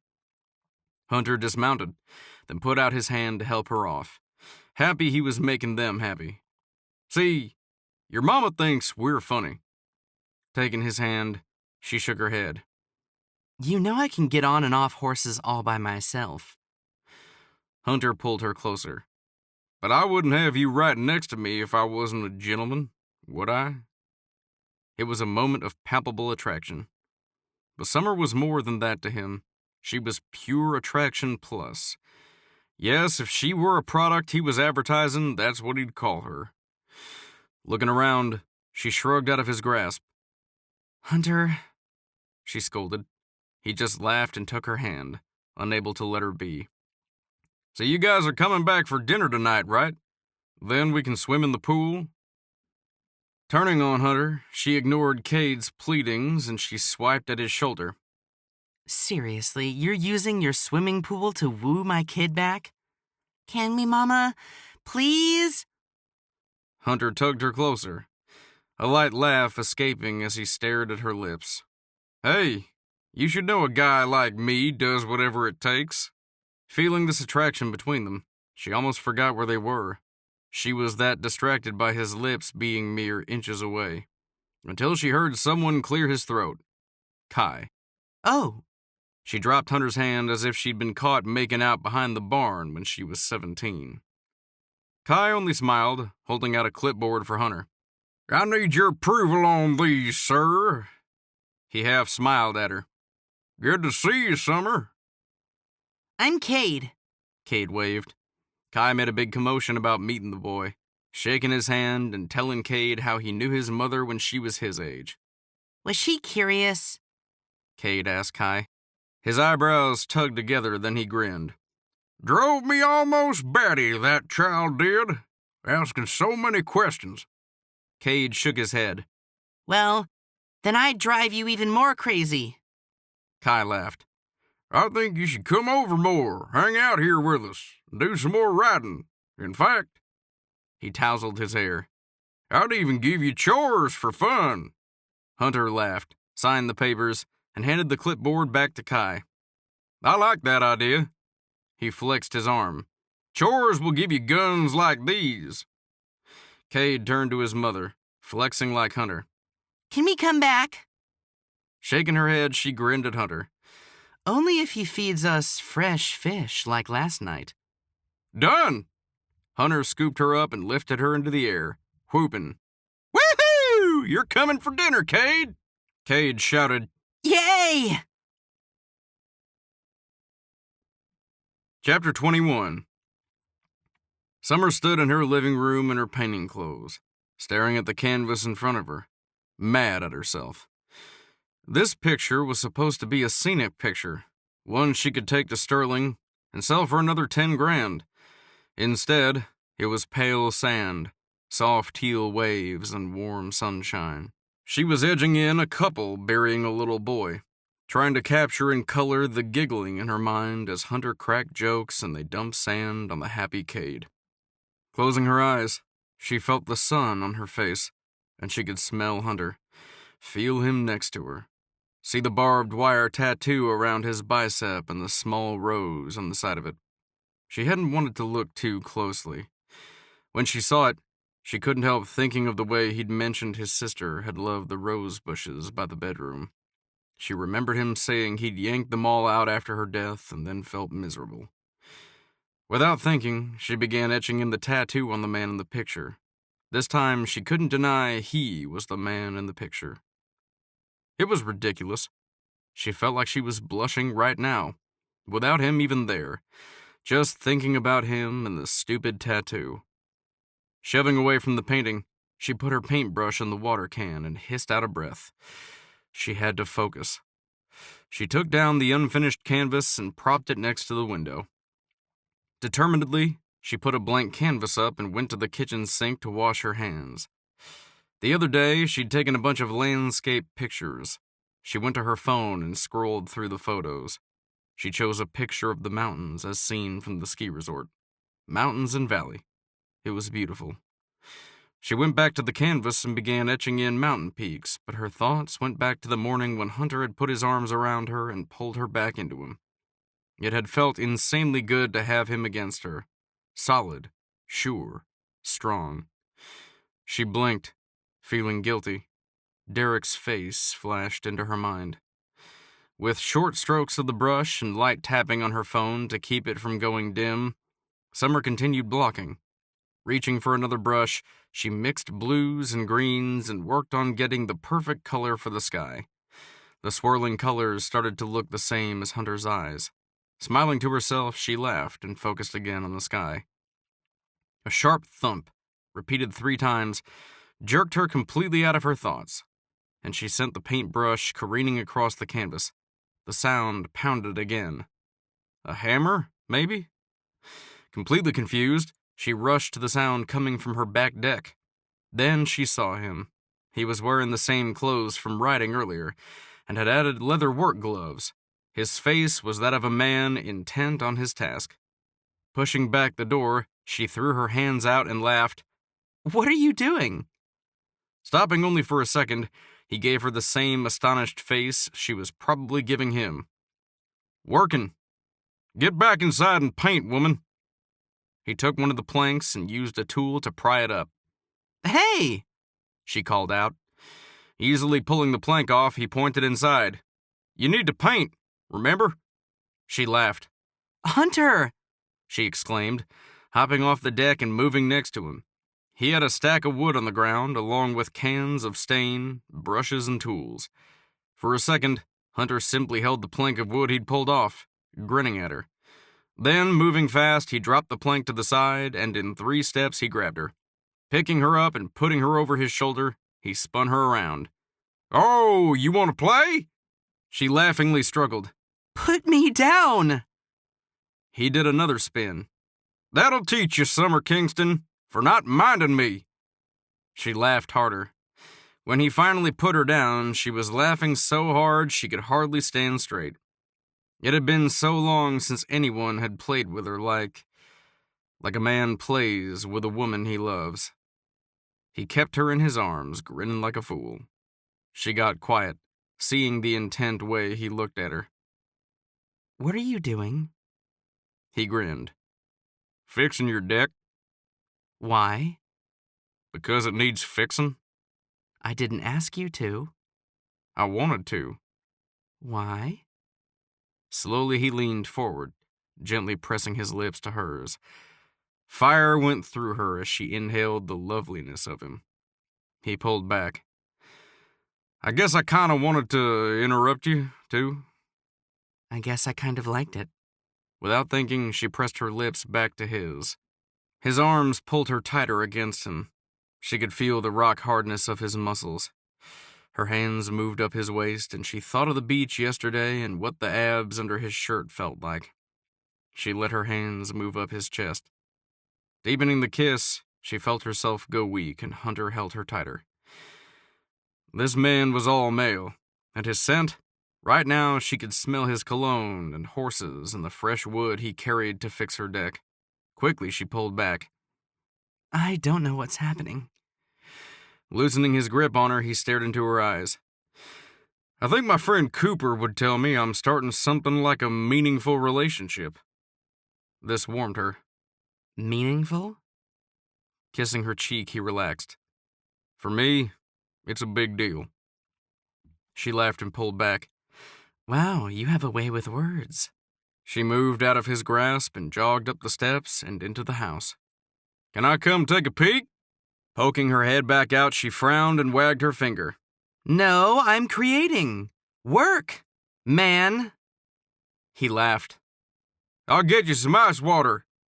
Shaking her head, she pushed the sliding glass door shut. That's how it was the rest of the afternoon. Hunter worked on the deck, tackling the project with gusto. Meanwhile, she tried to paint the scenic landscape. At one point, she popped her head out the sliding glass door. Can I get you a sandwich? No, he barked. My chef is making us dinner, and I want to be hungry tonight. He flashed her a smile. I want you to be hungry too. Oh, yes. She was hungry. There was nothing better than a man using his tools. Right. He paused. But I'll take another glass of water. Great. She jetted back to the kitchen, popped the last of the ice from her little ice tray, and plopped it into the water before coming back to him. Taking the water, Hunter paused, looking her up and down. How come you look beautiful when you paint? Not knowing how to take the compliment, she lifted an eyebrow. I don't look beautiful normally. Chugging back the water, he slipped an arm around her and yanked her to him, gently nuzzling her neck. She giggled. Don't twist my words, or I'll have to show you how beautiful you are. Pressing her hands to her chest, she searched his eyes before she got on her tiptoes and kissed him. Grinning, he pulled back. What? He shrugged. I like it when you initiate a kiss. Perplexed at how he could make her feel like a teenager all over again, she rolled her eyes and pushed away. Whatever. He pulled her back, giving her another, more thorough kiss. I like initiating a kiss, too. She laughed and tugged out of his arms. Do your other women initiate kisses? Stop. She surveyed him. If you're not a playboy now, what are you? Letting out a loud breath, he whistled, Maybe a boyfriend? Oh. She hadn't been expecting this. She climbed up the steps back to the door. Summer? Turning back and feeling ridiculous, she grinned. Yes, Mr. James? Her tone brought on another silly grin from him. Will you go steady with me? She flashed a smile and rolled her eyes, going into the house. Hey, come back! I have to tell you something. She went back out, putting her hand to her hip. Yes? He pulled out a handkerchief from his back pocket and tapped his forehead.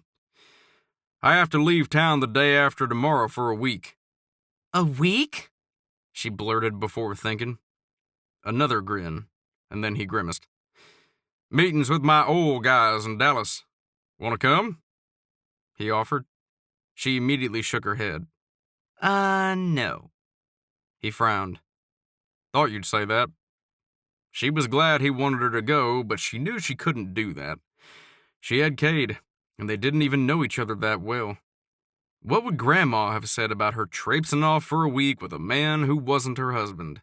She wouldn't make those mistakes. Well, back to work if I'm going to get this deck done today. He picked up his hammer and winked at her before pulling back on his sunglasses. I'll put a coat on it first thing tomorrow. Then, he paused and gave her a meaningful look, I want to spend tomorrow with you and Cade. You do? He nodded. Take you guys on a hike if you're willing. We can bring a picnic. It was insane how much her heart leapt at spending the day with him and Cade. Doing another family kind of thing. She grinned. I guess I'll have time to paint while you're gone, so yes. He grinned. Perfect. The rest of the afternoon, she had to keep telling herself it was dumb to be so disappointed Hunter was leaving for a week. And did he say he was her boyfriend? She felt like a silly teenager. Her mind whirled with possibilities of what she could do to keep her mind off Hunter while he was gone. Maybe she would ask Chloe to do a couple of days in Idaho Falls. Take in a museum or two. They could share a hotel room. The kids could play and swim while the moms got some girl time in. Before she knew it, it was 4:30 and she had to run to get Cade. When she popped her head out the window, Hunter had just started sanding the new deck and his shirt was off. Man, she wanted to paint the statuesqueness of his muscles. Turning his head to wipe sweat with his forearm, he caught her looking. "If I didn't know better, Miss Kingston, I might think you're checking me out." I She laughed. have to run and get Cade. He grinned. "Sounds good. It looks like I'll get a coat on this before we go back to my place for dinner and swimming." It hit her again that she had a boyfriend. Noticing something was up, Hunter straightened. "That's okay, right?" The only thing she could do was go to him and kiss him on the cheek. Hunter James guarantee? He winked at her. "It covers many things." He pulled her to him, giving her a real kiss. She tore away, running for the truck. Too many things. Her mind whirled with thoughts of his lips. She heard his laughter echoing behind her. "You have no idea!" And I won't for a long time, she tossed over her shoulder. Chapter 22. 2 hours later, Hunter watched Cade cannonball into the pool and splash his mother. He couldn't be happier. He was sunburned and tired from working on the deck, which had taken longer than he'd thought, and still needed another coat. But he was happy. "Incoming!" he yelled before taking a few rushed steps and flying into the pool, holding his knees to his chest.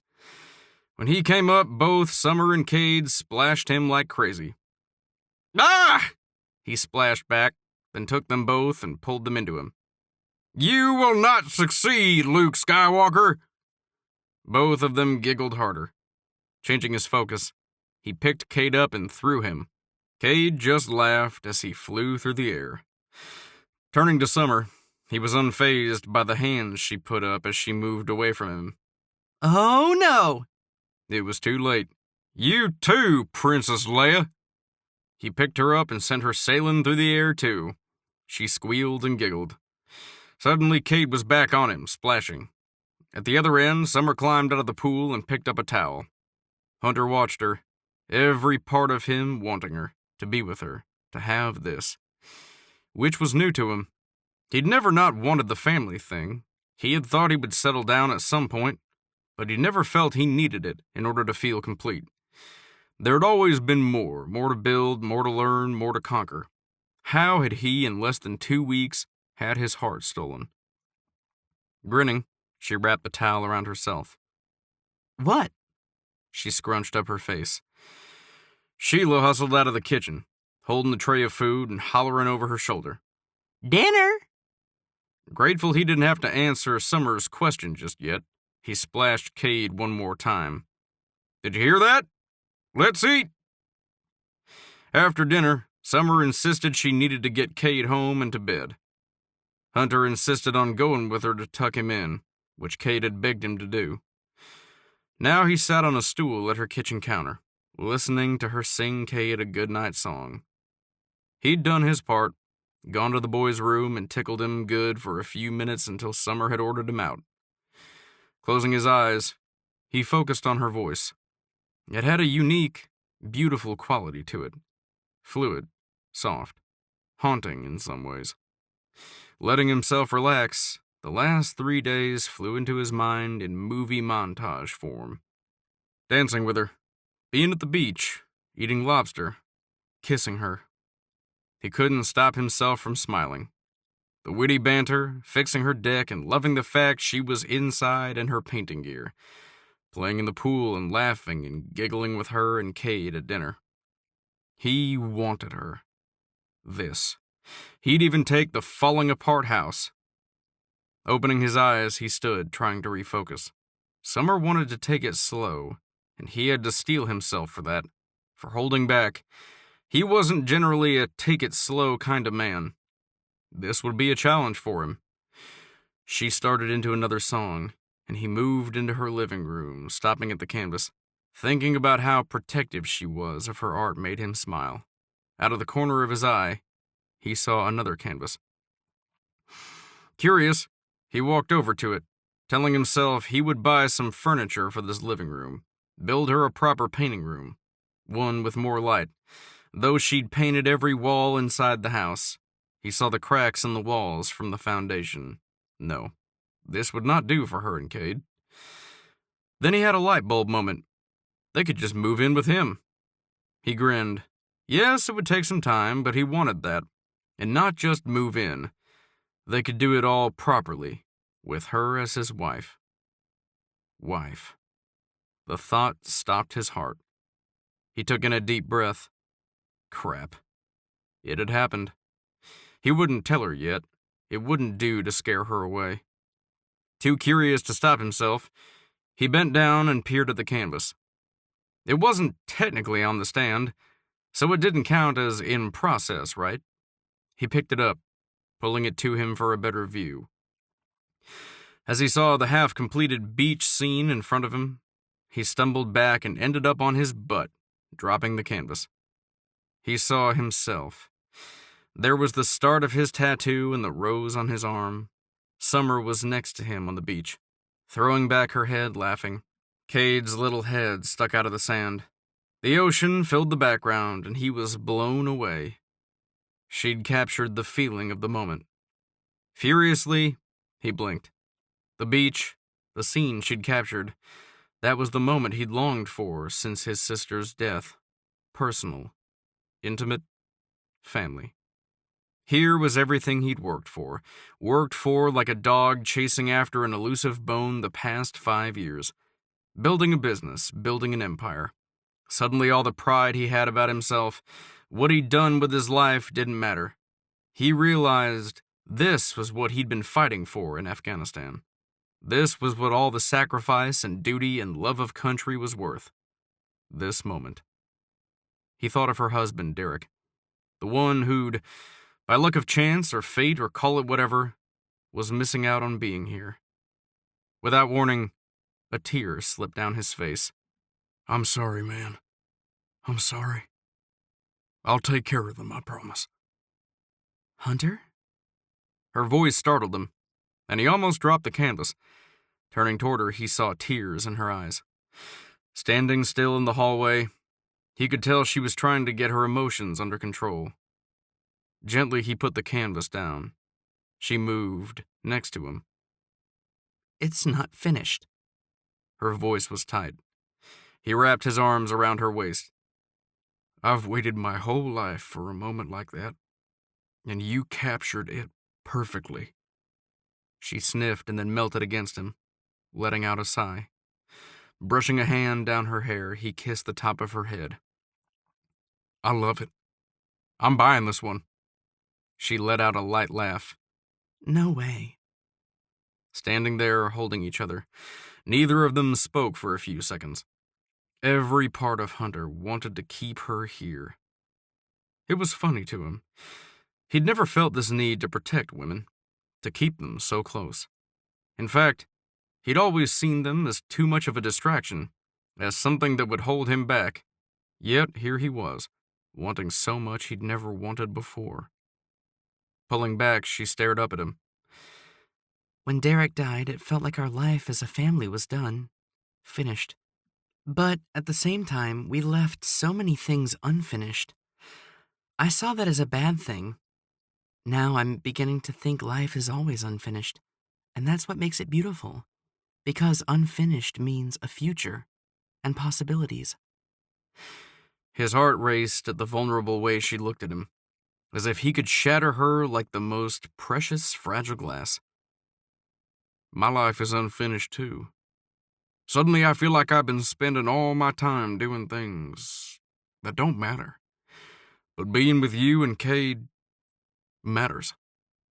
Gently, she lifted her hand and put it to his cheek. The cool feel of it on his warm skin made every part of him want to be with her. Hunter James, billionaire, playboy extraordinaire. She shook her head back and forth. He wagged a finger at her. Not a playboy anymore. I have a girlfriend. She grinned. Okay, billionaire extraordinaire. You say it like it's a bad thing. The side of her lip tilted up. No, despite your money, you're the best thing in my life and Cade's life in a long time. More tears welled in her eyes. I just keep wondering if I'm going to wake up and poof, you'll be gone. Pulling her back into him, he kissed her head again, tightening his grip on her. I'm not going anywhere, darling. Darling? Too cheesy? She laughed. I don't know. We'll keep trying out pet names. Pet names? A growl escaped him. Woman, can't you just let this be a moment? She laughed, trying to wiggle out of his arms. Oh, you want to get away? He started tickling her. Collapsing into herself for protection, she backed up. Stop! She begged. He continued until she went to the floor, and he went too, collapsing with laughter. They were next to the canvas. Hesitating for a second, Summer's eyes went from him and back to it. Then she reached forward and slowly air-traced the unfinished tattoo. Is the rose for your sister? Shocked and pleased, he nodded. You told me the rose bush story, so when I saw it yesterday, I figured it must symbolize her. I miss her. Without warning, her lip trembled, and she put her hand to her mouth. What's the matter? I know. Sometimes I forget about Derek. Then I remember and I feel bad. Oh, sweetheart. He pulled her into him, letting her cry. Shh. He stroked her hair, melting at the tender woman she was. She cried harder, and he felt her body shake. Not knowing if he was doing the right thing or not, all he could do was hold her. After a few moments, she pulled back, wiping beneath her eyes. I'm sorry. I'm not. He kept her close. Summer Kingston, you're the best thing that's ever happened to me. I'll never be sorry. Sniffing, she smiled. I don't know what's happening between us, she said quietly. He grinned. I do. You do? Another big grin. You're falling in love with me. She laughed. I am? Then he kissed her. And I'm falling in love with you, too. Chapter 23. The next morning, Summer got up for her yoga, silently patting down the wood floor, careful not to wake up Cade. She started her yoga practice with conscious breathing. Horse hooves approached, this time when she was in an extended puppy pose. She held the pose to completion before returning to mountain pose and looking up at Hunter. Wearing shorts and a t-shirt and gym shoes, he stood at the bottom of the stairs, smiling up at her. I can't see your heart in the eyes wearing all that spandex. Shut it. She laughed and jumped down from the porch, willingly going into his arms and letting him kiss her neck and up to her mouth. Salty. She found herself feeling more and more comfortable around him. She kissed his neck. Sweaty. He laughed and then pulled her closer, deeply inhaling. I love the smell of you. She was just thinking about his leather and rain-fresh cologne smell. You don't smell bad yourself. Then she gave him a once-over. You're not in your cowboy gear? Grinning, he moved to his horse and opened a saddlebag and pulled out some wraps and gloves. I wanted to give you a chance to prove you don't hit like a girl. He cleared his throat. He held a pair of gloves out to her. She scoffed. I'll teach you some things. Wait here. Somewhat surprised and very pleased, she ached to get her gloves on. Since Derek had passed, she hadn't had the opportunity to really clock someone good. Within seconds, she was back on the deck with her gloves and wraps. Nice, he commented. You gonna keep talking or glove up? We've only got a few minutes until Cade wakes up. Actually, I was planning on a kiss first. Tell you what, said Summer. You catch me, you can kiss me. Cade appeared at the sliding glass door, his hair sticking up in a blanket over his shoulders. Mama? Turning back, she smiled at Hunter. Guess he smelled you coming. Cade immediately yipped like a puppy and gave Hunter a hug when he walked in.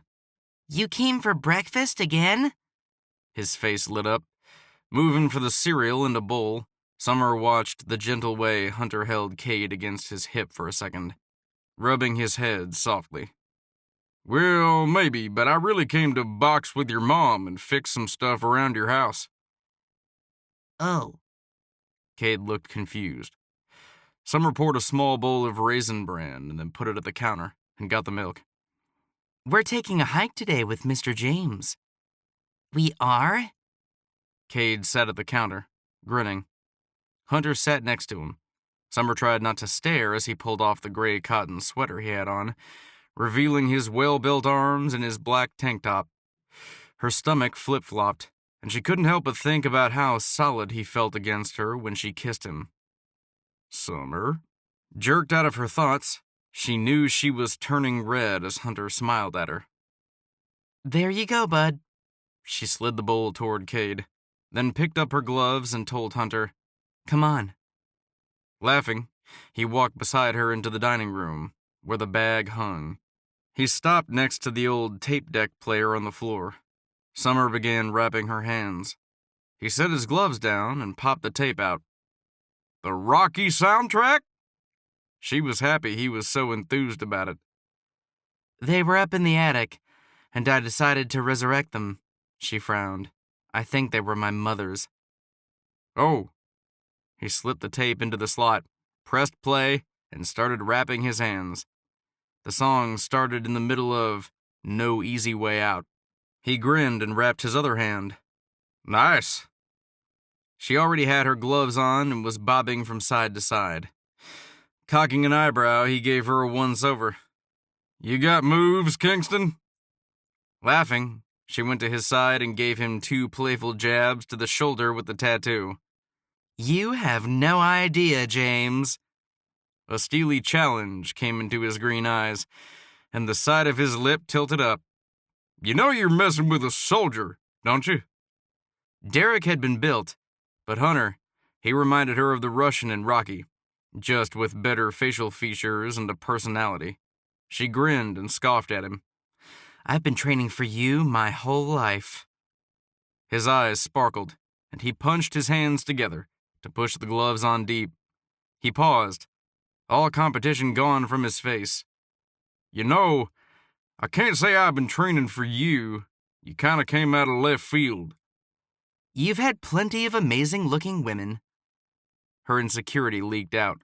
Stopping, he tried to go to her, but she jabbed him in the shoulder. Come on, James, don't be a pansy. He gave her a bored look. I don't like you talking about other women. You're my woman.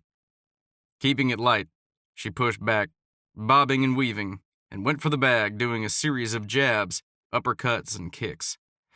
Guess you shouldn't have dated over 100 of them then. What? That's what an article in Rage said about you. He frowned, starting to bob and weave. I don't even know what that is. A magazine. She took another jab, but he blocked this one. You shouldn't read trashy magazine articles.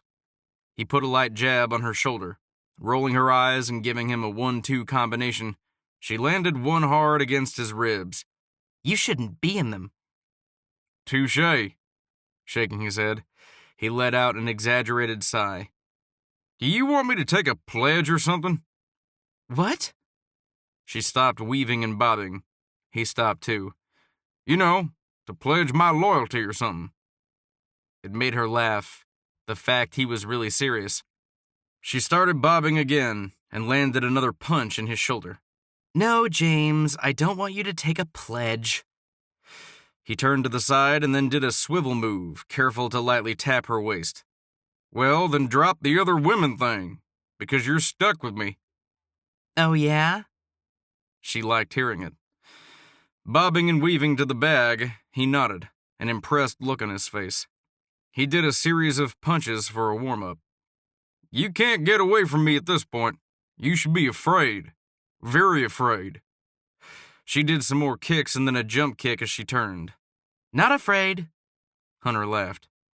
Cade moved into the dining room, the cereal still in his hands, sitting on the floor next to the ghetto blaster. Are you guys fighting? His eyes went wide. Like you used to do with Daddy?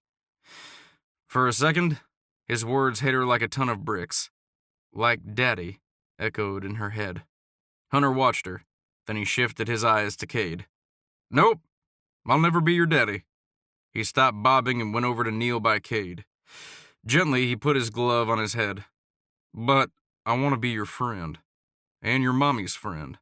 I feel honored to do things with your mom your daddy used to do. But your dad was your dad. I'm someone else. He turned back to look at Summer. Yes, she bobbed again. It was fine, cool. It was just how things had to be, she reminded herself. Coming back to the bag, Hunter gave it a few hits before pulling away and putting his hands up in the air. Give me your best shot, woman. She pummeled him with a 4-hit combo. Grunting, he turned to Cade. Okay, forget the hike. Today we're boxing. He pointed to Cade. Get up, kid. Let's play. Cade's eyes went wide. Then he put the bowl down and jumped up. Yes! Chapter 24. For the next 3 days, Summer tried not to think about Hunter. She tried to focus on getting her painting done before her trip with Chloe, which was hard because Hunter was calling or texting constantly. It took all 3 days to get the painting to where she was happy with it and ready to take it to the gallery. By chance, she caught Sterling in the office of the gallery. Smiling, he waved her in when the secretary told him she was there. He stood and came around the desk to meet her, immediately taking the painting out of her hands and gesturing to the couch. Please, sit. She sat, not feeling nearly as nervous as she had the previous time she spoke with the movie star. May I? He nodded to the covered canvas. Of course. Gently taking off the wrapping, he sucked in a breath. Smooth lines, perfect shadowing. I love it. Taking care not to smile too broadly to show what his praise meant to her, she nodded. Evaluating it, she knew it was good. It was the same picture she'd started working on the day Hunter had fixed her porch, the view from the ski lift of the valley and the mountains. He pointed at the tiny cows in the pasture. It really has the feel of Jackson, doesn't it? I hope so, she said as she smoothed her dress down the front. Lightly placing the painting on the coffee table between them, he grinned. I'm sure it'll sell quickly. He snapped his fingers. In fact, why don't I just write you a check for half right now? She was floored. Not on commission? Moving around his desk, he reached for a checkbook. I'm going to ask $20,000 for this one as well. So yes, it's commission, but I'm certain the previous buyer, if given a chance, will take this one too. Detecting mischief in his smile, Summer hesitated. It's not Hunter, is it? Already sitting and pulling out a pen, Sterling stopped at the mention of Hunter's name. He glanced up at her, the pen poised over the check. No.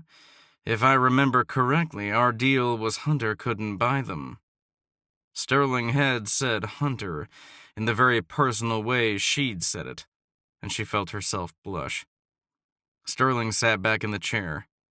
You look very nice today, Summer. Thank you.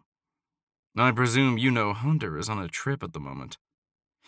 Feeling herself blush even more, she wouldn't reveal she'd been up until 2 a.m. talking with him on the phone, lying in bed and laughing hysterically at the way he described the men at the meetings from the past 3 days. Yes, I know that. Narrowing his eyes, he leaned forward, seemed to decide something, and flashed her another grin before writing out her check. I see. Ripping the check out, he stood and held it out. Standing, she moved to his desk, taking the check, part of her still wanting to jump up and down like Cade and do the shimmy. It felt unreal. When she went to pull her hand back, she realized Sterling was keeping his hand on the check. Her eyes flashed to his. Sterling shook his head. Do you like him, Summer? Taking her hand away from the check, a rush of confusion flashed through her. It felt awkward. Is the money tied to him? Oh. Sterling leaned forward, put the check on the desk in front of her, and then sat back down. I'm sorry. He let out a little laugh. Honestly, I'm embarrassed to admit I was hoping to have a chance to ask you out, but I guess things have progressed further than I thought. I'm sorry. Now I'm acting weird. Oh. It was funny to see a movie star act so awkward. His piercing blue eyes seemed to assault her. She didn't know how to react to him. Thank you for the opportunity to sell my paintings. He moved with her to his office door. No, thank you. Please. I'll take as many as you can paint. He followed her down to his office double doors. No.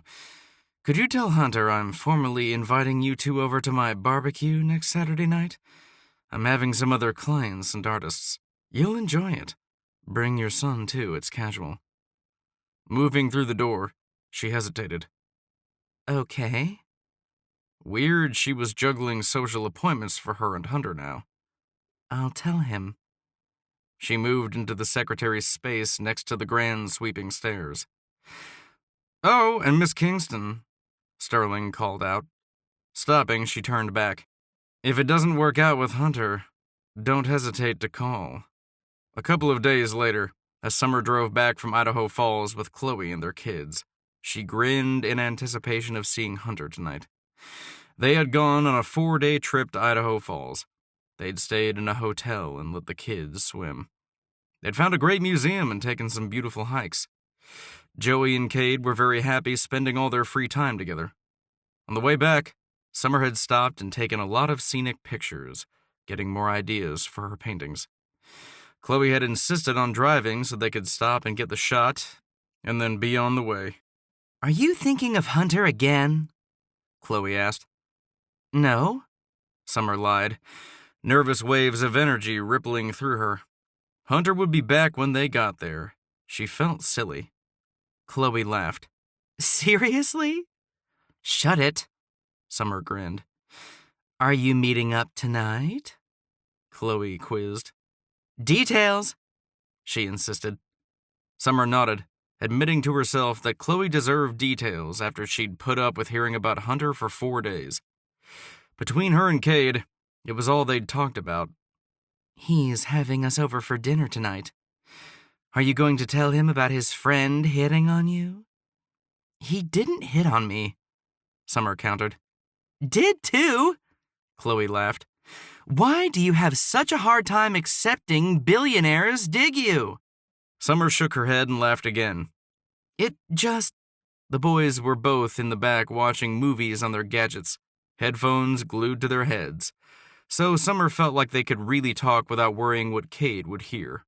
My dad was such a womanizer. He broke my mom, and I don't want to be her. You're not your mother. You can't let the past hurt your future, Chloe insisted. I know. It sounds like he's amazing. Plus, he makes you smile. A nervous wave wound through her. I really like him.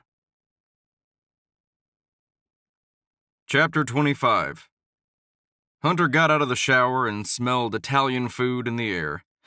Whistling to himself, he rushed through the process of getting dressed, slapping on some aftershave and a bit of cologne. He'd always been a hat man, but staring into the bathroom mirror, he realized his hair needed some gel. Taking a few pumps, he tried to mess it up in that retro urban way Sterling did. It didn't feel right, though, so he dunked his head in the tub and rinsed it out, rubbing the towel over it. Pulling on his boots, he couldn't stop the way his heart raced. She'd texted him half an hour ago and told him they'd just pulled into town, and she'd be over as soon as possible. To be fair, he was almost as excited to see Cade as he was to see Summer. He'd had the chance to talk with him a couple of times this week, asking Summer if he could chat with him. He had laughed so hard at the things that had come out of that kid's mouth. It amazed him how much he truly liked him. When he heard the doorbell ring, He bolted out of his room and jogged down the hall. "I got it, Sheila." Throwing the door back, he saw them standing there, looking like another photo. Her long red hair was pulled into a bun with wisps of hair coming down. She wore a red top and a flowing white skirt. Instantly, Cade flung himself at him. "Hunter!" he cried out. Hunter picked him up, twirling him in a circle. "Hey, boy!" Cade hugged him, latching himself around his neck. Then he pulled back, took a token out of his pocket, and handed it to him. Hunter put the boy down, taking the token and examining it. "What's this?" Cade beamed up at him. "It's a real token that gets you into the museum's counterpart in Orlando, Florida. I told Mama I wanted to give it to you so we can all go together sometime." "Cade," Summer scolded, "I told you not to presume we would be going." "We're going." Hunter high-fived Cade. Cade giggled and gave his mother an enthusiastic grin. "Told ya!" He ran off. "Cade!" She started into mother mode. Hunter grabbed her, picking her up with both arms. It was all the control he could muster not to take her back to his bedroom, so he settled for kissing her lips, devouring them. Her arms went around his neck, and she kissed him back enthusiastically, giggling between kisses. "Missed you." He put her down and kissed her again. "You have no idea." He kissed down her neck and paused at her shoulder. "Woman, this slow thing is killing me," he whispered. The side of her lip twitched up. "That bad, huh?"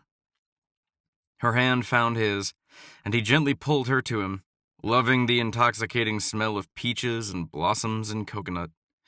He wasn't sure which fragrance was the predominant one as he tugged her into a hug and inhaled loudly. Cade giggled. "Sheesh, Mama.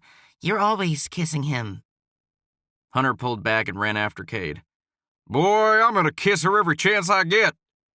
Cade squealed and ran for his life through the house. Hunter found him in the kitchen and grabbed him and put him upside down. Cade's screams told everyone how much he was enjoying this game.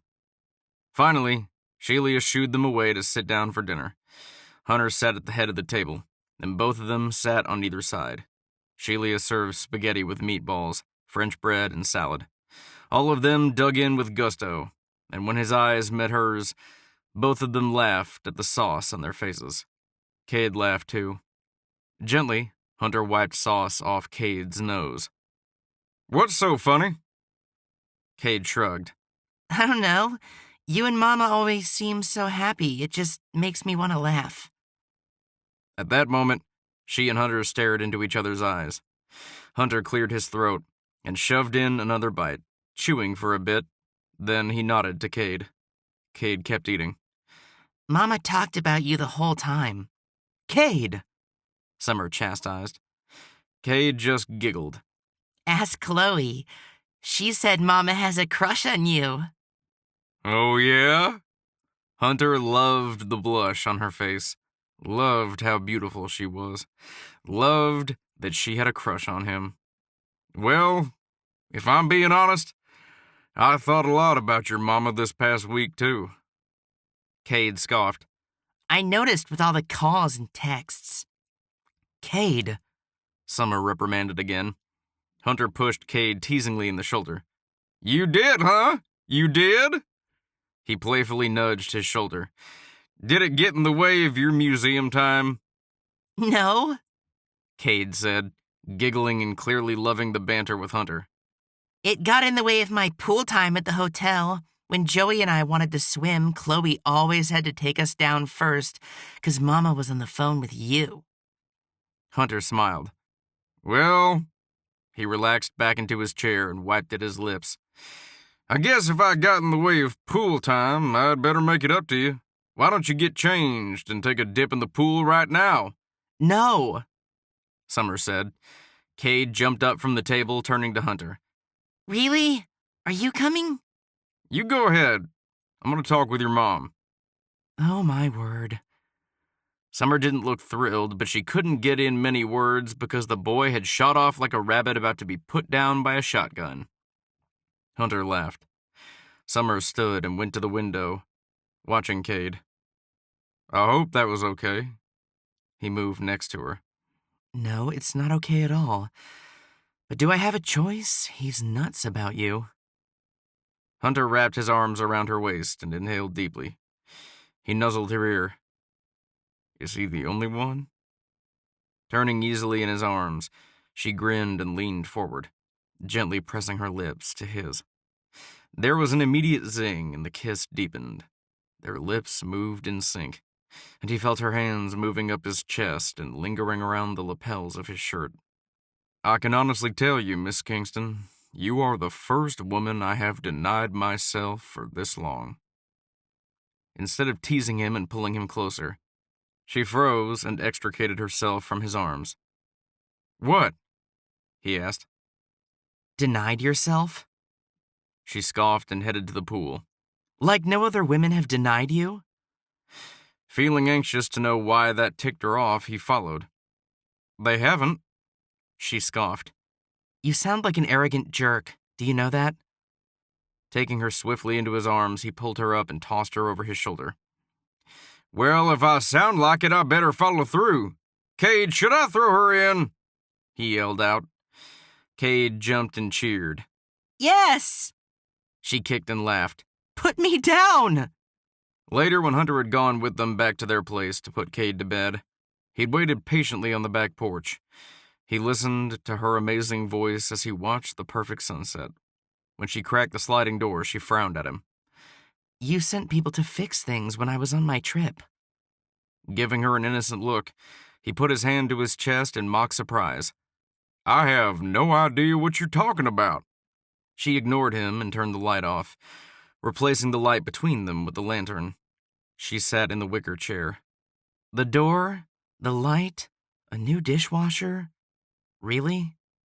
He clicked his tongue. I don't know who would do something like that. Taking a chance, he scooted his chair closer and took her hand. Turning to him, she still shook her head, but she didn't move her hand. I don't need you to fix things. Hunter grinned, not saying a word. But I need to fix things. It's my nature. It's broken. Fix it. She wagged her finger at him. Well, don't. Smiling at how horrible she was at accepting help from people, he pulled her hand up to his and kissed the back of it. I missed you. He kept his eyes on hers. She kept her frown in place. I think I need to file trespassing charges on you people for coming here and... Making it nice? He flashed a grin. Maybe you could file nice charges. She punched his shoulder. Don't be smart. Summer, I've had everything, but until you, I didn't realize how unfinished my life is. He scooted his chair even closer, taking a chance and leaning in to kiss her. She smiled and leaned in. I wish I could resist you, but I can't. Her lips, her scent. He pulled back, and they both stared into each other's eyes. Her phone buzzed, and she reached for it.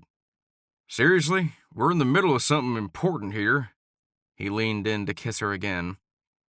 Sorry, it's a message from Chloe. Summer's face went completely white. What is it? He leaned forward, looking at her phone. She held it up to show him. It was a picture of him on Twitter kissing a woman. He took her phone and his heart sank. Oh, man. I thought she was going to cheek and kiss, then she went full on the lips. He hadn't thought about anyone posting it. It was innocent, I swear. Then why didn't you tell me? Because it didn't mean anything. His heart raced. He had to fix this. She owns the steel company we're acquiring. Standing, she moved away from him. Fine, whatever. It's no big deal. He could tell it was a big deal. He stared at her phone, seeing with new eyes. He had dated the woman last year, but he didn't look at her that way anymore. I did date her a long time ago. She opened the sliding door, moving into the house. Awesome. He followed her through the door and into the kitchen. It's no big deal. She got to the kitchen and stared at the new dishwasher, folding her arms. Okay. He let out a forced laugh. You're jealous? which was apparently not the right thing to do because she widened her eyes and flipped her head away from him, turning to the cupboard and pulling out a glass. It's fine. I mean, we can date other people or whatever. She filled the glass with water and took a big drink. His gut churned, and surprise flashed through him. What? She shrugged. Sterling asked me out. His fist clenched. Again? Yeah. Told me if things didn't work out with you, I should call. Maybe I should. What a piece of work. That elicited a smile from her. He shook his head and moved toward her, stopping inside her personal space. You're trying to make me jealous, aren't you? Are you jealous? She challenged, coiled tight like a snake about to strike. I'm wound up, woman. Is that what you want to hear? Well, I'm wound up too. Your picture is posted all over with you kissing another woman. Letting out a scoff, she tried to turn away from him. He took her hand. Don't turn away. This was not intentional. Hesitating, she sighed but didn't pull her hand away. I told you my dad was a jerk. What I didn't tell you is, the reason I left Jackson was because I found a wooden box that contained letters my father had received from his mistresses. Hunter didn't know what to say. The night of my high school graduation, I was missing my mother, so I went into his office to find a photo album, and I ended up finding the box of letters instead. Hunter took her hand, but she yanked it away. I was furious and confronted him. For years, he told me she simply had mental problems, that he'd taken her to countless doctors, hoping to help her, but she'd been unreachable. She sucked in air. But that night, I found out the truth. She shook her head. I wanted Luke to leave with me. He wouldn't. Why? Hunter asked. He wanted the ranch. He loved my father more than me. I'm sorry. Putting up a hand, she shook her head. I'm not telling you this for pity. I'm telling you this because I won't be her. So you equate me with your father? It made him angry, but he kept his voice low. She gestured to her phone. If the shoe fits. I wasn't married, he countered. Hesitating, he could tell she was choosing her words wisely. Then he got it. It wasn't really about him. This is your demon. What? Seeing that picture strikes a chord for you. He relaxed and moved to her, gently reaching down and moving a strand of hair out of her face. I told you last week I'm falling in love with you, but you doubt it because you have a past. I get it. Briefly, she looked confused, then turned away. I'm sorry, He gently kissed her cheek. No, I'm sorry. I should have told you when it happened. Taking a chance, he put his arms around her and pulled her in. Relaxing against him, she let out a breath. I want to trust you. I know. I want you to. She let out a laugh. I guess I'm glad your friend did ask me out. Show you what it's like. Shaking his head, he thought of Sterling's smug movie star face and wanted nothing more than to break his perfect nose. He'll pay for that. She gave him a small smile. I forgot to tell you, we're officially invited as a couple over to your friend Sterling's next Sunday for a barbecue. This was news to him, but he liked it. It would give him a chance to show her off and stake his claim. Really? So we're still a couple? Giving him a playful push, she backed up, looking him up and down. I don't know, I mean, Sterling is nice. Woman! He pulled her back in. She giggled. Actually, Sterling was interesting. Why? He didn't know if interesting was good or bad. She giggled again and then shook her head. He's so funny, slightly awkward, more than I thought a movie star would be, but funny. Hunter kept her against him, once again pushing down his jealousy. Yes, just keep thinking how awkward he is. Please. She laughed again and then reached up and kissed him. He took advantage of her initiation and kissed her more, running kisses up her jawline. Man, I missed you, Miss Kingston. She giggled and they found each other's lips. I missed you too. Let's get one thing straight. Hunter softly touched her nose. You are not open for dating other men. She grinned and scrunched up her nose. Fine. Remind me to text the other guy I had on tap for tonight and tell him it won't work out. Hunter grabbed her and smothered her with kisses, and she giggled through the whole thing. Chapter 26. The next week was filled with Hunter riding over in the morning, eating breakfast with them, and taking Cade during the day while she painted. He took him fishing one afternoon. Other times, he took him back to the ranch and let Kai take him through the paces of chores, which Cade didn't think of as chores at all. Hunter made it his mission to personally fix as many things as he could in her home. He was always walking around, making lists and taking Cade on countless trips to the hardware store, from which they'd always come back with a snack. Then she'd have to chastise them about spoiling their dinner. Meanwhile, she painted like she'd never been able to paint before, piece after piece. She was in a flow. It felt amazing. Even more amazing was that every time Hunter was around, he'd sneak kisses and just hold her close. Chloe, her husband, and Joey even went to Hunter's one night for dinner and swimming. Hunter and Sammy found they enjoyed each other's company. Summer found it easy to imagine all of them hanging out with the kids playing. She and Chloe were sitting together on lounge chairs by the pool, watching the boys play, when Hunter and Sammy came to join in on the lounging. Summer turned to Chloe. Tell Hunter about the autistic grant you're writing. Chloe looked embarrassed. Yeah, I want to hear about it. Chloe let out a breath. Okay. The thing that's difficult is finding the right mix of continuing discoveries about autism and the funds to put them in place in the school districts. She flashed a grin at Summer. Summer gave her a nod of confidence. Chloe continued. So, what we want to do is have a perpetual fund that helps integrate new technology and new educational systems for children who are on the autism spectrum. Hunter asked a few questions, and Summer was proud of Chloe for fielding the questions with precision. Chloe finished. I've been trying to put together a fundraiser, but it's hard to get people together and figure out the nonprofit organization and the grant writing and taking care of Joey all at the same time. She sighed. What venue are you thinking? Hunter asked. I don't know. Chloe shrugged. Hunter grinned. I think I might have an idea.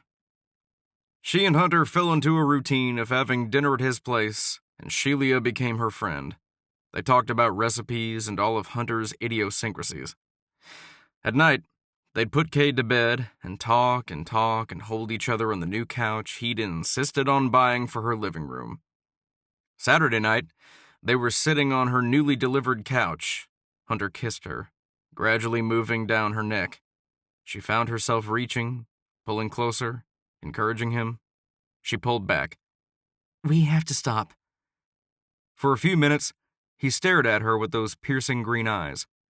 Then the side of his lip tilted up. Would your granny approve of me? She was surprised by the question. What? Would she? Probably.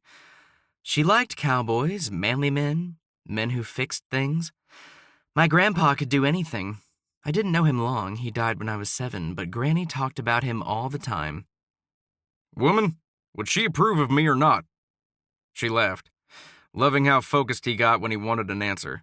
Yes, okay. Grabbing her into a hug, he kissed her with a ferocity that took her breath away. Erupting into giggles, she pulled back. He tickled her. You think it's funny, do you? She laughed harder. Stop, please. He stopped and just looked at her. What? He blinked. Nothing. You were the one stalker staring. Explain, she demanded. Stalker staring? He quipped, cocking an eyebrow. She laughed. It's what Chloe says Luke does when he's around. Letting out a breath, he stood, taking her hand and pulling her up. Please don't equate me to that man. She put up a hand. But Chloe pretty much loves you. Really? She could tell he liked it. She scoffed. But Chloe's been wrong before. Hunter laughed. I like Chloe. She punched him playfully in the shoulder. You just like her because she likes you. He nodded, bringing her in and kissing her. I like you more. Grinning, he pulled himself up. I do have a surprise for you next week. You do? He pulled her in closer and smelled her neck before kissing it. But I won't tell you, so don't ask. She giggled, hating how much she liked the man who surprised her. Tell me, tell me, tell me, she begged. He laughed. No. He kissed down her neck. How come I can't stay away from you, Miss Kingston? Her arms encircled his neck. I don't know. She loved the way his broad shoulders felt beneath her hands. So, barbecue tomorrow at Sterling's? Yep. His hands went to her hair, and he was lightly pulling his fingers through it, untangling it bit by bit. She thought of spending the evening with a bunch of celebrities and shuddered. I'm not looking forward to it. Why? Because they're all billionaires and movie stars. He smiled. Some of them are only millionaires. She laughed. Shut up. He laughed harder, then sobered. I wish you'd get over your hate of billionaires. Giving a look, then rolling her eyes, she sat up. I like one billionaire, she offered. Suddenly, he moved his position to be down on one knee. Marry me. Her head spun. What? Marry me. Let's quit doing the song and dance. Let's get to the business at hand. She shook her head, and then let out a light laugh. Wow. Hunter, you sure know how to make a girl feel special. She could see the frustration on his face. She laughed again. For a billionaire, you sure didn't give me anything memorable to tell Chloe. Looking horrified, he frowned. Wow, you're right. She laughed harder, not knowing why she was laughing. Maybe it was because she found this whole situation terrifying. He squeezed her hand, his eyes getting moist. Summer, you've stolen my heart, and the more I'm with you, the more I'm around you and Cade, it just feels... Right. He grinned. Yes. She hesitated. I know you love Derek. I know you have a past. I know things here feel so complicated for you sometimes. But you can't deny how perfect this is. We are. I was unfinished before I met you. Before I became part of both your lives. He dug in his pocket. When I was in Texas, I went to 4 jewelry stores before deciding on this one. She blinked, trying to hold back her tears. Okay. What? He seemed stunned. Happiness filled her and overflowed down her cheeks. Yes, I'll marry you. He pulled her off the couch and fell back onto the floor, pulling her on top of him. They were eye to eye. She could feel his heart pounding and the joy seeping out of him. Really? She laughed. Really?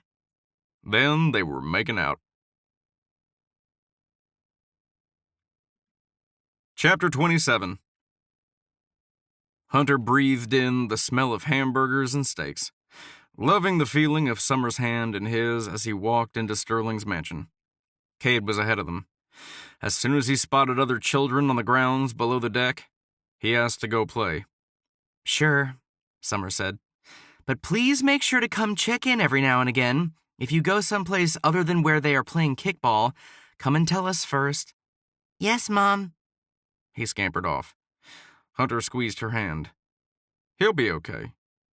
It would be an understatement to say he was happy Cade would be his son. They hadn't agreed on a wedding date yet, but they would soon. Welcome. Sterling appeared. He looked like a male model in his polo shirt and khakis, with a sweater around the shoulders. Hi. Summer pulled away and shook his outstretched hand. Hunter was waiting to give his good friend a tongue lashing in a more private moment, so he could give him a real one filled with words he wouldn't say in front of Summer. Sterling caught sight of her ring and held it up, glancing from him to Summer. Well, look at this. Summer grinned. Last night. Hunter narrowed his eyes and smacked him hard on the shoulder. So you're too late, movie star. Sterling held his gaze before letting it drop and replaced any signs of male ego with his fake movie star smile. Congratulations. He gently kissed the back of Summer's hand. He looked up at Hunter. I'm so pleased for you. Hunter rolled his eyes. Yeah. He let go of Summer's hand and went to the outer edges of the porch, whispering as he passed Sterling. You better be ready to fight me later. What was that, honey? Summer called out after him. Nothing, Hunter said sweetly as he flashed her a grin. I'll just go check on Cade. This isn't going to affect your painting schedule, is it? He heard Sterling say behind him in a joking way. Summer laughed in response. Hunter watched Cade play for a second, then he surveyed the crowd of snobby billionaires, as Summer would say. Strike that. Hunter knew many of them were millionaires. What? Cooper moved next to him, slapping him on the back and laughing. I just heard the news. Hunter knew he was blushing. Even the best of us go down. He couldn't stop the stupid grin from filling his face. Guess so. Cooper turned and looked back at her, a low whistle coming out. She is pretty. That's enough. Hunter looked around and cleared his throat. Anybody here for you? Cooper shook his head. No, I'm just here to support our boy over there hitting on your wife. Hunter glanced back. The dig cut close to home. Of course, Cooper didn't know that, and he wasn't going to tell him. True poker players never gave away their cards. He sighed. Yeah, Cooper laughed. I can't believe it. I thought you would be the last of us. Shut it. Cooper laughed again. But you're not gonna like who's here. Hunter turned to him. Who? He nodded to the grass below, right next to the kids playing where a group of adults watched. Luke Stonewall. Just seeing the man made the slight anger he felt for Sterling look like a little girl's tea party. Now he was ready to whoop some butt. Settle down now, Hunter grunted. I'm fine. Summer appeared next to him. Hey, baby. She said the last word as part of their inside joke about pet names. They were still trying them out. Hey, little lady. She flashed him a sour look. He laughed and took her hand and turned to Cooper. Meet Cooper Harris, fellow member of the Junto Group and relationship guru. She took his hand, smiling gracefully. Yes, the elusive Junto group I've heard so much about. She winked at him. Cooper turned into the relationship guru he was, smiling and leaning in. Summer, I don't know how you put up with him. Hunter's gut tightened. Are you kidding me? Summer flashed him a smile. Cooper, I enjoyed your last book. Trap That Man really helped me get him. She nudged Hunter and winked at Cooper. Cooper reeled with laughter, slapping his leg. Sterling moved over to them. Apparently, the party is over here. Cooper recounted what Summer had just said. It was all very irritating and awesome at the same time, Hunter had to admit it. Standing there, watching his soon-to-be son playing, and his soon-to-be wife standing next to him. His best friends cracking jokes with him. He had it all. Summer kissed him gently on the cheek. I'm going to go pat her my nose. Okay. It was strange, but Hunter didn't want to let her hand go. He didn't want to part with her for a second. Stupid and strange. Cooper nudged him as they watched her walk away. Dude, you are so whipped. Hunter took the opportunity to get out a bit of aggression by elbowing him in the gut. Sterling laughed, and Hunter swung a finger at him. Don't think we're not having a talk about asking my girl out when you knew she was my girl. Sterling gave him an angry face. Come on, he said, like a jock, mimicking the last role he'd played in a movie. You want a piece of me? That sent both Hunter and Cooper into peals of laughter. Reluctantly, Hunter admitted he couldn't stay mad at Sterling. It was stupid jealousy anyway. So, give us the scoop, dude. Sterling pushed his shoulder. When is the date? For the next 20 minutes, they spoke about the ins and outs of the wedding, which, Hunter informed them, if he had a say, would be soon. Cooper grinned. Ah, she's holding out on you. She did read my books. Hunter grunted. What? You tell the women to deny men? Cooper nodded. Absolutely. Hunter laughed. It's good advice, he said, popping an hors d'oeuvre into his mouth. Wow, you really do know something. Suddenly, Hunter noticed the kids weren't playing kickball anymore. He looked for Cade, not seeing him. Pushing away from his friends, he looked for Summer. His heart rate spiked when he couldn't see her either. Where are they? He turned back to his friends. I don't see Cade or Summer. Cooper popped another olive. The kids always go down to the lake to feed the ducks. Sterling looked concerned. You know Luke was here, don't you?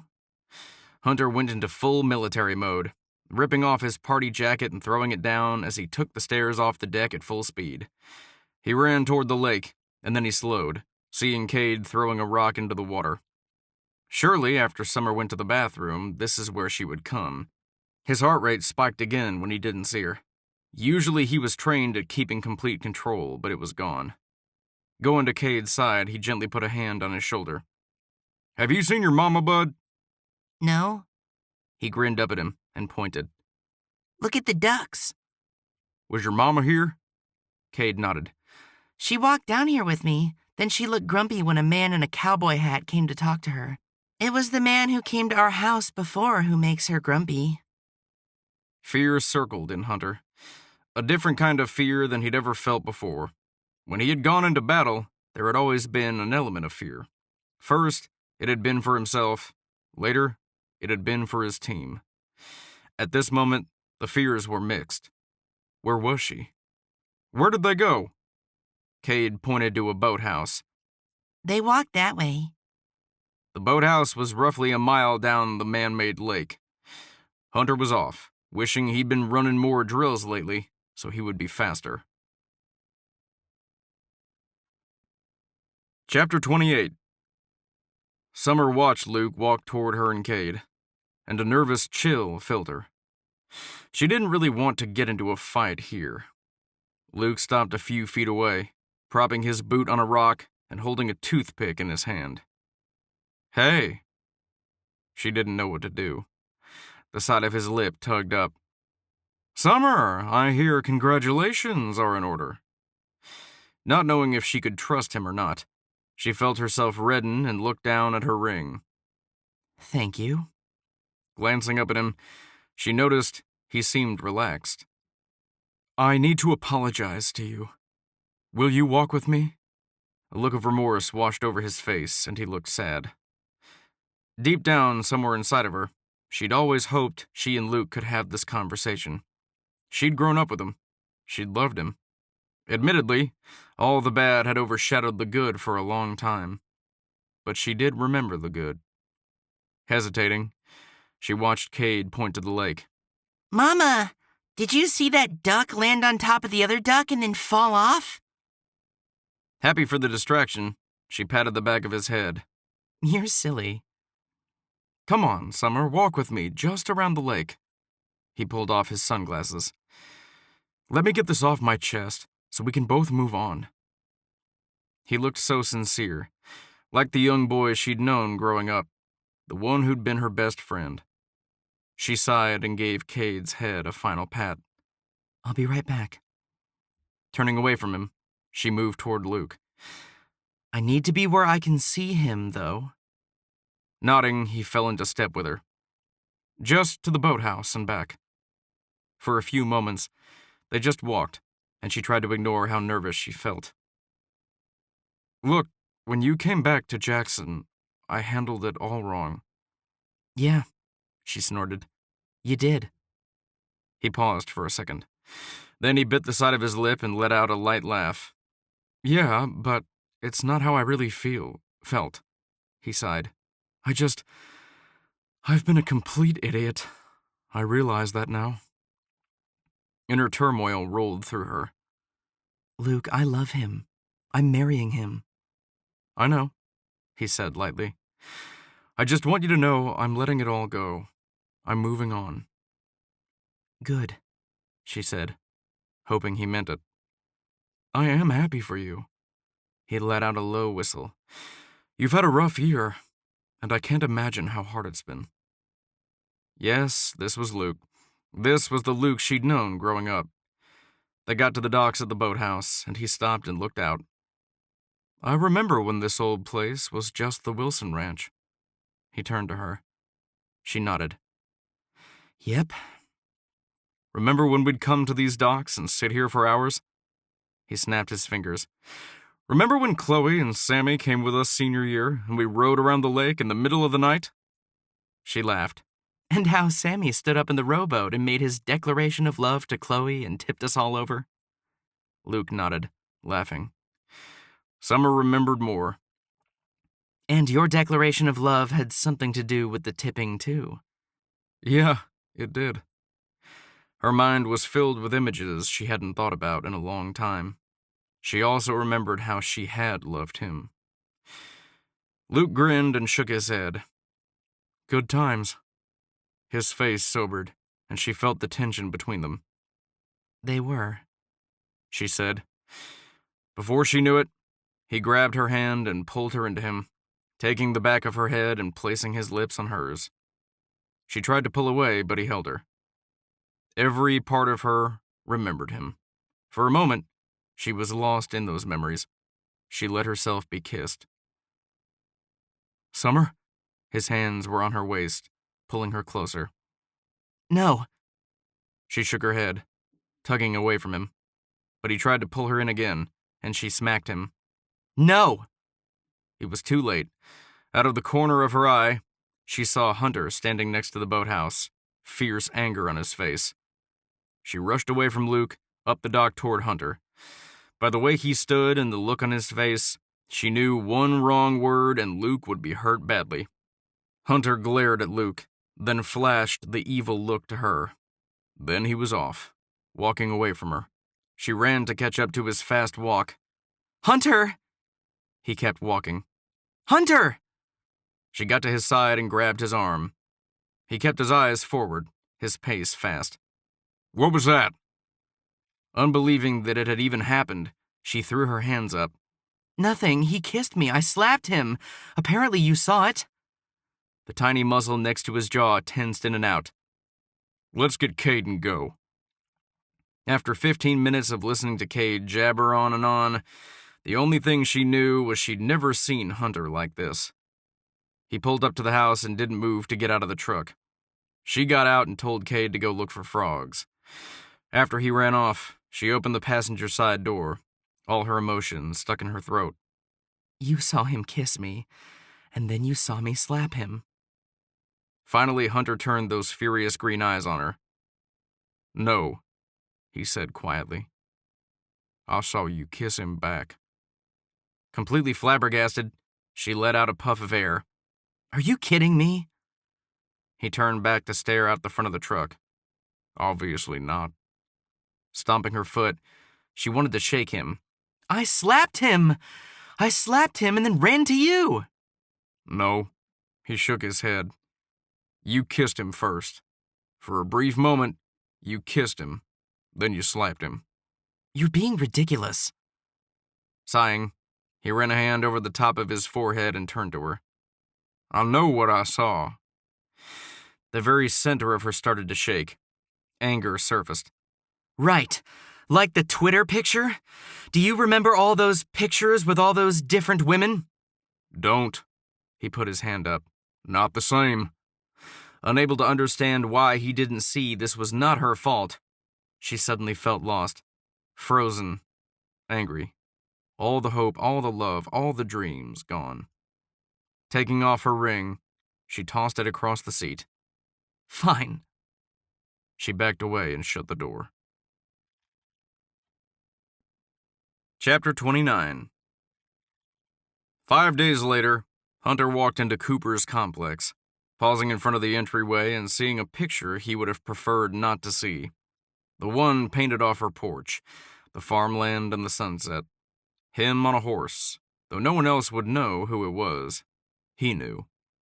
It had been a long couple of days. Hardly any sleep, hardly any eating.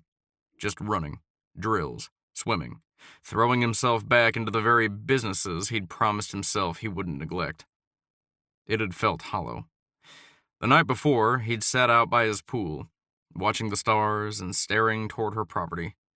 He held the ring between his fingers, wanting to call her, wanting to text. Shoot, he even missed the boy following him here and there and thinking he could hang the moon. It had been awful. In fact, he wouldn't have come tonight, except Sterling had threatened to disband the whole Junto group if he didn't show up. The past members, Cam and Montana, were even coming. It was supposed to be his surprise for summer. This event was to help raise money for Chloe's cause. Hunter had to have his game face on. He was the MC. Going straight to the back, where the event was being held by the dance floor and tiki torches, he found Cooper and went to his side. "Are you ready?" Cooper asked, holding some note cards. Hunter took a program and surveyed it. "So you're speaking, Coop?" "Yup. Summer suckered me in 2 days ago." 2 days ago? Hunter suddenly perked up when he heard her name. "When did you talk to her?" "Why do you care?" Cooper shot back. Hunter could tell something was wrong. "She told me what happened," Cooper said in his disapproving parent voice. "Who told you what?" Sterling was suddenly next to them. Cooper looked bored. "You know, how he dumped Summer." Hunter tensed, squeezing his hands into fists. "I didn't dump her." He kept his voice down, but he didn't appreciate the humor. "When she gave the ring back, you took it," Sterling chastised. Hunter swung his face to his two friends, who both looked annoyed at him. "Seems y'all know everything." Cooper put a hand on Hunter's shoulder. "Well, we would if our friend would come talk to us about it." "So you talked to her?" He threw at them. Sterling pounded a fist against the sound system stage they were next to. "We talked to her because our friend recommended we throw our weight behind this cause, remember?"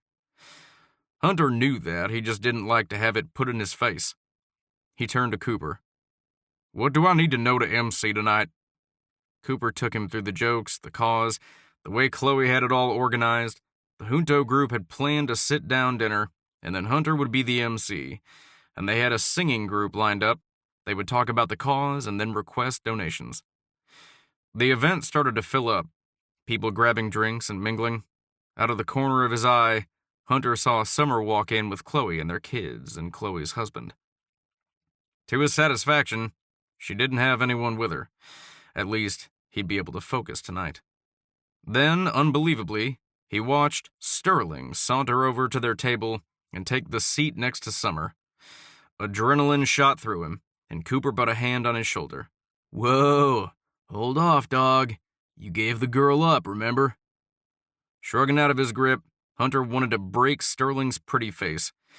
He always thought his friend was slightly joking about stealing her away. His hand started trembling with the mic in it, and he didn't know if he would be able to go on and be the MC. Chloe walked over to him, a bright smile on her face and her son Joey next to her. "Hunter, thank you so much. This event is going to change kids' lives through the state. It's such a blessing." Hunter tried to appear casual, even though the only thing he could see was the way Summer smiled and lightly touched Sterling's hand. "No problem." Chloe turned and followed where he was looking. "Does it bug you to have her come with Sterling?" Hunter was holding a pen. "No." He heard a snap and looked down to see he'd broken the pen in his hand. "Okay." Chloe grinned. She turned serious. "Go apologize to her, Hunter. She's been miserable all week." At that exact moment, Sterling must have said something really funny because Summer threw her head back and laughed. Hunter was okay with that. Kind of. It was Sterling leaning over and tweaking Cade's ear that made him want to start heading toward them. They both look fine. Chloe reached out and pinched one of his cheeks. "Ouch!" Hunter grabbed his cheek, unable to believe she'd done that. Chloe pointed at his face. You better realize she loves you before she moves on. She kissed Luke, Chloe. I saw it. She slapped him. True, he said, pausing. She did slap him, but she also kissed him. A pretty believable kiss. Chloe grunted and then whipped out her phone. Let me pull out my Hunter James highlight reel. Before Hunter knew it, he was staring at a montage of pictures of him and countless women. Laughing, joking, kissing. He pointed to the pictures. I wasn't married, he said again in his defense. Chloe looked sad. You just don't get it, Hunter. She turned and walked back to her table. Hunter surveyed the crowd from the stage, doing his part to be the charismatic MC even though he didn't feel like it. Cameron Cruz and his wife Kat were there, so Hunter had to put in a plug about their project to help inner-city kids through nature. Montana and Lily were there, so Hunter teased them about using Junto funds to cheer up a high school football team and essentially give the whole town a makeover.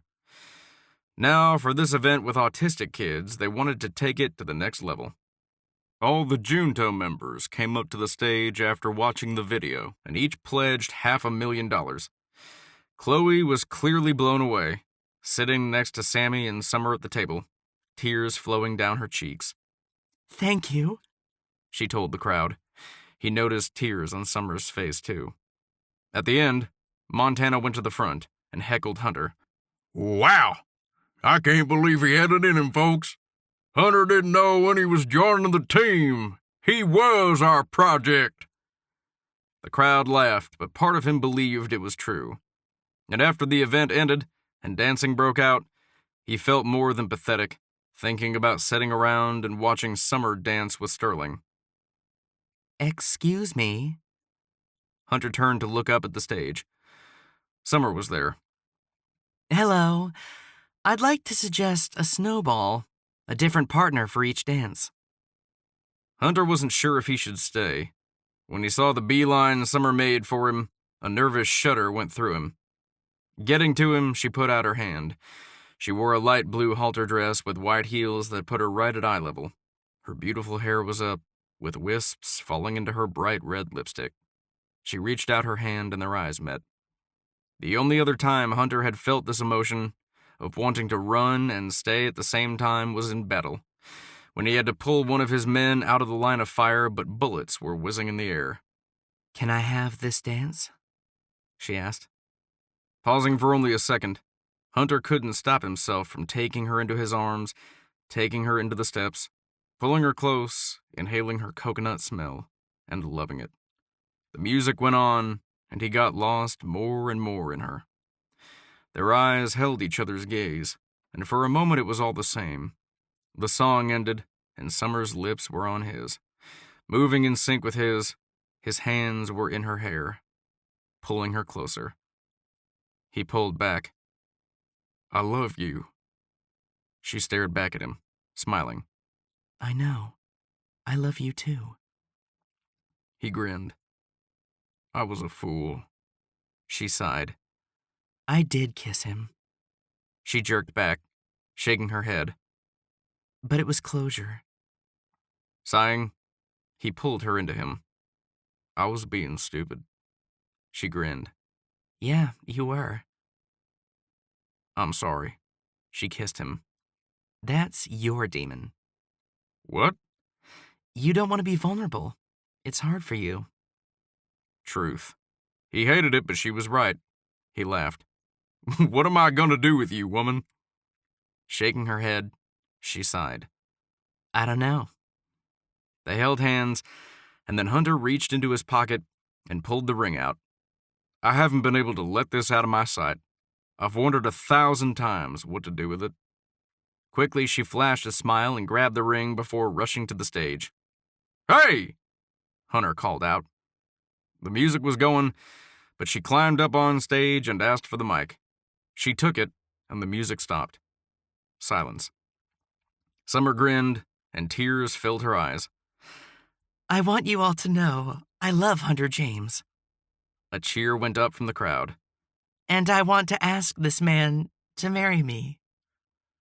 More happy cheers filled the air. Hunter made his way to the front, shaking his head. Hunter watched her get on one knee. Will you marry me?